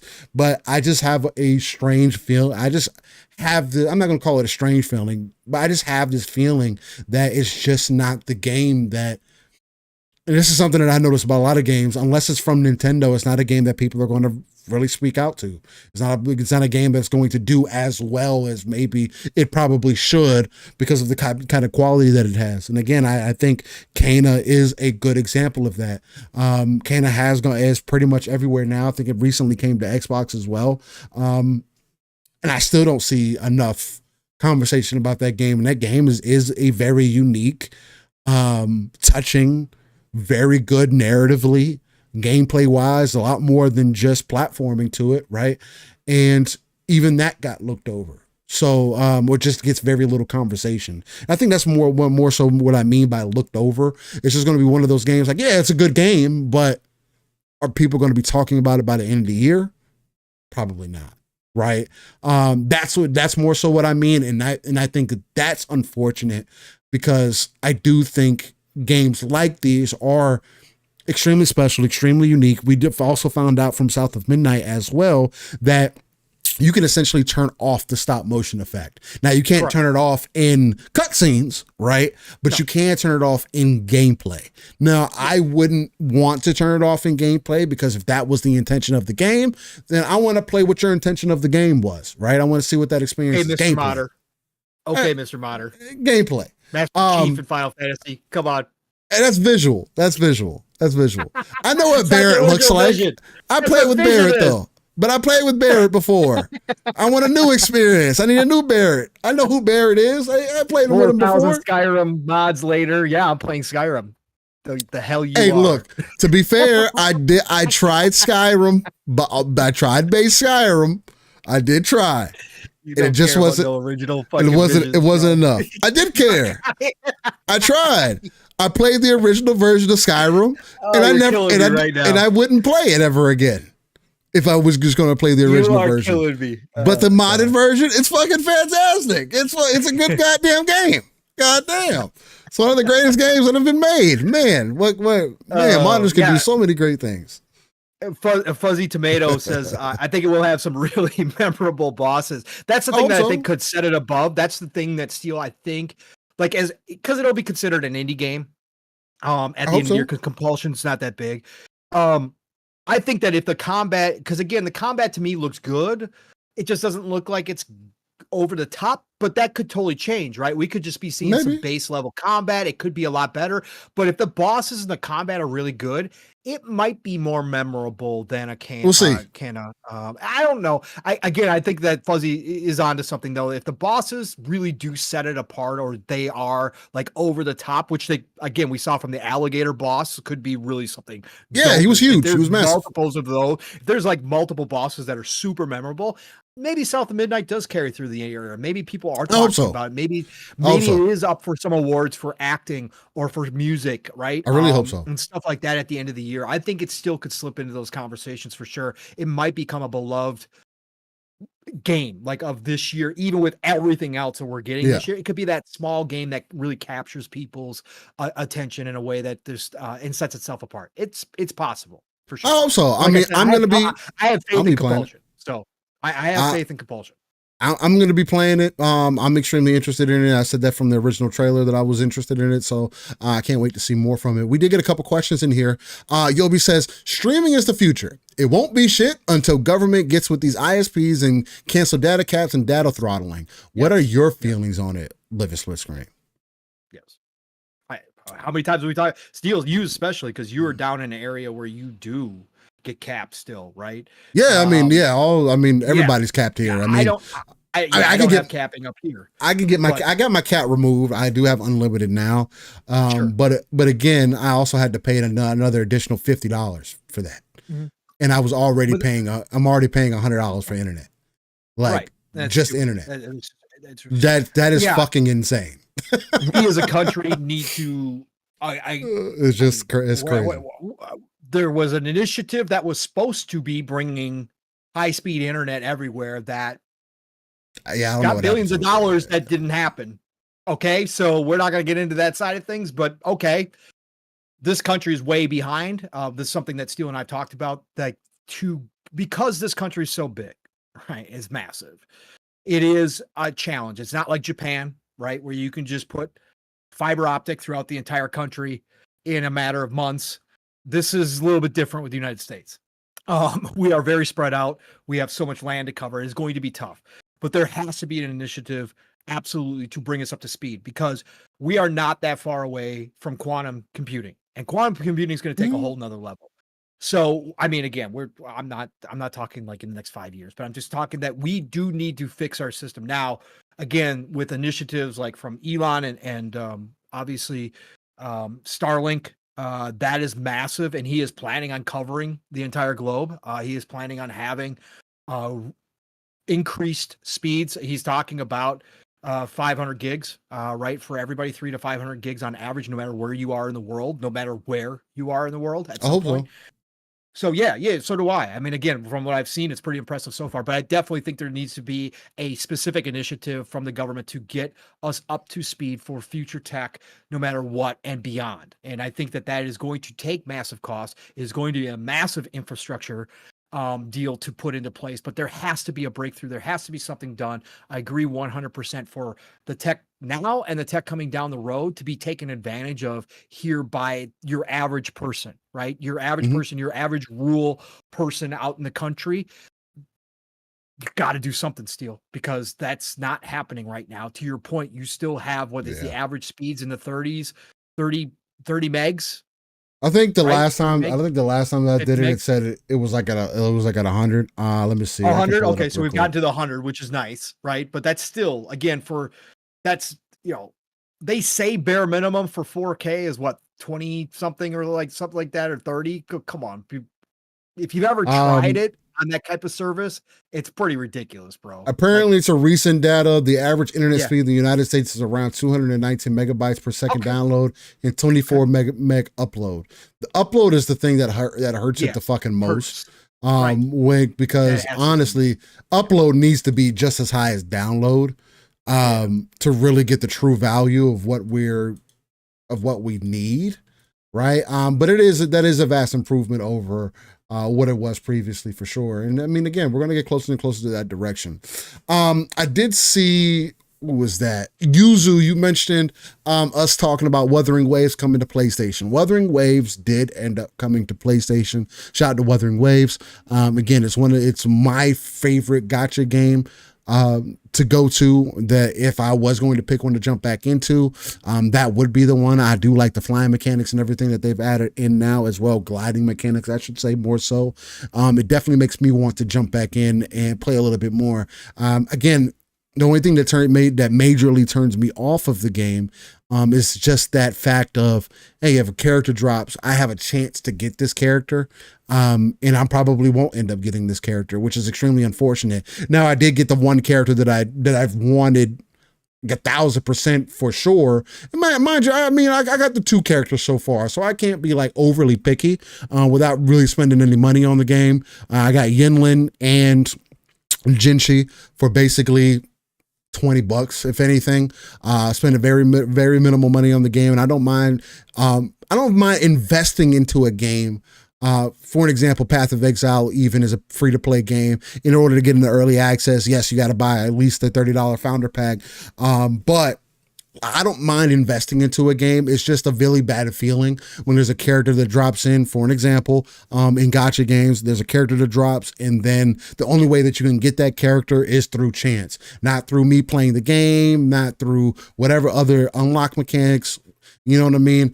And that is just a very turned off kind of feeling, because I want to be able to play with the different characters. And I know Wuthering Waves has also got better with introducing other game modes that do allow you to play as the other characters, right? So you can still end up having some of that experience, but there's nothing like having them on their team, especially when you got Wuthering Waves on PC, the cosmetic mods and stuff that I'm able to drop on there. Such a beautiful thing. And I saw you bring up, Yuzu says, being a Honkai Star Rail and ZZZ player, it's been pretty fun so far. And honestly, Yuzu, if out of all of them, I would pick Wuthering Waves 10 out of 10 times every time. And this most recent 2.0 update seems to even put the game even more in a space that I would greatly appreciate. I just don't like the idea of playing a game. I just feel like that's kind of disrespectful to my time. kind of thing. At least that's how I take it. I know a lot of the gacha community doesn't see it that way. They call you a broke boy for not trying to roll for the brand new character and leveling up that character. Hey, it is what it is because I'm a broke boy. I'm a traditional gamer. Go play your traditional games. That's the kind of conversation that you end up having out that way. But I really do love Wuthering Waves. Shout out to Kuro and everything that they've put on the table. I got familiar with them with Punishing Gray Raven. I was looking for a game, anime-esque game with some over-the-top combat, and that was my true first game where I was able to find a lot of what I was looking for, and then Wuthering Waves is kind of solidified all that for me, and they've only made the game better since. That is a missed opportunity, that for sure, that game not being on Xbox. I think that game should have been coming right behind Genshin, if there's any game, right? If Xbox wants to help solidify themselves in the East, this is a game that you need on your platform. You need more people to experience it. I get if you don't, you don't appreciate gambling and not knowing exactly what you're going to get. Maybe there's some of that's at play when it comes to these things coming to Xbox. But again, Genshin is on Xbox, so that can't be true, right? And Genshin has the same thing. And I will always 10 out of 10 times recommend to anybody, please play Wuthering Waves. Do not play Genshin Impact. It is not worth your time. But to each their own.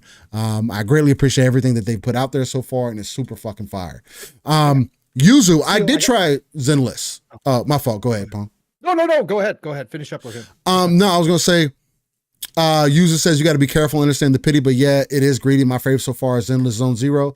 I did try Zenless. It was Yuzu. I actually tried the closed beta for Zenless. I was actually invited earlier on in for Zenless as well. So I had a feeling of what Zenless was going to be, and even with that, I understand Zenless has also gotten better over time. They've also changed some things in Zenless. Again, they're obviously listening to their community. I'm just not going to support Hoyo at this point. I just don't care to. Between some of the behind the scenes stuff, with how apparently with some of the things that are going on, and just Hoyo doesn't make games for me. If I wanted to give somebody money, Kuro Games is seemingly more so the ones that are making the games that I'm looking for, right? And that's the best way that I can kind of compare it. So, and again, I've had my fun with Genshin Impact, Yuzu, as an example. Yeah, Genshin Impact was kind of my first foray in trying the gacha genre out, and I liked what I was getting out of Genshin. I really love the elemental system that they have in there, being able to combine different elements together and causes explosions, all that shit. I think that's super fucking fire, and I think more games need to lean into those combat mechanics, right? Makes it super dope. But as far as games go, and what I'm looking for from a game, after I played Genshin Impact, I jumped into Punishing Gray Raven, and Punishing Gray Raven was more so what I was looking for combat-wise, right? I will never go back to Hoyo because even Zenless Zone Zero doesn't make me feel the way that Wuthering Waves does in combat. Point blank, period. It's not even fucking remotely close. From dodging to parrying to just getting in your combat flows and switching between your characters and all that. It's not even remotely close. Not even fucking comparable as far as combat goes. But that's just a me thing. I'm super anal about combat. So, Crow says Genshin was the first AAA mobile and PC cross-platform game. True. Genshin helped open a lot of doors, but I also think it helped open a lot of negative doors as well. I don't need those games in the gaming space that don't give you an option to work towards getting all the characters in the game. User says you on that Devil May Cry light, so Wuwa is definitely more your speed. I get that, and I'm enjoying Wuwa also. It's more beefy. Yeah. So I see exactly, User. So you already get it. I don't know how long you've been around, but that's exactly it. Devil May Cry is literally a pillar for me, as far as gaming goes, it's in my top 5 IPs of all time. I would even put it in my top 3 of all time. Just because of what that has shown me as far as what to expect out of the action genre, right? I mean, sure, a lot of people go to Ninja Gaiden and stuff like that, but I didn't get those experiences until I didn't play Ninja Gaiden for the first time, as an example, till much later, more recently, if anything. I would say within the last probably 5 years was the first time I ever played Ninja Gaiden. Just as an example, right? So I was always that more of a Devil May Cry head, and I never, I had to choose the games I was going to play. Yuzu says, bro, we're in the same mind. I'm the same. I'm just in love with the characters and plot of ZZZ and Honkai also. That's fair. That's fair. I can understand that. I do appreciate the characters in Zenless Zone Zero. It does show me that Hoyo can be a bit more mature, right? And I do definitely appreciate that from them. And I don't hate Zenless either. I think Zenless is a good foray for a Hoyo to move forward into. I'm not going to support Hoyo moving forward. Me. You know what I'm saying? So, but I can definitely understand. That's the same way that I feel about Wuthering Waves, bro. The characters, again, Yinlin is bae, Jinshi is bae. You know what I'm saying? The newer characters aren't necessarily for me. But it always comes down to combat. So, but anyway, side tangent. I didn't mention it, Steel, but I have been touching a little bit of mobile, a little Gacha. Oh God, So- what are you playing? Girls Frontline 2 Exilium, I heard about that. turn-based tactics. Okay, So I've heard about that. my speed. yeah. You for like mobile. that? You like it? I like action games, but not on mobile. I can't Okay, do it. it's So a lot. anyways, yeah. Yeah, it's a lot. I Yeah, like yeah, playing yeah, it on yeah, PC. I don't. Right. It's But, weird. Playing on phone. Yeah, it is, and I probably would like them better there. But you know me in mobile games and gotcha games specifically. So, but I used to play some back in the day, way back. But yeah, no, I kind of got in this one. I'm not playing it daily per se, but I have been touching it from time to time, and it is actually pretty good. It is actually the tactics so far are pretty simple, but the story is interesting up front, and obviously there's fan service. Obviously, it is one of those games for sure.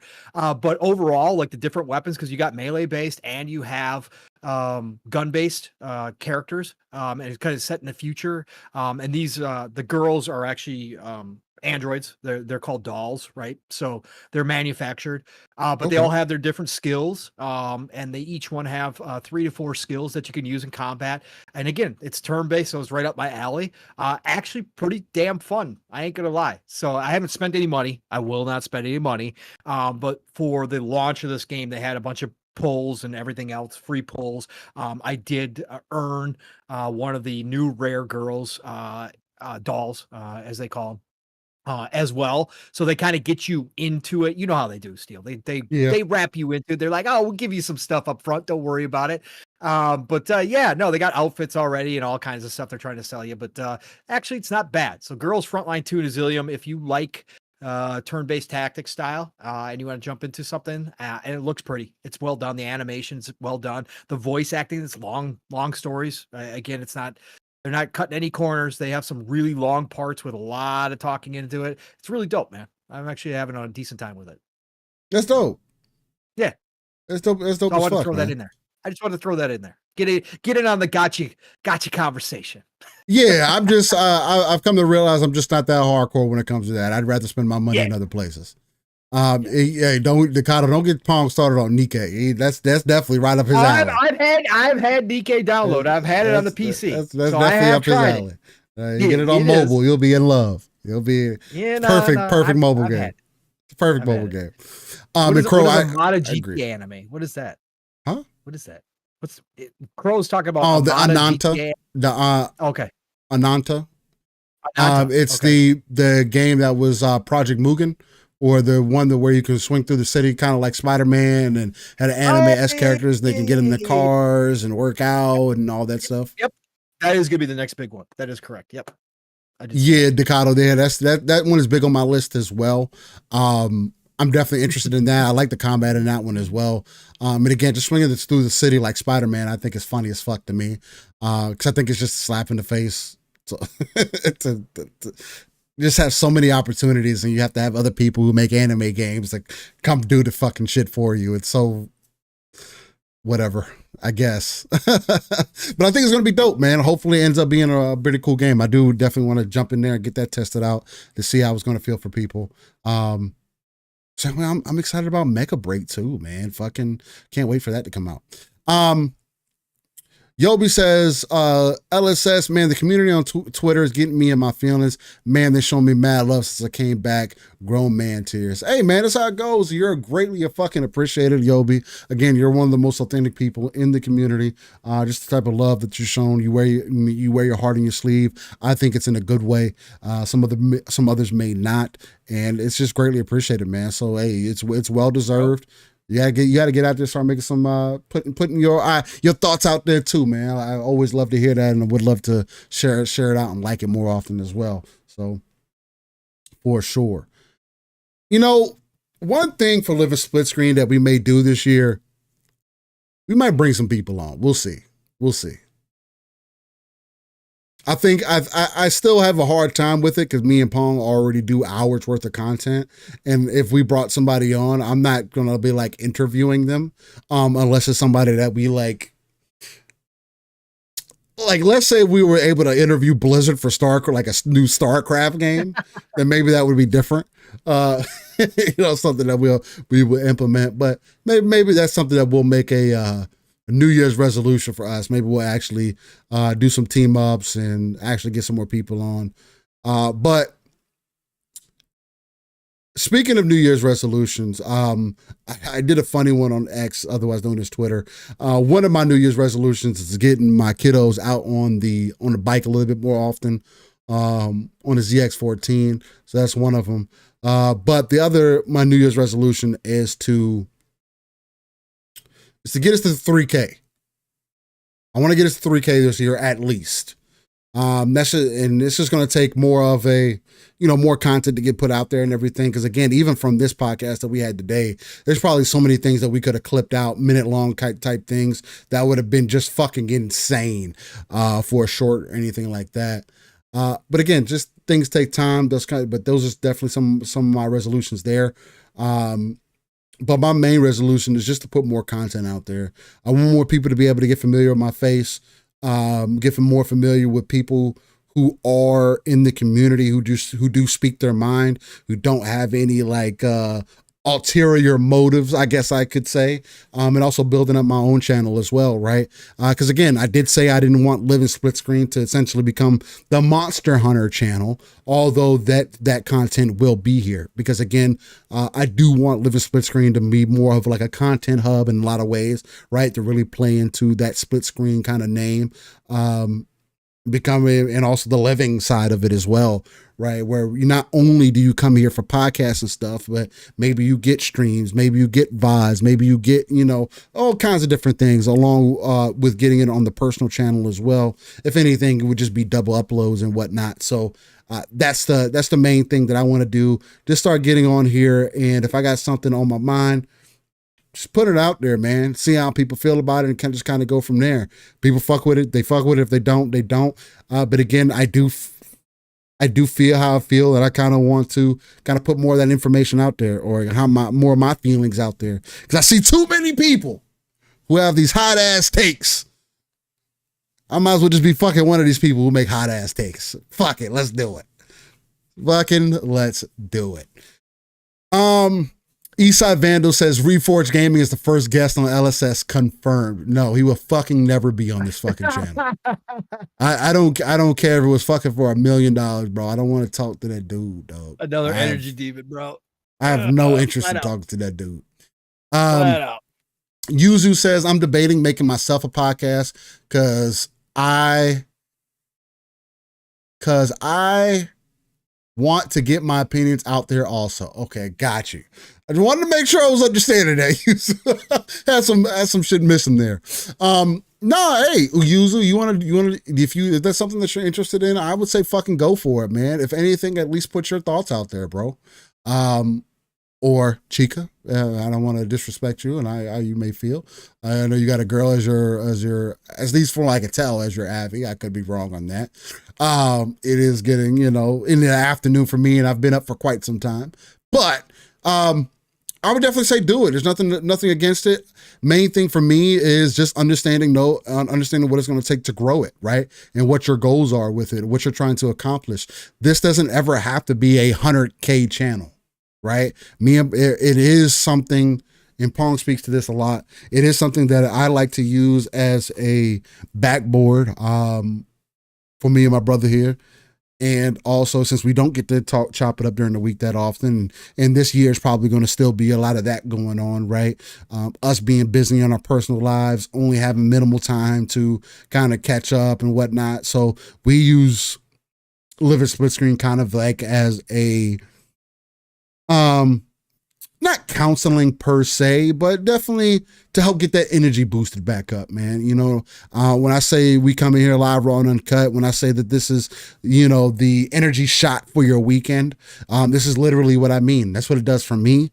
It makes me feel good, gets a lot of my energy out, get to talking about something, especially with my brother from another, about something that I deeply care about. And especially as I'm moving further into Monster Hunter as well, I think it's going to be super dope as we build out more of a, not a strict community, but more of a community, because there's going to be a lot of people who may end up tuning in for that, right? So, yeah, man, it's just, but yeah, I just kind of want to put some of my thoughts on the table, some of my inspirations for the year, how I'm feeling to kind of start winding things down. Pong, I mean, how are you feeling? What you thinking? And anything else that you would like to jump into as we kind of start winding things down here? Nah, bro, we can wind things down. I'll just say personally, obviously, going to continue to do this. This year for me is going to be a lot of action and a lot of preparation for real life stuff. I got some big changes coming up. I would say, to Steele's point, watch out for 2026. That's when I will probably, and again, probably at some point in 2026, I will have much more flexibility, much more time on my hands. And I'm planning on doing more here, planning on potentially my own channel with, my own conversations, etc. Streaming, gaming at that point as well, during parts of the week. 2026 is my big year. So this year is going to be hectic. This year is going to be hellish for me in a lot of ways. I got some fires to walk through this year and a lot of stuff to get done in preparation. But 2026, yeah, that's Act 3, baby. Well, Act 3 starts this year, technically speaking, because I turned 50, but Act 3 of my life really gets going in 2026, I believe, at this point. So anything can happen. Nothing is guaranteed. So for me, at this point, to be alive this long on this planet is already a blessing. Every day I wake up, I am thankful for that, and I'm practicing that thankfulness a lot more. And that I don't do New Year's resolutions anymore.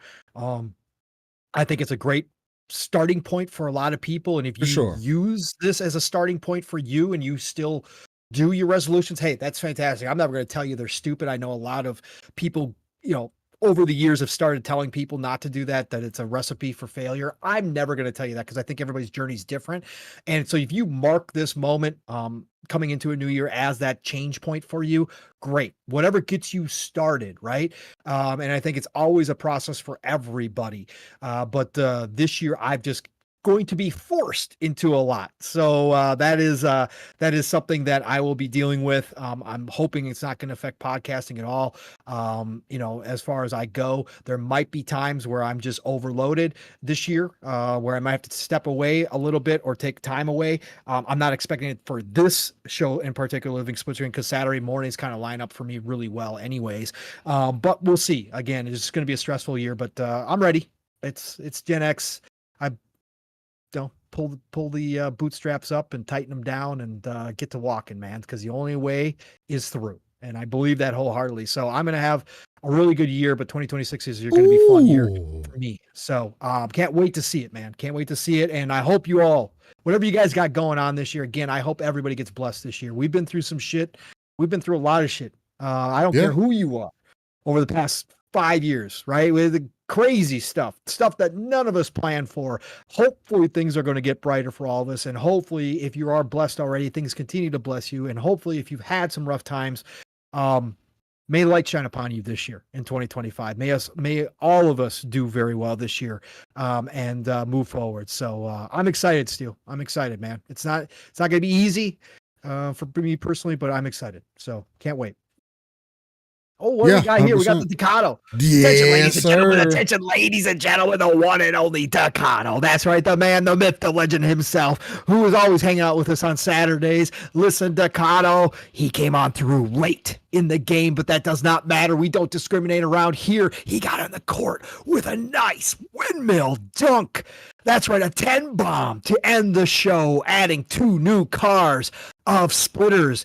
Hey, welcome aboard, all you new splitters. You better buckle up, even though we're at the end of the show. You better buckle up, because right now we just hit a nice Mach 3.5 to end the show. That's right. What a way to start off 2025 with a bunch of amazing people in our chat. Amazing conversations tonight. So I hope you all enjoyed that. But the Splitters hype train is rolling along. Choo choo, motherfuckers. Choo choo, keeping us ad free in 2025. Hashtag no beans, because we ain't slanging that bullshit coffee around here. And your goal is still 69, everybody. So welcome aboard to 2025. Let's go.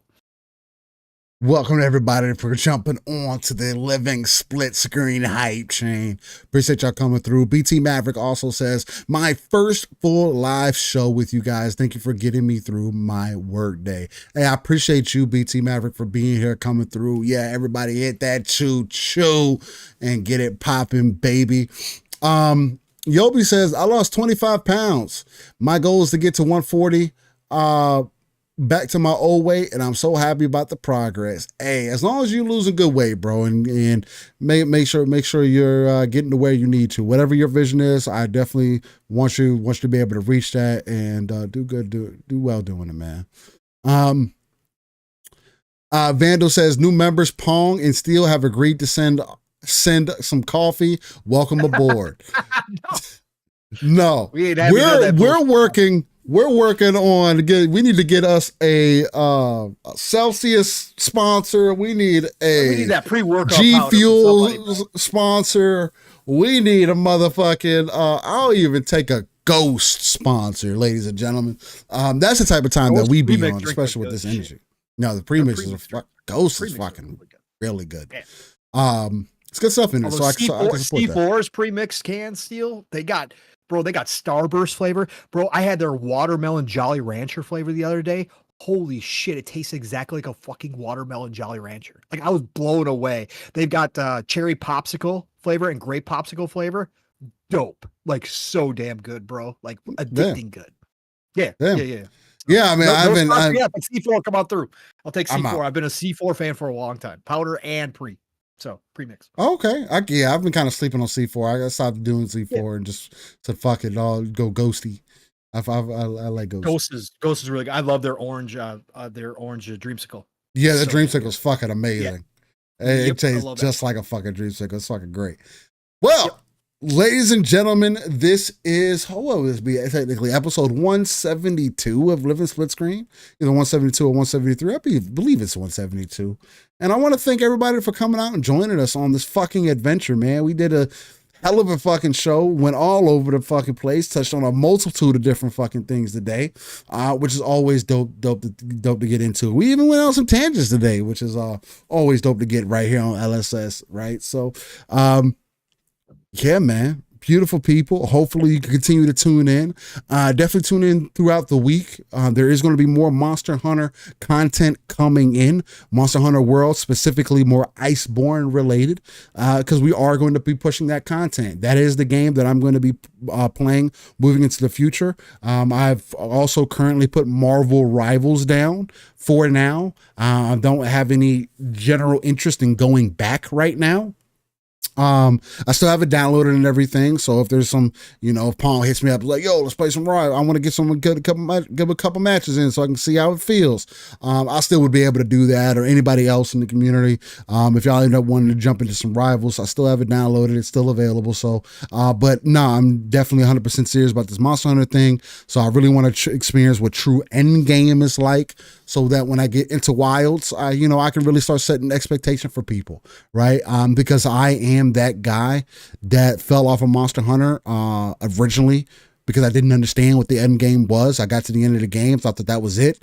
And over the years, came to understand it a bit better. So if you guys want to continue to experience that journey from world to wild, come on through, man. Whether it's right here on Living Split Screen, I am going to start uploading those episodes to my personal channel more as well, or on twitch.tv/SteelRain. That T is a 7.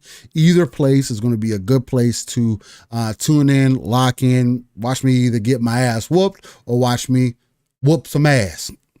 As long as my B button works for my dual blade combos, because that's still a thing that happens sometimes for me. So, but we're making it work. So, definitely tune in for that. Vandal says Rivals is beginning to become toxic already. Already went through this with Overwatch. Not sure I want to go through that again. All online games are going to be toxic. The best thing I can tell you is mute the chat. Wait till if you don't, Gears hits down the road. Oh, Gears is going to be even fucking worse. Y'all haven't seen toxic yet. It everywhere, bro. If they launch it everywhere, y'all haven't seen toxic yet. Oh, when Gears, the movies get in there, oh, it's gonna be Gears. I used to be toxic about Halo, but I was never as toxic as I was with Gears. I was definitely toxic with Gears. I was at a point like Gears literally put me in a standpoint of like, if you're not a certain level of fucking gamer, then I've met a lot of people who said they played Gears. I met a lot of people who fucking said they played Gears and they weren't great at the game. Like, okay, you're a casual to Gears. That's great. But I don't play Gears casually. Well, I wouldn't have hated you. We just wouldn't have probably played together. Because those are the type of people that I was playing with. Like I said, Gears was, I was never your level, but Gears was the one multiplayer that I actually did get really competitive into. Like, again, that and Battlefield back in the day were my two go-tos that I was highly competitive in. And I got decent at Gears. I was nowhere near you guys, right? But I got decent. I knew how to wall bounce. I knew how to use the shotty. Like, definitely had my moments for sure, right? But not to your level. So yeah, you would not have probably played with me back then. No, I was definitely bad. Now, I mean, we'll be good now. I'm not at that, not ass sweaty anymore. Unless the whole old crew ends up finding me again, and they're like, yeah, all right, Steel, it's time to come out of commission. It's time to come back out of retirement, man. We need you on the front line. It's gonna be fun as fuck, bro. No, I can't fucking wait. Yobi also says, what was he saying? He was saying, if you're available Wednesday or Thursday still for Monster Hunter, let me know. Where you at, Monster Hunter? Let me know, Yobi, because again, I am trying to progress right now as well. I'm down to help you out too if you're just trying to like either get into it or whatever the case may be. I am going to be a lot stronger than you are. So there's something to keep in mind. I'm not quite at a place to where, because that's something I do want to do with Wilds. Like I want to be able to get to a place where I got enough material to kind of make whatever type of gear for whatever type of tier that I'm at or that I'm helping people with or whatever the case may be to keep it interesting. Because that's the one thing about games like Monster Hunter, like every hunt is viable, right? Even if you're in master rank, there may be pieces, there may be a weapon, there may be things that you may need from previous ones that you want to jump into. Yobi says, last I played it, finished the main campaign. Was that on PC? Because it's not crossplay, unfortunately. Decado says, dude, Gears is so bad. I felt like I got bitch slapped before I realized what was going on. Now Gears is, I keep telling people that was the problem with Gears. The coalition listened too much to the hardcore audience, and that's not who you need to be pitching the game to. Again, that's what turned me off of Gears 5. It just fucking kept changing the shotgun too much. You're doing too much, trying to accommodate for this audience that is not your wider audience. I think they could definitely, and again, that's what gets me excited about E-Day, because they get to finally make their Gears, and I just hope that they stick with what their Gears is. So, no, Yobi, it is not crossplay, unfortunately. The new one will be, though. The new one will be announced as full crossplay, which is dope as fuck. And I'm hoping, Steel, there's a chance with Xbox's new initiative. I hope so. They get that on with Play Anywhere, bro. If they get that game to Play Anywhere, I hope so. Oh my god, I really fucking hope so. Yeah, Yobi. It's not crossplay. The next one will be though, so there is that. But there's other games. There's other games you could also play, yo. So it's all good. If I end up getting some free time. But ladies and gentlemen, I want to thank everybody for joining us on this episode of Living Split Screen. It was a fantastic one. You can find me Steel Rain. That's I Steel Rain I. That's C as a 7 everywhere. That has a search bar. Google's probably the easiest place that you can find me, but I do frequent the streets of X, otherwise known as Twitter, and the Xbox ecosystem, just because it works so well between the console and the PC itself. And if you're feeling pretty swifty, you can follow me on Blue Sky as well. I am there. Again, I don't frequent it as much as everybody else may. I don't think it's a getaway from other platforms. I just try to make sure that I make my presence known wherever I can. But Twitter is still the main place for me. So, don't foresee that going anywhere. I wish there was a better platform. I need to be better about all my platforms. Just put in more, even if it's just more gaming content. Cause I want my internet presence to be more of like my gaming content and shit. I mean, maybe me saying random shit online or whatever the case might be too. But other than that, nonetheless, hit me up. Follow me if you'd like to. Send me a friend request on Xbox if you're feeling pretty sexy. And I'll get naked with y'all next time, or maybe naked sometime point during this week, overnight in a random Monster Hunter stream. But Paul, wonderful episode to have with you, brother, man. Appreciate you. And yeah, man, let the beautiful people know where they can find you, bro. Absolutely. Another Saturday, another big conversation, big opinions here. Stuff again that never expected here. Like I just don't, whatever. I just roll in and we just start talking. All some things come up, and again, I love our chat to death. Again, one of the best chats I'm a part of. Fun Speculation Fam has great chats, and a lot of you are the same people. But what we've got here on Saturday mornings, man, is just special. With the way that Steel and I do this show and have done this show for the past nearly 4 years now. This is just such a dope place to come to and then have people engage the way you guys do with us and create conversations and then carry conversations and then have conversations amongst yourselves too, even off topic from what we're talking about. That's what we always envisioned here, no matter what. And as Steele said, we'd love to keep growing that out. We'd love to see, more people in the chat, obviously, that share that same kind of interest and intrigue with this industry. So, but you guys make this place special. Again, without it, it's just me and Steele, and love you all for that as we start 2025. And a great year of gaming. And shout out to everybody who's been sharing out gameplay.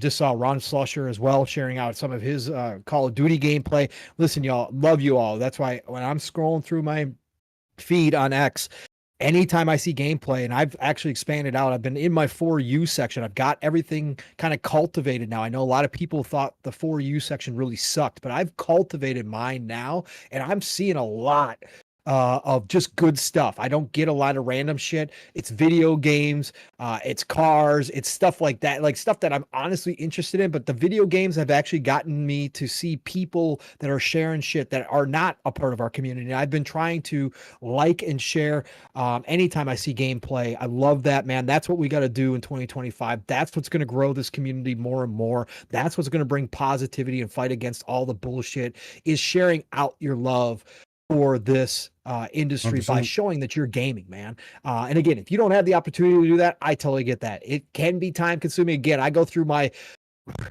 screenshot rolls and it takes me forever. I'm not just good at just sending out whatever. I prepare shit and send it out. But if you got the opportunity to do that, share out your passion, share out your gameplay, share out your screenshots, man. Please do that.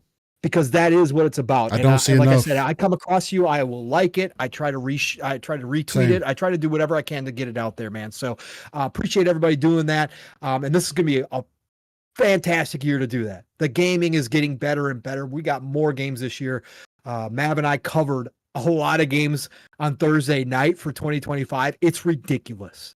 It's ridiculous what we got coming this year. So anyways, thank you all for joining us. It's been a great episode. Steel, brother, all the stuff you do behind the scenes, no matter what you got going on in the real life, man. Again, can't say enough about you, brother. Great to be here for another year with you, sir. Love you, man. And someday we're gonna meet up in person. Someday we're gonna do one of these shows live. We're gonna surprise the hell out of everybody. We're gonna be live together at the same fucking table talking, man. It's gonna be nuts, man. It's gonna be fun as hell. We're gonna do that eventually. Yeah, man, you guys know how to find me, PongSoul, everywhere. X, formerly known as Twitter, Xbox, Steam, GOG, Epic, you name it, I'm there. Follow me, I'll follow you back. Listen, y'all, we are on hiatus for the Shop Podcast. Just keep your eyes and ears open. Again, PTK has not officially, said we're not doing the show anymore. He's just, real life's been beating his ass up too, man. He's got a lot going on, new work schedule, all that kind of stuff that does affect the Saturday night. But if he calls, makes the bat signal go up and we get the call that we're going to do a show, we're going to let you all know. So the Shop Podcast, PTK Blams channel, if it happens, you will know about it. 10 p.m. Eastern, 9 o'clock Central Time on Saturday nights. So just stay vigilant, folks. Stay vigilant. Otherwise, next week, you know the drill. Boomstick is the man. Double Barrel Gaming's the channel, and he does it 5 days a week still. Just pumping away content nonstop. I don't know how he does it, but he does it. But Tuesdays, Xbox Factor is a special place for me because that's where I got one of my early starts was there. So join that crew, 12 p.m. Eastern, 11 o'clock Central Time on Tuesdays for Xbox Factor, all good things green. And then, of course, my podcasting week starts on Thursdays over on the Fun Speculation Network. PM in the PM, Pong and Mav in the PM, another two-man show for the most part. We haven't had a whole lot of guests over the past year and a half, 2 years either. But you can find me and Mav catching up on Thursday night, 7 p.m. Eastern, 6 o'clock Central Time, usually right around 3 hours on Thursday nights. So be there for that. And then, of course, back at it on the Fun Speculation Network when I can for Xbox Ultimate Friday nights, where we never know how much of the family's getting together. But when whoever's there, we have lots of laugh, but we have lots of good talk. It is Xbox Ultimate Friday nights, 9 p.m. Eastern, 8 o'clock Central Time on the Fun Speculation Network as well. Listen, y'all, it's the golden age of gaming. I won't stop saying it. I don't believe any differently, especially this 3-year run, 4-year run, if you want to look at a 2026 that we're about to have, that we're in the middle of right now. No better time to be a gamer. I don't care what side of the argument you want to be on. I will always be on the side that this is the greatest time ever. I've never had this much to play. So get out there, play what you love what you play. And I'm going to talk to you all real soon. Have a great rest of your weekend, everybody. Love you all. Steel, get us greatly appreciate everybody for coming through, and we will see you next week on episode 173, believe, of Living Split Screen. Much love, ladies and gentlemen. Y'all stay safe out there. Peace. Just one question.